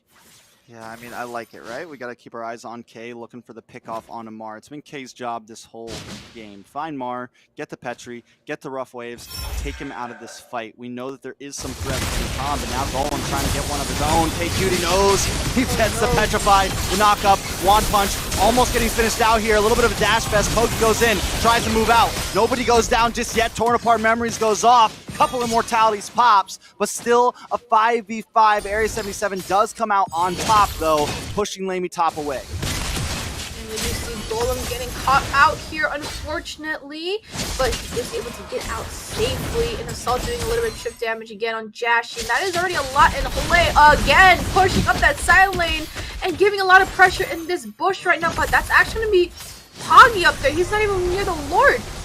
I mean, he knows. He's like, listen, my team's got the Lord Pit. They can handle it. We need to do something about Hale, who's constantly annoying us. But this time, Bug's in a bad spot. Hale may be able to get the better here. 1v1, Assassin versus Assassin. Tanks a lot versus Fanny. Fanny, though, does have the immortality. If I was Hale, I'd be like, let's do this. Let's go. Let's run it. It's me versus you. And Hale finds there it the is. kill. Up in the top side, Gals 2 to get suppression onto Golem. Golem looking for the pushback. Nice Terrify onto Gals. Forced to use the Flicker. And now Area 77 is on the run. They looked a little bit of chase on Gals right now. Mark coming with the entropy. Oh my goodness. That is 2 members down. Look at the death counter. That's a minute off the board for A77. We're looking at that 28-minute mark right now. This Lord is going to be fully into the hands of LaimiTop. Yeah, I don't know if I mean, with Area 77 down, with the Retry off the board, don't think there's much of a fight. We're going to see K-Cutie maybe try something. If he gets the steal, it's going to be insane. And he comes. One Punch still secures it. And now K-Cutie's in a very bad spot. Immediately wipes out. LaimiTop could take this game right now. K-Cutie at 70-second death counter. LaimiTop gonna try to run this down the middle. Play going into the backside. Torn Apart Memories goes off, but not enough to get any type of finish. Now it's a wave of minions and 4 members against 2 of Area 77. They're gonna lock on the base. One Punch gets a couple shots in. Mar gets the finish, and LaimiTop takes game 1 against Area 77. Now. My predictions are on point today, Trex. What did I say? I knew they had it in them. I just knew it. I mean, come Did take you? this L. Did you? Take this L. I did. Did you? I mean, you we and all I knew. analyzed it. We had faith. You We had and faith. I analyzed it in the beginning. Their draft is not bad. It's just a matter of executing it out into the game. And that was a very long game, right? Not your typical long game. This is going to be our first one that's around near that 30-minute mark. But you did see Hale kind of dominate that early game. Fanny, big nuisance in the jungle. We both thought it was actually going to be slotted in the jungle area, which is a little bit worrisome for us. But 28-minute game, very close to 30, 28 to 30, 2 kill difference. This is how tight this game was. The gold deficit is not that bad either, 3k. And look at these trades coming in from each and every objective right now, right? 8 to 7 turret trade, 2 to 2 lord trade. Turtle was on to the favor for A77, but Hale was doing work, killing every single member off the board. 13-4-6, more than almost half of the kills for the side of LaimiTop. But let's not forget about Golem here, giving all of those good sets. And you you don't see a Tig just get drafted like this, but he was able to use his skill shots and use it to his best ability, and was able to give a lot of sets for LaimitTop to follow up, and Mar was just sitting there free hitting everything, but Trex, take it away. Look at that. Hlei the carry, Hlei the rich guy, Hlei. He's earned all of our respect tonight. My real question is, like, will they be able to do that again if without the Fanny? Because we already know Area 77 is going to be banning that out up front. Taking a look at it all, though, Assault and Hlei doing the most damage on the side of LaimitTop. Area 77 also doing a lot of damage. I mean, we had a long game there. Went to the long haul, and it looks like LaimitTop was able to stand through, kind of get in the heads of Area 77, keep them split up with the split push, and just do it to a T, honestly. Very well played. Even like you said, Golem on this unorthodox pick with the Tigreal. You know what it kind of worked with? When Poggy tried to dash in, he'd get pushed closer to his team. Golem was continuously getting those catches. Absolutely, and that's just see Golem just making sure that Hlei was protected or Mar was protected. And look at Golem body bagging Poggy here in his jungle, and it just made him miss that retreat, especially that team fight. But I feel like aside from Hlei, Golem really just gave that pressure so that Mar can just be sitting there and free hitting. But Trex. Next match. Are you pumped? Stoked? Draft number 2. What do you think's gonna happen? You know what I'm not surprised about is that Fanny ban right over there. Area 77's like, whoa. We didn't know about this. Chill We weren't out. prepared for Chill this. out. Calm down. Chill out. Everybody in the chat, relax, guys. We let it get through. Now we're not gonna. But even with that game, I have faith. I have faith. LaimitTop could maybe 2-0. All right. Don't ruin Area my 77. prediction. I said what I said. Maybe. Relax. I mean, I did give my fate over, but I still gotta keep my predictions. You know. Stop laughing at me. But we do see Kaja and Blue getting banned out. Very typical bans as well. But we do see also Joy getting banned out. We're just not going to see a Joy. I keep saying this, but we're just not going to see a Joy. We saw it today, though. But and it lost. It lost. And it lost. So it now has a 50% win rate because one game it's won, one game it's lost. That's not good at all either. But Diggy getting banned out again, set versus set, CC versus CC, and we did see it in that last game. So it was a single target suppression versus an AoE CC, and as you can see, Golem did dominate with that Tig ult, walking in everywhere and kind of putting Poggy in a very difficult situation, which is not something you want, especially when you're a jungler. Putting a lot of them in difficult situations, and just I feel like a few players on LaimitTop in that last game really showed that they do have some skills to show, and we're already seeing the growth from LaimitTop over just 3 weeks, right? How much better they're getting, going up against a literally second-tiered team. Right now, Area 77's in 4th, but they were in the 2nd tier for a while. They're a top team. Let's keep it simple. They're a top team in this season right now, and LaimitTop just took a win against them. A lot of other teams have been sweeping LaimitTop, but LaimitTop able to secure something big there. KQT going to pick up this Valentina up front. How is LaimitTop going to respond? We're gonna have to see if it's gonna be that Farsa getting locked in. Which this is the most common response that you are going to see.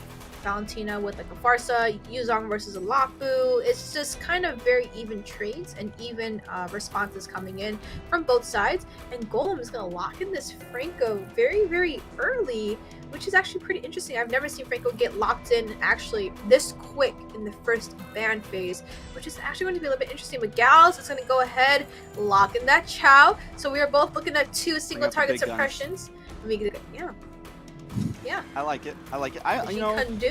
Franco doesn't always get picked early, like you said, but I do think it can be a solid pick a lot of the time. Like, even when you think it might not, I just feel like there's a lot of pressure when it comes to a Franco, and if LaimitTop wants to take this the long haul again, Franco's always a good hero. So if LaimitTop wants to try to stretch this game out, which they have the Farsa, now they're picking up an Esmeralda to possibly deal with Paquito, though I do think the Paquito could be flexed here. It might be a jungle, it might be an EXP. I know Poggy can run it either way, and I got a feeling Jashi can run it either way.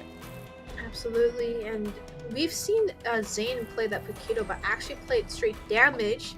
But this time, we saw One Punch play this Paquito, but in a tank way. But I still think that Paquito really shines with that damage, or at least hybrid, locking in with the Hunter Strike or BOD to do a little bit of damage towards that backline. But I feel like it was actually a good idea that One Punch went that tank route, knowing that Poggy went tanks a lot, right? If he were to go that damage route, he would have probably been melted off pretty easily. So I feel like that's a good read, but Paquito can be easily slotted in that jungle area or that side area, knowing that Gauss is going to go ahead and take that Chow into that roam position, but Lunox is going to get banned out, and Wan is also going to get banned out. Yeah, I mean, both teams still needed a marksman, still needed a gold laner. And it looks like LamiTop doesn't want to let Mark Cutie pick up the Lunox here. Would be a strong pick into the Esmeralda, into this Franco, even into the Farza. Honestly, it would just be a solid gold laner. So I think it's a strong ban. And now the Beatrix getting banned. Where are we going with gold lane here? Because right now a lot of them are off the map with Beatrix, Wan gone, Lunox gone. The carry's still there. The Brody's still there, still a few options, but definitely starting to get a little bit tighter on the pools. Is this the boogeyman treatment that we're seeing? Should I call it now? Banning out all the most comfortable picks Mark QT has there. I mean, there's still Brody, right? But banning out a Beatrix, though, I don't really see Beatrix as getting banned out ever, but maybe they know that planning Mark something QT, bulky. Yeah, they don't Like want bulk. Beatrix there. I mean, Beatrix shreds towards late game. You ban out the Lunox's shreds. I think maybe for their jungle, they're thinking something like tanky. So they just want to cover their bases. I'm interested in LamiTop's draft, though, because we do know that they do have those interesting drafts. And just like last game, right, we both thought that it was going to be that Fanny in that jungle area, but Mara's going to pick up this Brody, and oh my god, it's going to be Mar QT versus Mar. Yeah, I know. I just put that together too, right? I was just thinking, right? So every time that we cast, that's on you though. That's on you though. Every time you cast the marksman, it's going to be Mar QT or Mar. So you can say that correctly, not me. I'll just say Mar every time. Okay, but who? Mar takes out Mar. Mar coming around the corner onto Mar. Well, you gotta be careful now when you do cast. It is Mar QT versus Mar on this yes, marksman lane. That's kind of funny though. Two of the same names, except one is just QT and one is without the QT. I don't know, does QT win or no QT? Cutie wins. Cutie But we do see the Melissa, speaking about winning. The lane bully is going to come in from Mark QT on this Melissa. Gonna go ahead, and unfortunately, Mar coming in as Brody doesn't have Dexter with him this time, so he's gonna go ahead and use those memories as his side buddy. And Mark QT, though, is gonna have that doll. But Poggy with Kai and Lay Esmeralda jungle? That is an Esmeralda jungle. Esmeralda jungle? You called it. You wanted the tanky comp. Well, I'm just saying. I was guessing jungle. They were doing something bulky. Oh yeah. Because they banned out the Lunox and the Beatrix, and they're like, "Yo, we can't have someone that's going to shred down our bulk." So I think that's going to be an Esmeralda jungle. But interesting. But that's gonna be Paquito side, Poggy jungle, or Kai jungle, and then. But my issue now is Mar QT with that Melissa, right? But not too worried. Actually, I have to rewind that. Let me backtrack real quick. If Golem were to suppress Mar QT, Pog is gonna come in with the heavy spin, right? But before I even talk more about the draft, this could be game points right now for LamiTop, or this could go into okay. Do you want me to talk about the draft or not? But match this point is possibly going to be for LamiTop versus Area 77 in a best of 3. LamiTop leading this 1-0. Okay, production, but let me talk about this draft, right? Let me finish my train of thought. I thought I wasn't too worried right now because Golem's running this Franco. The single target suppression is not going to be too big of a deal for Mark QT, but once a heavy spin comes out, it's going to cancel that suppression because he also has a suppression. So I don't know which draft to favor right now. Just looking a little bit rough. Already invasion coming in. Oh my goodness, Poggy. Yeah, Poggy wants to find something here. Knows they have the advantage. Not able to take the orange buff, but still we're already seeing the aggressiveness come from the side of Area 77. They smell weakness in the water with that Esmeralda, and they want to see if they can take advantage of it.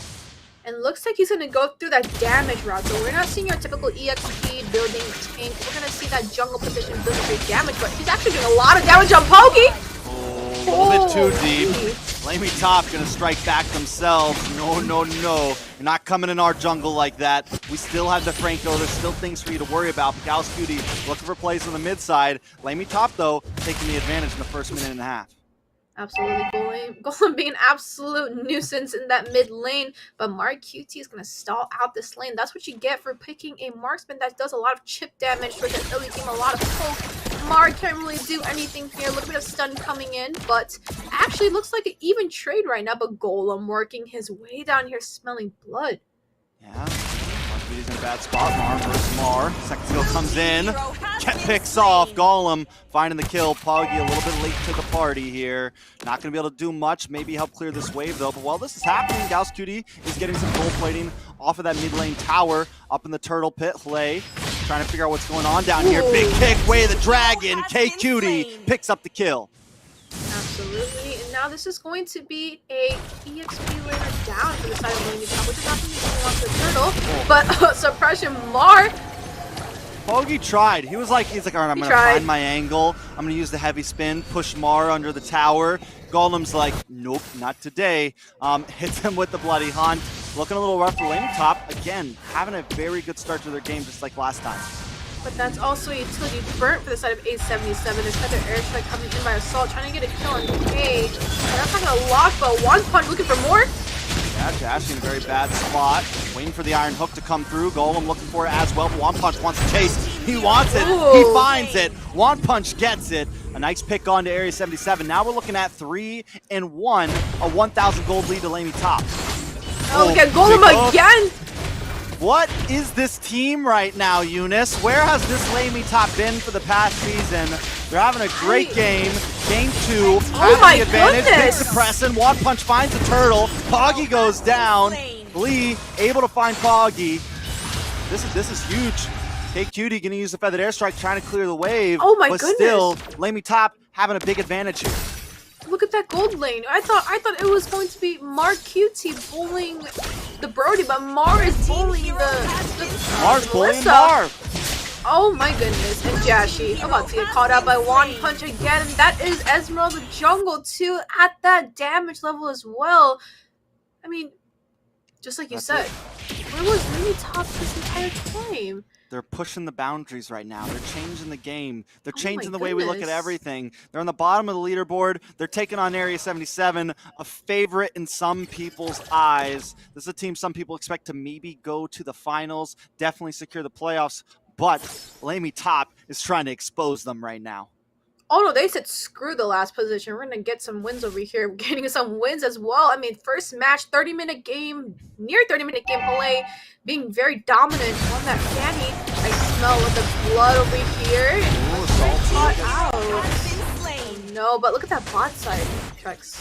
A little bit of brawl. Mar versus Mar. Here we go. Mar versus Mar once again, but this time Gals Cutie is here to help out. Looking for the possible kick. The problem is, he's got to watch out for Franco. He dashes in, he gets caught off. Franco's waiting for the peel. Same thing when Poggy came in, or anybody comes in. Golem's there on the hunt. One Punch, trying to drop the fallen Star Moon, does miss K. K able to flicker away. Gals Cutie still looking for something, walks right into Golem. There comes the suppression. Mar Cutie is here though. The flicker comes back along with that iron hook.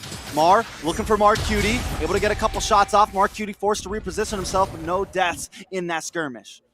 Golem is landing every single hook almost here, but looks like Assault getting a little bit difficult situation here. But I feel like right now, and Mar, oh my goodness, okay, Mar coming out with that flicker is able to get out of the way of the dragon. That is a utility burn, but that's actually a lot going there, right? You see the flicker burn in from Gals. A Golem might just get caught out here as well, and Poggy's cutting off everything, but he's always late to the fight, I feel like. But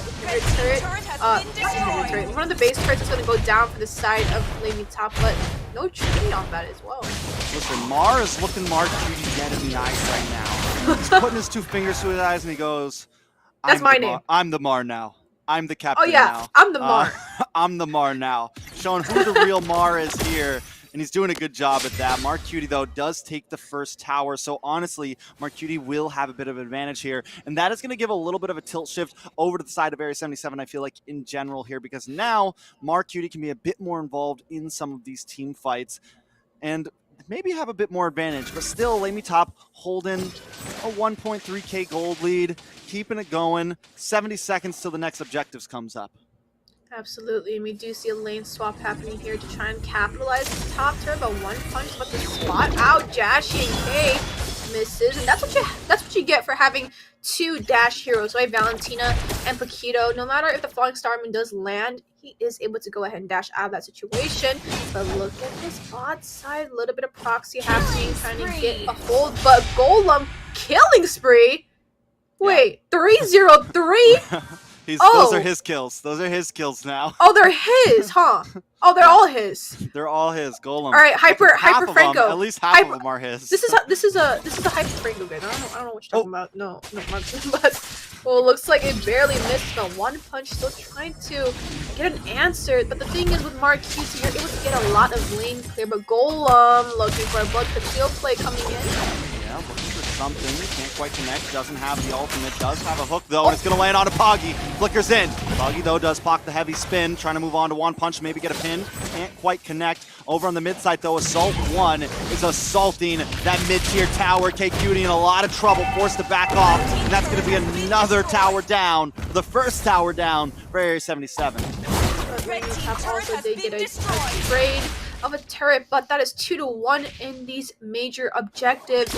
But I feel like LaimitOp does have the advantage with these team fights, but when it comes to these macro decisions, I don't think it is completely the best. They have that mid turret down, which is going to give a lot of vision towards that mid lane, but sides are right now completely down to the side of LaimitOp. You know, one punch on this Esmeralda, right?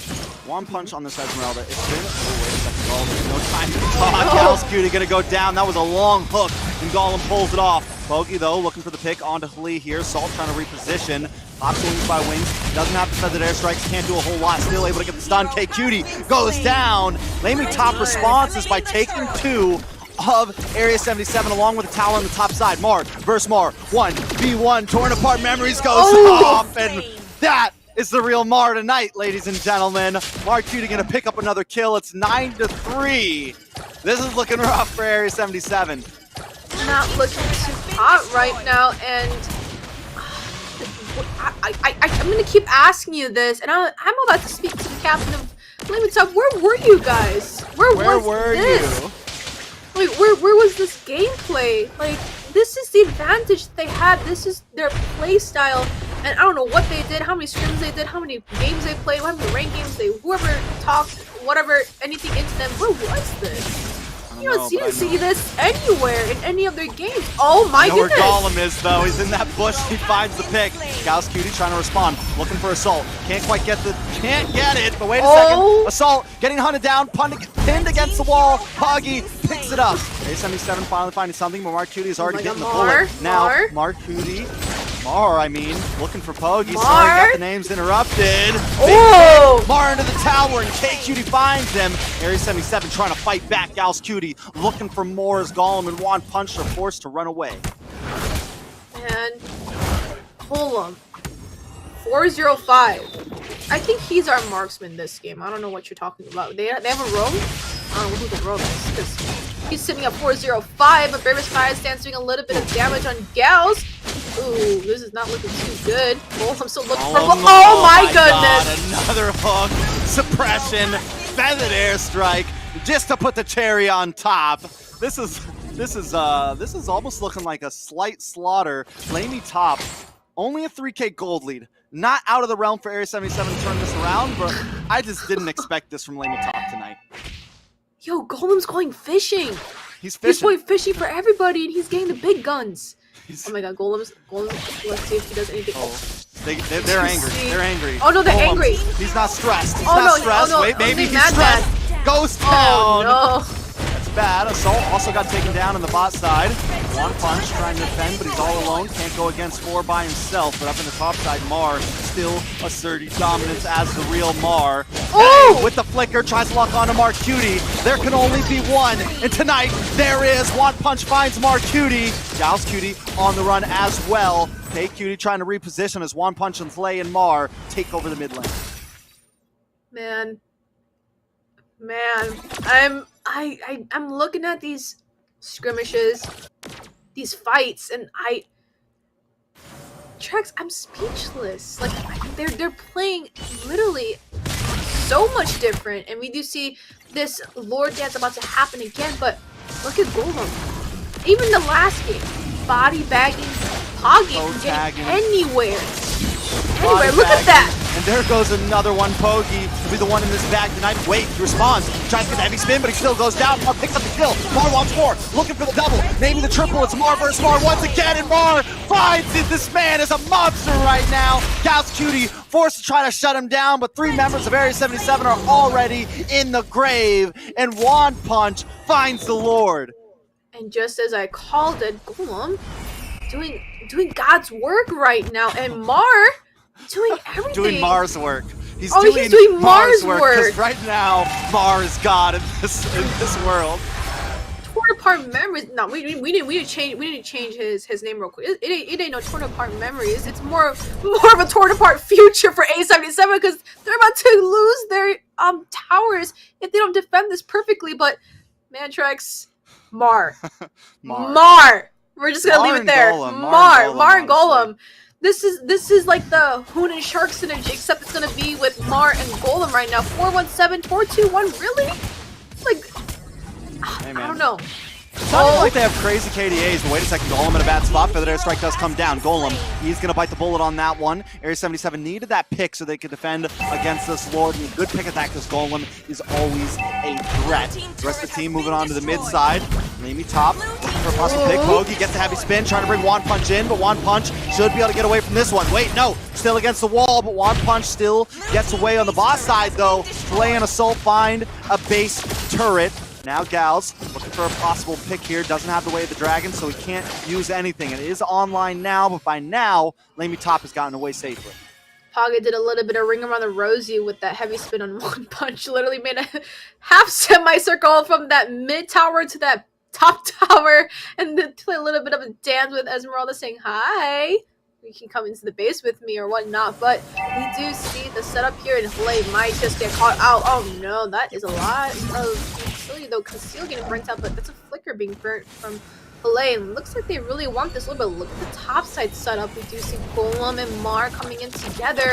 And Golem, if he gets, he better go fishing right now. He's waiting. There it is. He's fishing! He's fishing! And sinker. K-Cutie is able to get away though. Wait, nice way of the dragon in response. Golem trying to flicker. Mar here to help out once again. Conceal just to make sure they get away. No deaths on the board, but the hook was thrown out. Yeah, it's like, don't touch my fisherman, right? As long as Mar is there, Franco got out of there alive, and Golem is really just trying to get as many pickups as he can. But let's not forget about Assault, right? Assault's been there as much as he can, same amount of assists as Golem, actually, following up on all the suppressions that Golem is giving. Not only Mar, but Assault is online, on board, right next to Golem, just in case any pickoff happens. And looks like they're always going in a trio rotation with One Punch, but Mar right now is going to be a little bit alone, but he's going to go for that butt, but Hule is going to do a lot of the split push up. But look at the setup once again. Oh, goodness. 4-member on the play. Nice pick. A lot of utilities used, but they do find the pick. Now, with that being a 40-second death counter, they need to try to move, tuck tail, get over to this Lord Pit before it's too late. But they got a wave of minions crashing down the mid side. Assault trying to hold it down. Gals Cutie has finally arrived along with K-Cutie. Looks like Poggy's trying to find something here. Lord down about 50%. I think at this point, LaiMiTop want to try to get the reset. Mar is going to position himself. Watch K-Cutie hanging out in this bush as well. Got to try to reposition. Don't want to catch a hook when it's crunch time.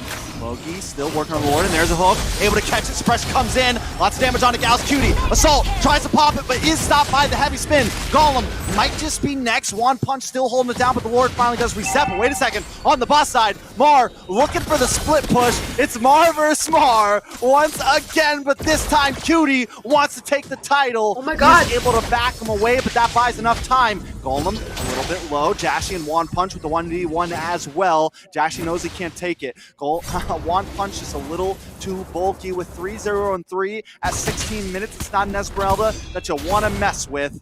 Playing Pogi, back to this Lord pit, and back to a standstill. I'm going to say A77 is mad. Mad. Golem, they're mad at Golem. They're going, he's getting everything right now and still giving enough vision for One Punch to do a lot of damage onto that backline, but still get zoned out well for Lord. But Mana is looking a little bit stable though. Gal's coming in with the Wave Dragon. Yeah, Lord very, very low. Pogi trying to push One Punch away. One Punch once in. The Pogi finds it. Golem able to get Gal's Cutie. Feathered Airstrike comes down. Mar looking for something on the top side. Play might just bite the bullet here. Mar versus Mar once again, but this time Area 77 is on to him. Mar not able to do anything. Gal's Cutie able to come in. Mar now on the run, but wait a second. Jashi up against One Punch. One Punch is Jashi in a very tight spot here. Jashi does have a lot of mobility. Should be able to dash through some walls, get away with this, but he keeps on going towards the base. I don't know if he's going to escape this one. Lay comes in, bravest fighter, and down goes Jashi. A beautiful shutdown at that. Man, this time we thought, you know, in the last game we saw Lay be the one kind of giving all that split push, but this time it's going to be Mar, but uh-oh. Not looking too hot right now for Mar. Mar versus Mar, who is it going to be? Oh. No. I think we're getting to a point in the game where Cutie's going to start winning out in these 1v1s. I'm not going to lie. It is. I mean, if he could have popped the torn apart memory in time, he might have been okay. But he just like face flatted into that go away too many times there. Right, but Marcus did pop that Wind of Nature though, so that is maybe probably the next fight that they have. But the way the dragon. Big kick onto One Punch. Golem looking for the bloody Hun here. Bogey trying to push One Punch back, but once again, One Punch is bulky. Flay and Golem has his back. Area 77 can't take the fight just yet. I mean, both sides have some bulky frontliners, and these team fights are not something that are going to wrap up quick. I could see some of these team fights going a minute or two easy. Oh, absolutely. We're already almost at the 20-minute mark.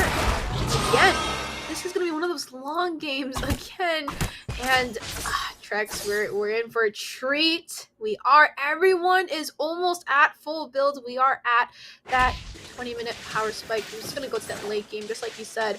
Mark QT might be in the advantage when it comes to that late game, right? He does have his full build with that Trinity build as well, coming with the Malefic to do a little bit more of that physical pretend. But if we look at turrets though, they can get another Lord. Like, Ace is going to be another Lord, but Mark QT looking a little bit rough. But they're going to go ahead and trade a turret. But I mean, let's look at the turret top side, up on the top side. Jashi looking for Assault here. Pogi does get locked down, but still not enough damage. Assault is the next to fall. Golem now on the run, but Mars here to help out. Tries to get a skill off. Flay and One Punch want to help out as well. 3 members of Area 77 trying to catch up to this fight. Maybe they try to get the pin over here. Dallas Cutie looking for a way. The dragon does have it ready to go. Torn apart memories goes off, but no finish. Mark Cutie here to clean up. 3 members disappear to the land of dawn. Mark Cutie with the magician moves once again. Nice stun. Play in a very bad spot. Play will go down, and now Area 77 has taken control of the map and possibly this game.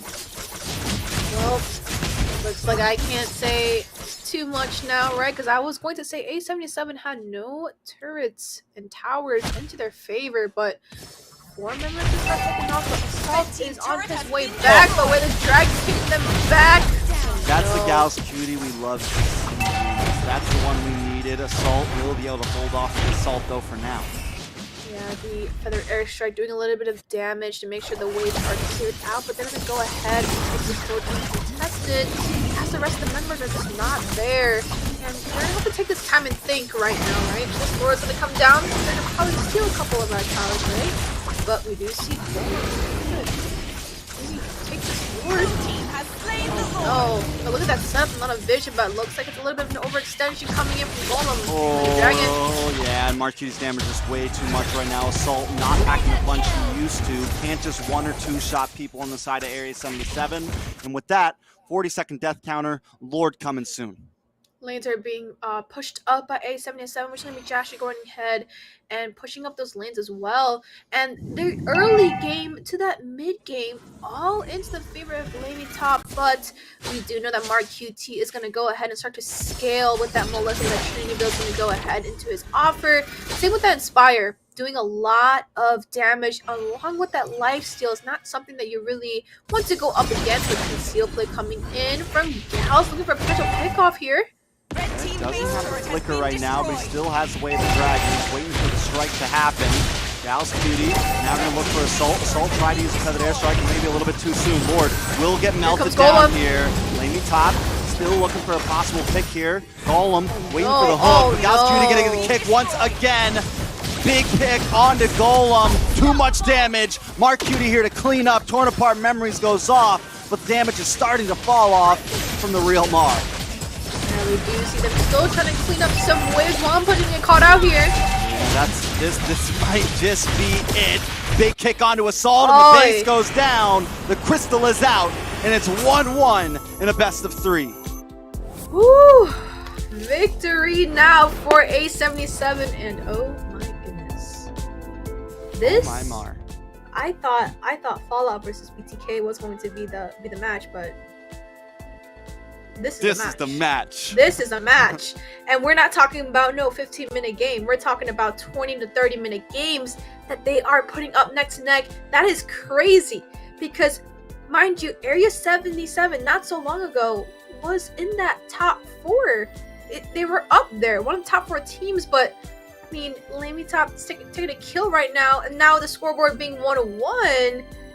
I'm not so sure what's going on, Trex. Like, LaimeTop where was that team? They flipped where the was table. that team? I don't know. They're here now and they're ready to go. And the way they're playing right now, very clean. Area 77 hung out to that game by a thread. But in the end, I think the real saving grace was Mark Cutie finally got the damage Mark Cutie needed to output. Same thing with Gals Cutie finally getting some decent kicks.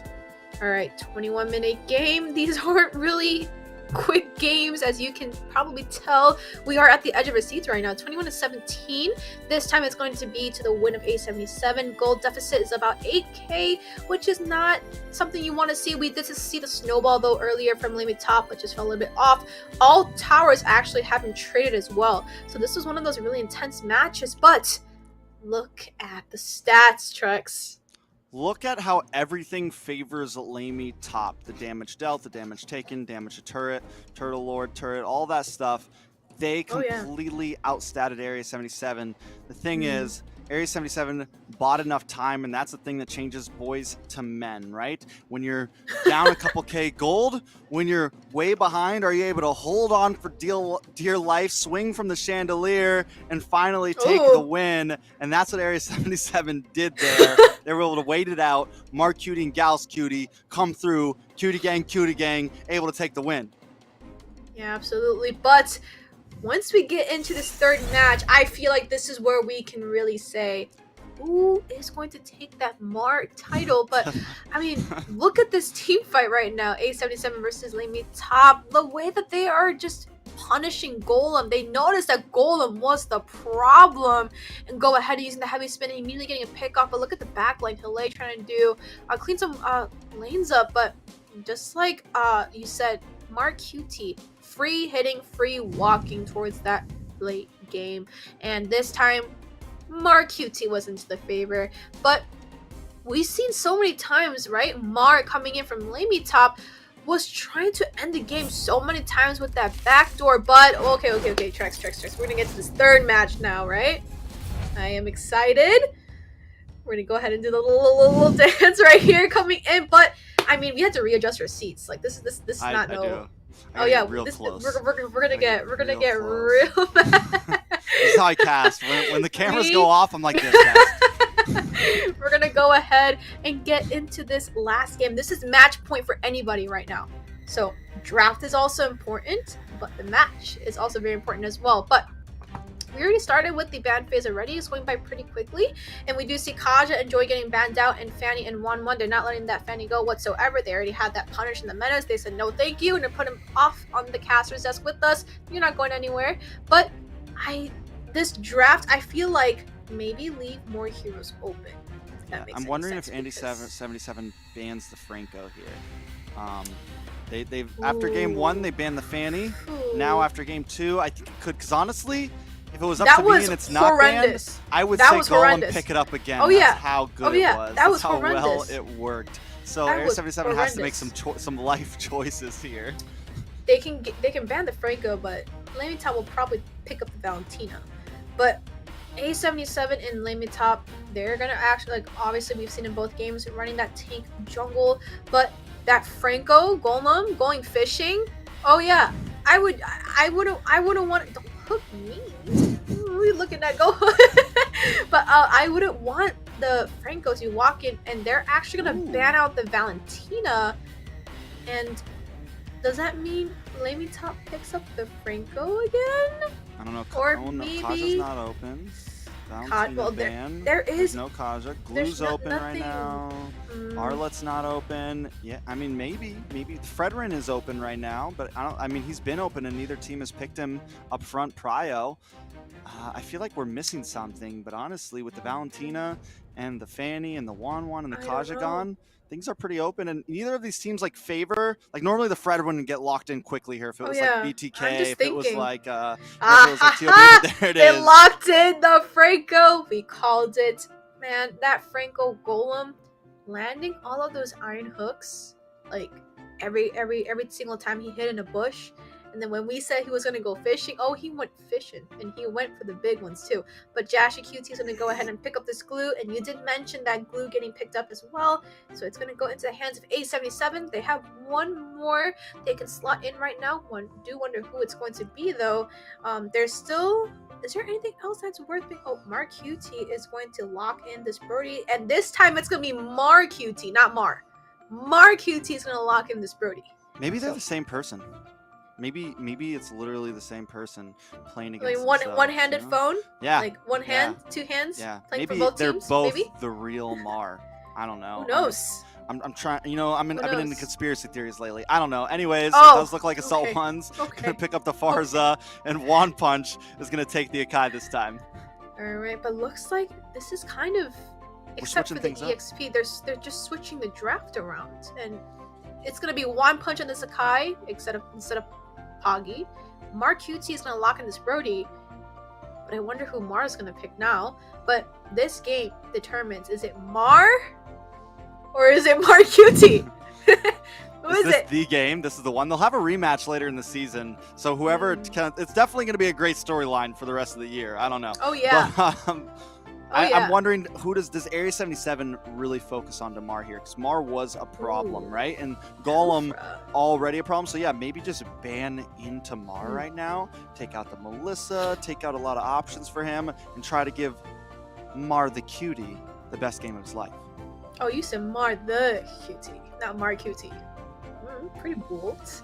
But we do see Gale's QT locking in this Kufra and decided to not opt in for the Chow this time, and Chow is open. And I think there's a reason why he's not picking it, but Melissa did get banned out, so they are working around Mar right now. Kadita getting banned, which is a huge counter for Farsa there, so good read coming in. And like we said, LamiTop's draft, thinking critical wise, beautiful. But in the past couple of games, we didn't see them play like this. 30-minute games, 20-minute games. Man, you got us on the edge of our seats, LamiTop. Yeah, definitely. I mean, and the way they just, like you said, banning out the Kadita, taking out some of those possible threats to Assault 1 here. Now, we've all said that they've had good drafts throughout the season so far. They just haven't had the gameplay to match it. But tonight, they're showing us the gameplay to match it a little bit. Are. So they're banning great, they're drafting well, and now they just need to push it a little bit farther. Because at this point, I know, listen, unlike all these other casters, I don't care about my score. I just want to see great games.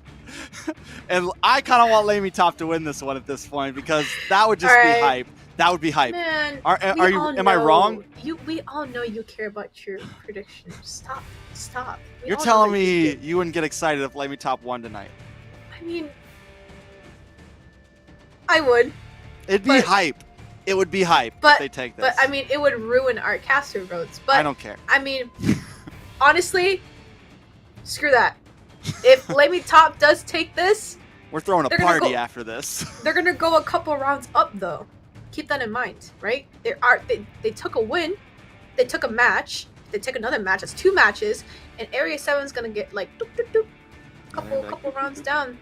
And they're gonna lose our spot. But Eve is gonna get banned out. Lop is getting banned out. Now the backline nuisance got banned out as well, so that there's no backline control coming in from the side of A77. They're gonna go ahead and ban out the Eve, which I think is pretty smart because they do have Assault running this Farsa. You do not want anybody touching the Farsa, as Farsa is going to be that big burst damage towards that backline. But I still feel like you have to be careful. They did ban out the Lapu though to go ahead and protect Marcuti. So if you pay attention right now, both teams are working around their marksman. So Mar still hasn't locked. Mar! Oh my goodness. Marcuti and Mar. Now that's getting into my mouth. Okay, Mar hasn't picked up his marksman yet, but Marcuti already has flexed that Brody. So you can see A77 kind of working around his way and kind of making sure Marcuti is protected by any way possible. But we're gonna see what LaimeTop is about to pick. And I'm just staring at my screen. I'm just staring at Mar because I do want. I'm waiting. And same with Hale actually.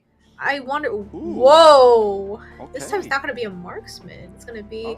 It's gonna be one of those gold lane Harith coming in. You're looking. It's like it sounds like you're saying it with disgust. You're like it's one of those gold lane mages. No, I'm more interested because we've only seen Mar play the actual marksmen. So we've seen him play the Natan, Brody. Hey man, it's a different LaimeTop. This isn't the LaimeTop we used to know. My bad. Let me rephrase my words. This is the new version. New version of Mar coming in, so he's gonna yes 2.0. 2.0. This is what we've been waiting to see. Maybe they were just waiting.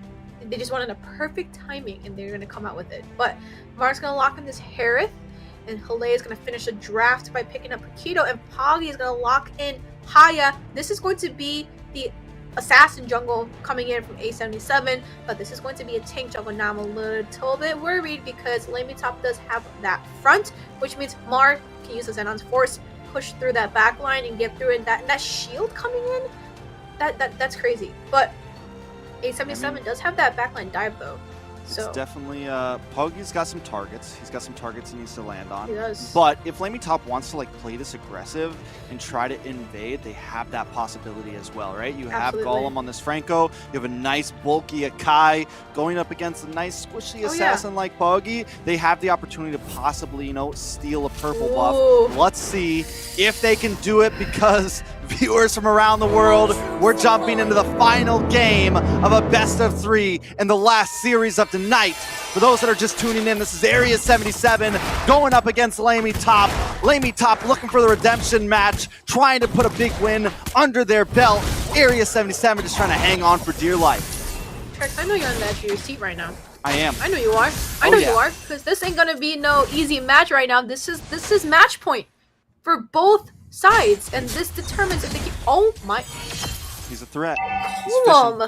He's fishing all day, every day, every second. Oh yeah, it's a little too early right now. Relax. Little. These are small fishes. You gotta go for the big ones, right? But we do see that Mar is going to get a little bit of babysitting happening. But now that I think about it, Gal's coming in with this group might be a little bit of an issue. As soon as he pops that magic ball up against Mar, his dashes might be a little bit hard to trigger there. Yes, he can work around it, go around that ball and prevent Gals from kind of body blocking his Xenon's Force, but this all depends on that fight. And what are you laughing for? Anyways, we're going to come into this game now. A minute and a half. Both teams actually taking it pretty slow this time, right, Eunice? I feel like the last 2 games, there's been at least a kill or 2. Oh, yeah. 2 minutes. But this time they're like, all right, we need to chill. Wait a second. Poggy, though, trying to come in. Maybe get a pick on to Golem. Nice shadow. Looking for more. Golem taking a lot of damage. Poggy goes down. Poggy picks up the kill. First blood for Area 77. look at that bot side. Josh is actually the one losing lane with that Akai in place, and Mar is going to do a little bit of chip damage. Poggy being flashy with the quad shadows. Okay, Poggy, but we do see Josh might just get taken out here. Split has been activated. Ooh. Play knew that was the only way out. He's like, this is the only way out. Flicker, dash. Jashi wants to find him though. KQT here as well. Jashi's confident, man. He's got like 10% health. He's like, let's do this, bro. Let's do this. Oh yeah, he's not backing down. He knows he's a top gun. But we do see Gals giving out with that revenge right there. Kind of missing a little bit. The wide butt hook landing. Oh, gone to Gals Cutie. Followed up by the heavy spin. Feathered airstrike comes down. Another pick goes down for LaimiTop. It's 1-1 now. Turtle is up. Boggy trying to get his purple buff and get involved into this fight. Jashi giving vision, giving a little bit of something for his team. KQT here as well. Poggy walks into a face full of punch. That's bad. Come in, able to take it though. Suppression comes on. Golem helps get the kill onto Jashi's late. The one to find it, but Golem then goes down. Now Poggy looking for more. Able to come in. Mark Cutie with the torn apart memories. Able to find a kill. Looking good for Mar. Trying to find another one. Trying to get away, but Poggy doesn't want to stop. Doesn't have the quad shadow, can't get the kill there. Assault able to get away.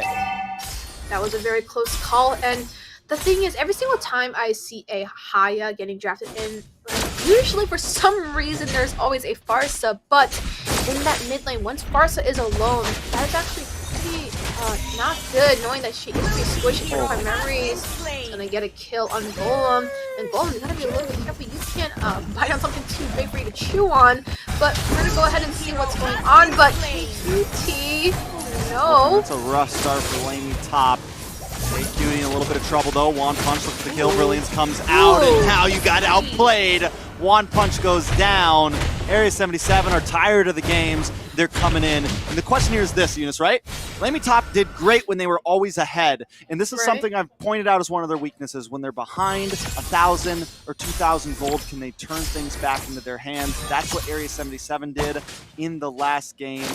I mean, in the last game, can LaimiTop do it themselves?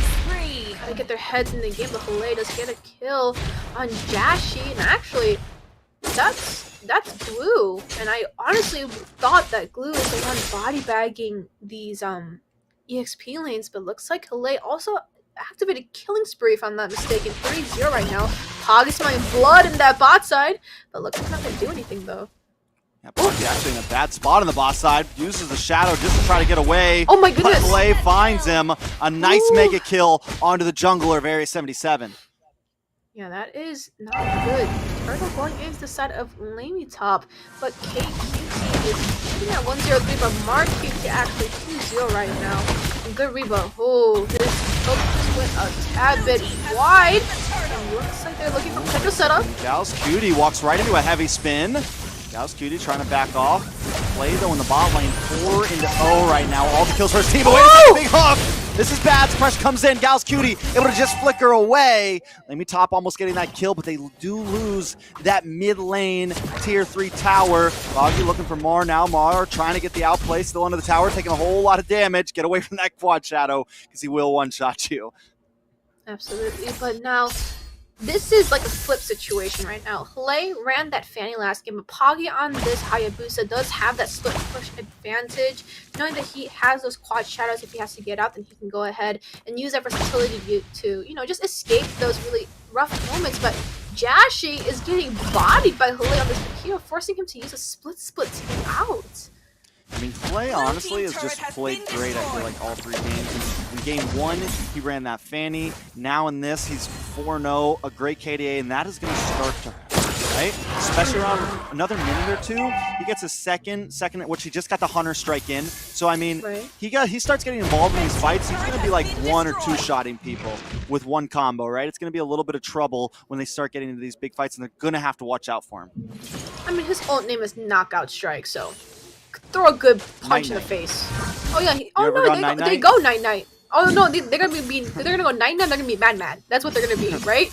Knowing that Hale's gonna go ahead, but there's no punish coming on Hale yet. But KQT, Mark QT smelling a little bit of blood here. Here we go. Night. Oh no, that's the back off. Hale's like, not today. He's gonna make sure to be careful and you know, kind of wait for Golem or Assault to do something about it. But we do see Tyrant's Revenge stopping Assault's ult, which is actually good with Golem. Ooh! Here's your Tyrant's Revenge. Play in a bad spot. Wait a second, Golem hooks him in. Tower shot to finish it. KQT goes down. One punch now, wanting to get involved. MarQT, he's going to get pinned against the wall. Force the flicker. They don't want to let it get away. Torn apart. Memories goes off. He doesn't find anyone. MarQT goes down. GalsQT looking like the next one on the block, trying to get chopped. LaimeTop hanging on in this game. And looks like they're gonna maybe start their potential snowball from here. Halei sitting at 5-0-1. Mar is just chilling right now. 0-0-0. He's just kind of trying to get his farm up. Go ahead with that split push. But Halei is doing a great job zoning out this turtle right now because it looks like they don't want to give it up. And Poggy killing Assault in that mid lane. But punished for it. Nice hook. Poggy trying to get away, but he can't. One punch picking that up. Now they're going to move over to this turtle, and LaimeTop might just start to take the gold lead here. This is the time for Golem to go fishing. This is his time to shine right now. And we're going to see Golem from again? I mean, another hook. Play, looking for the Night, trying to put some people to sleep here. Suppression comes in. One punch does find the turtle. MarQT pinned against the wall, and Halei picks up the monster kill. LaimeTop taking the game back into their hands, back into their realm. It looks like they're going to punish that jungle. GalsQT looking to defend that union within the mid lane. But that push has unfortunately failed for the side of LaimeTop, and they're going to have to kind of clear these minions up before they can do anything. But look at Halei again, split pushing once again. And we thought, man, is this a fanny? This might be a fanny, right? But Tyrant's Revenge misses once again, but Halei's going to still sit back there again and go ahead and take that inhibitor. Yeah, I mean, and he pulls them all the way from the mid, so LaimeTop takes that mid tier 3, and then after they all run over to the mid, he takes the bottom anyway, so they get a lot out of that. GalsQT comes in though, Tyrant's Revenge does lock on, Golem goes down. He's taking a couple deaths, but he's still doing a great job. Another player we need to watch out for, Eunice, Mar. He's 0-0-0, and though he hasn't had a huge impact, Harith can start doing some damage when the time comes. Absolutely, and he's been free farming as well, right? He has kind of not been rotating around, but he needs to get those items to start doing that damage and start using that down as far as with that complete CDR build. He's able to dash around and do a little skippity hippity hoppities around the map, right? But we do know that I just want to say I know Gals is mad. Because, I mean, using a full-blown ult all on Golem, but hold on, potential. Shadow kill comes in, but the outplay happens. Assault finds Jasly, and Poggy's running for the hills. One punch here as well. They try to make the play, but it bites back. Yeah, it looks like kind of like on him back pretty hard, but Mar out in that bot side unfortunately got taken off by MarQT, which is not looking to... Stop it. Stop it.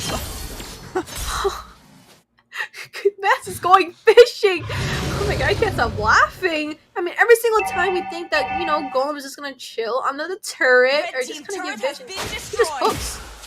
Yeah, man, he's like, forget your win rate, what's your hook rate? Because I'm trying to land all these right now. This man's like 9 and 10 on those iron hooks. Definitely a clutch pick coming in against Area 77, and there goes another one. My goodness! Doesn't have the ultimate, or decides not to use it actually, because the rest of his team is not there. That airstrike gonna come down. KQT, MarQT, GalsQT all trying to come in. I could add more cuties, but I don't feel like doing it right now. LaimeTop gonna take this purple up in the top side. Play up against, gonna take a lot of damage from Poggy. Play trying with the outplay, can't quite do it.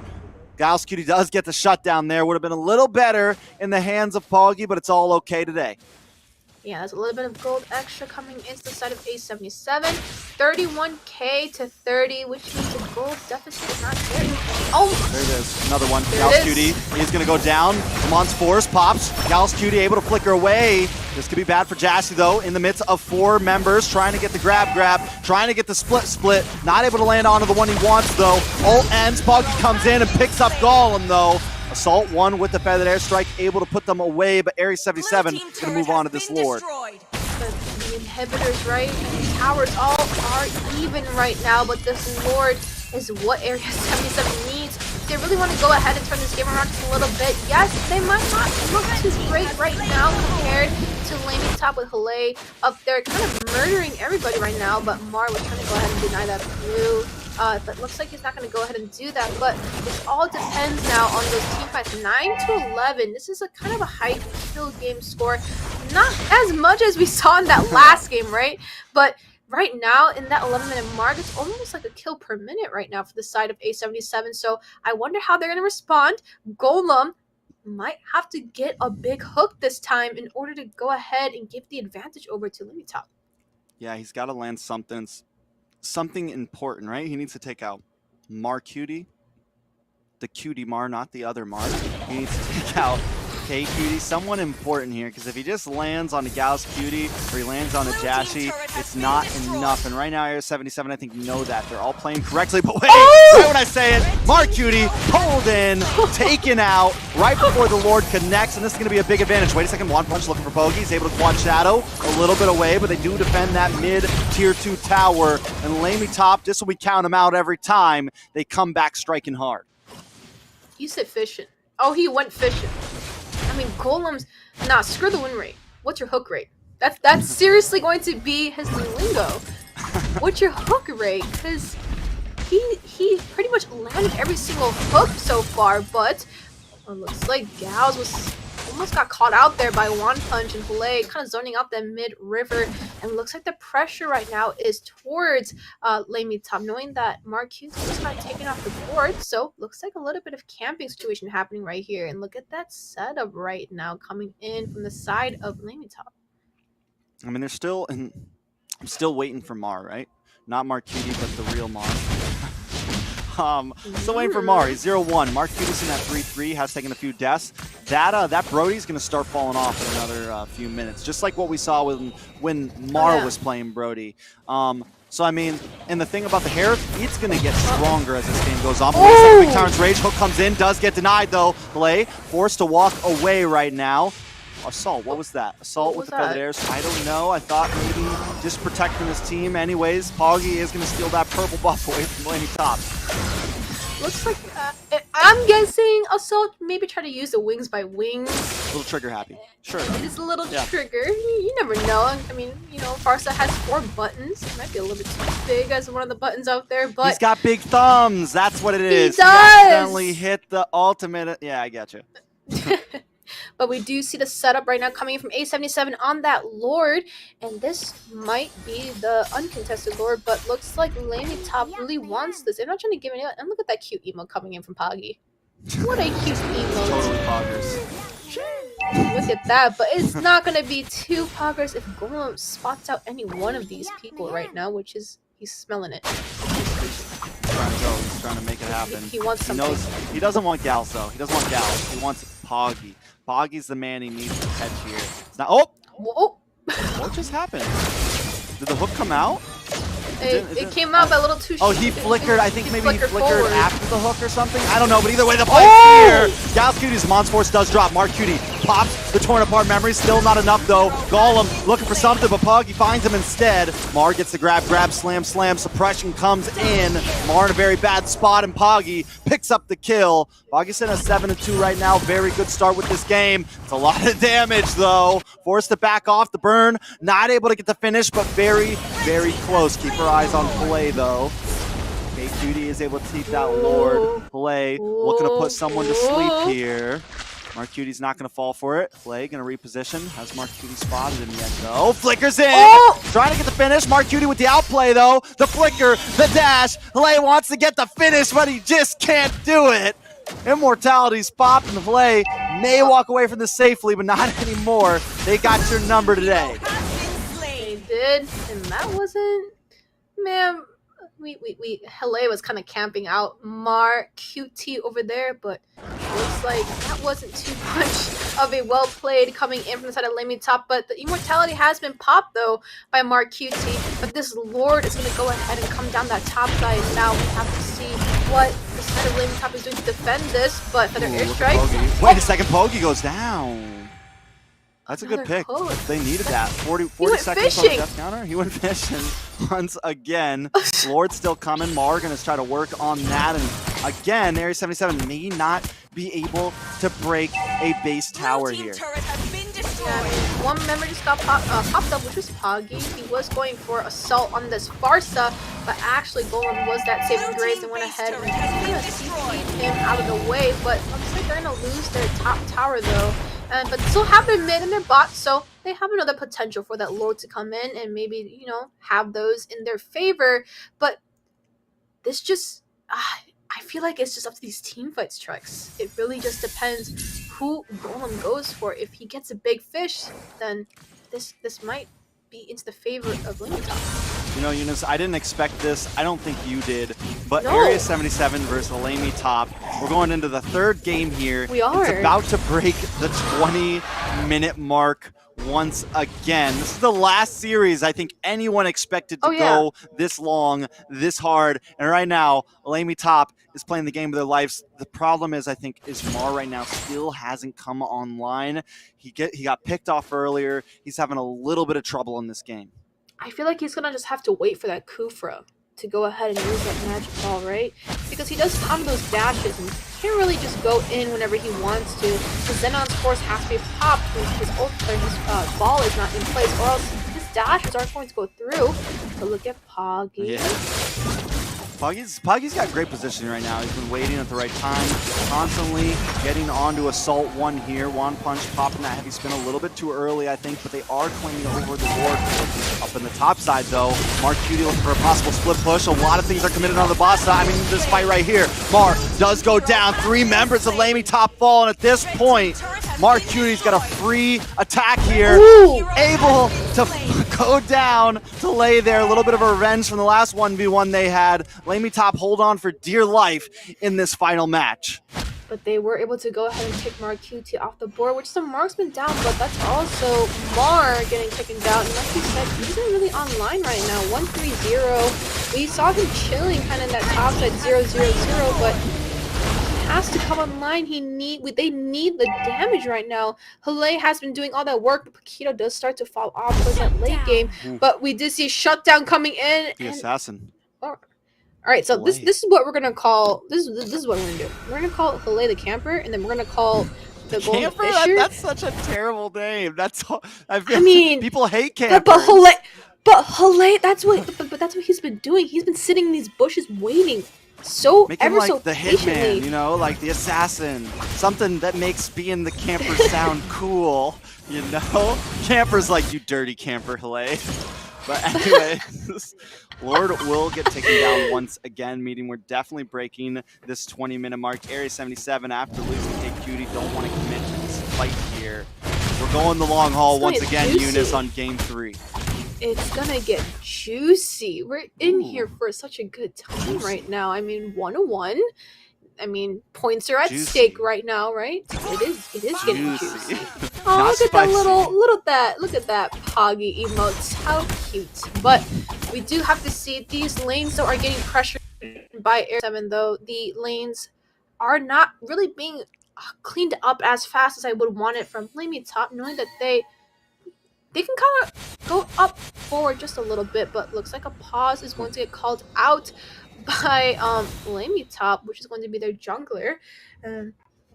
Is this? All right. We need a little bit of time. Everyone needs some time to Ooh, think about oh this. my goodness. They need a quick breather. We're at 60 minutes, over 60 minutes worth of gameplay at this point, and LaimiTop or Area 77 may be hitting those limits. This is a mental game at this point, right? Oh, honestly, taking a look at the gold, Area 77 is about a 3K lead, but we're so deep in, I don't think it's a huge difference. A lot's going to come down to Golem here. He's been really carrying the team. Can he get the pick of his life, the hook of his life, to take the first win of a series? No, I'm going to be asking people every time they play Franco. I'm going to see screw What's your hook rate, bro? What's your hook win rate? Because it ain't like Golem. He's been landing every single hook, but I mean, I'm at the edge of my seat. I just don't know. I can't. I mean, looking at this team fight right now, we're going into that 20-minute mark, but it keeps flipping back and forth, right? So like one person can be taken off really, really early, cool. But as soon as the other person gets taken off, the other person that got picked off is back. So like it's just ping pong. This is not NACT. This is ping pong. But looks like we're gonna come back into the game. Oh yeah. It's too late now. Oh no, we can't play ping pong anymore. The bit's over. It's okay. It's but we are looking at that 20-minute mark. The next Lord is not even up for that next minute and a half or so. So I am looking. If I had to take a wild guess, Trex, this might be another 30 minutes. Whoa. Listen. Calm down. It's been a long night. We all want to go home. Don't you put that on us, Ricky Bobby. But anyways, I mean, you're here with me too, so you're in it for the long one. Don't bring me down with you. Anyways, wait a second. Gals Cutie looking for the Tyrant's Rage, able to land. One Punch want to come in though with the pin. Saw one, drops for the airstrike. Golem is the first to drop though as Gals Cutie and Dash Cutie want to try to find the kill. It's gonna be bad. Golem in a very bad spot. K Cutie picks it up. It's a 40-second death counter on Golem. 40 seconds before the Lord comes up. Area 77 may want to try to push it in here. Gauss Cutie cocked, ready to go. Looking for the pick, looking for the knockup, decides not to throw. This could be bad. Mar drops Yvonne's force, looking for something, trying to find some damage. Can't quite output it though, because Poggy picks it up. Dashy now into the backside. Assault drops another feather airstrike. Able to get rid of a few minions here. Dashy and the rest of Area 77, the rest of the crew staying in this base. Mark Cutie popping a couple shots onto the crystal. Area 77 doesn't want to give it up. Poggy takes a lot of damage there. Immortality does pop. Burn able to get it, but Assault does finally go down to the base. Falls! That is it. In a best of 3, Area 77 pushes the limits and takes it all. But LaimeTop will not be forgotten after tonight's matches. I ate my own words. This wasn't a 30-minute match. that was a really good cleanup coming in, but yeah, I mean, we were at the edge of our seats. This just match itself, this series right now, well over an hour, just with those 3 matches, and we saw LaimeTop go ahead and dominate A77. That flip switch coming in from A77, they did was able to take that series out. And Trex, I don't know about you, but this series, it was good. It was definitely the best series of the night for sure. Definitely hype. Yes, it is. Oh yeah. If they didn't lose, I'd be giving my vote for Golem for MVP. And I'd be like, honestly, I still want to give my vote to Golem for MVP. I do. He went fishing, literally almost a 90, like literally almost 100% hook rate. So I would want to get that because he's the one getting all those plays. And I don't know about you, but if you want that type of Franco on your team, like who doesn't want that Franco on your team going fishing? Like, come on now. But we're gonna go ahead and take a look at these stats real quick because this was the most intense match. 21-minute game. Each one of these games has lasted over 20 minutes. So we've been here for a little bit, guys, but this is the final, the end now. So 13-20, and we look at the goal, right? 7K deficit on the side of LaimeTop.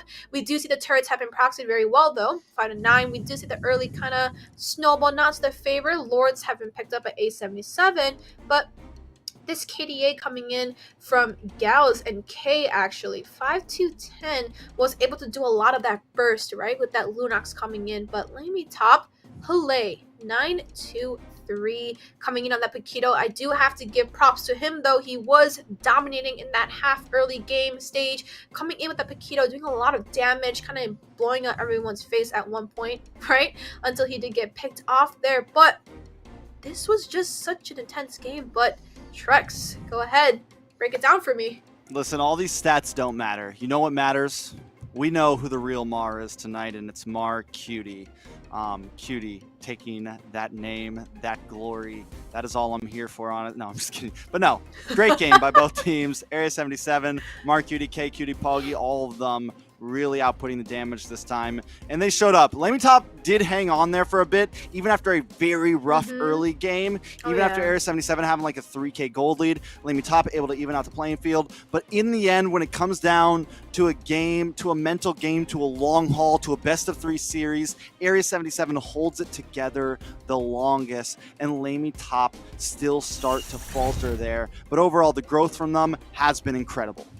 Yeah, Mar is still trying to do some damage with that Xenon's force, right? But I don't think that was the right answer. Fell a little bit short for the damage input. Hale was doing the one, giving a lot of that burst damage. But we do see the wonderful team fights coming in from the side of A77, going ahead and getting immediate pickoffs as fast as they can. And Assault getting continuously picked off by Poggy, kind of in that mid stage. And again, by Gals here. Wasn't just not in their favor, which unfortunately kind of saddens me because Mar...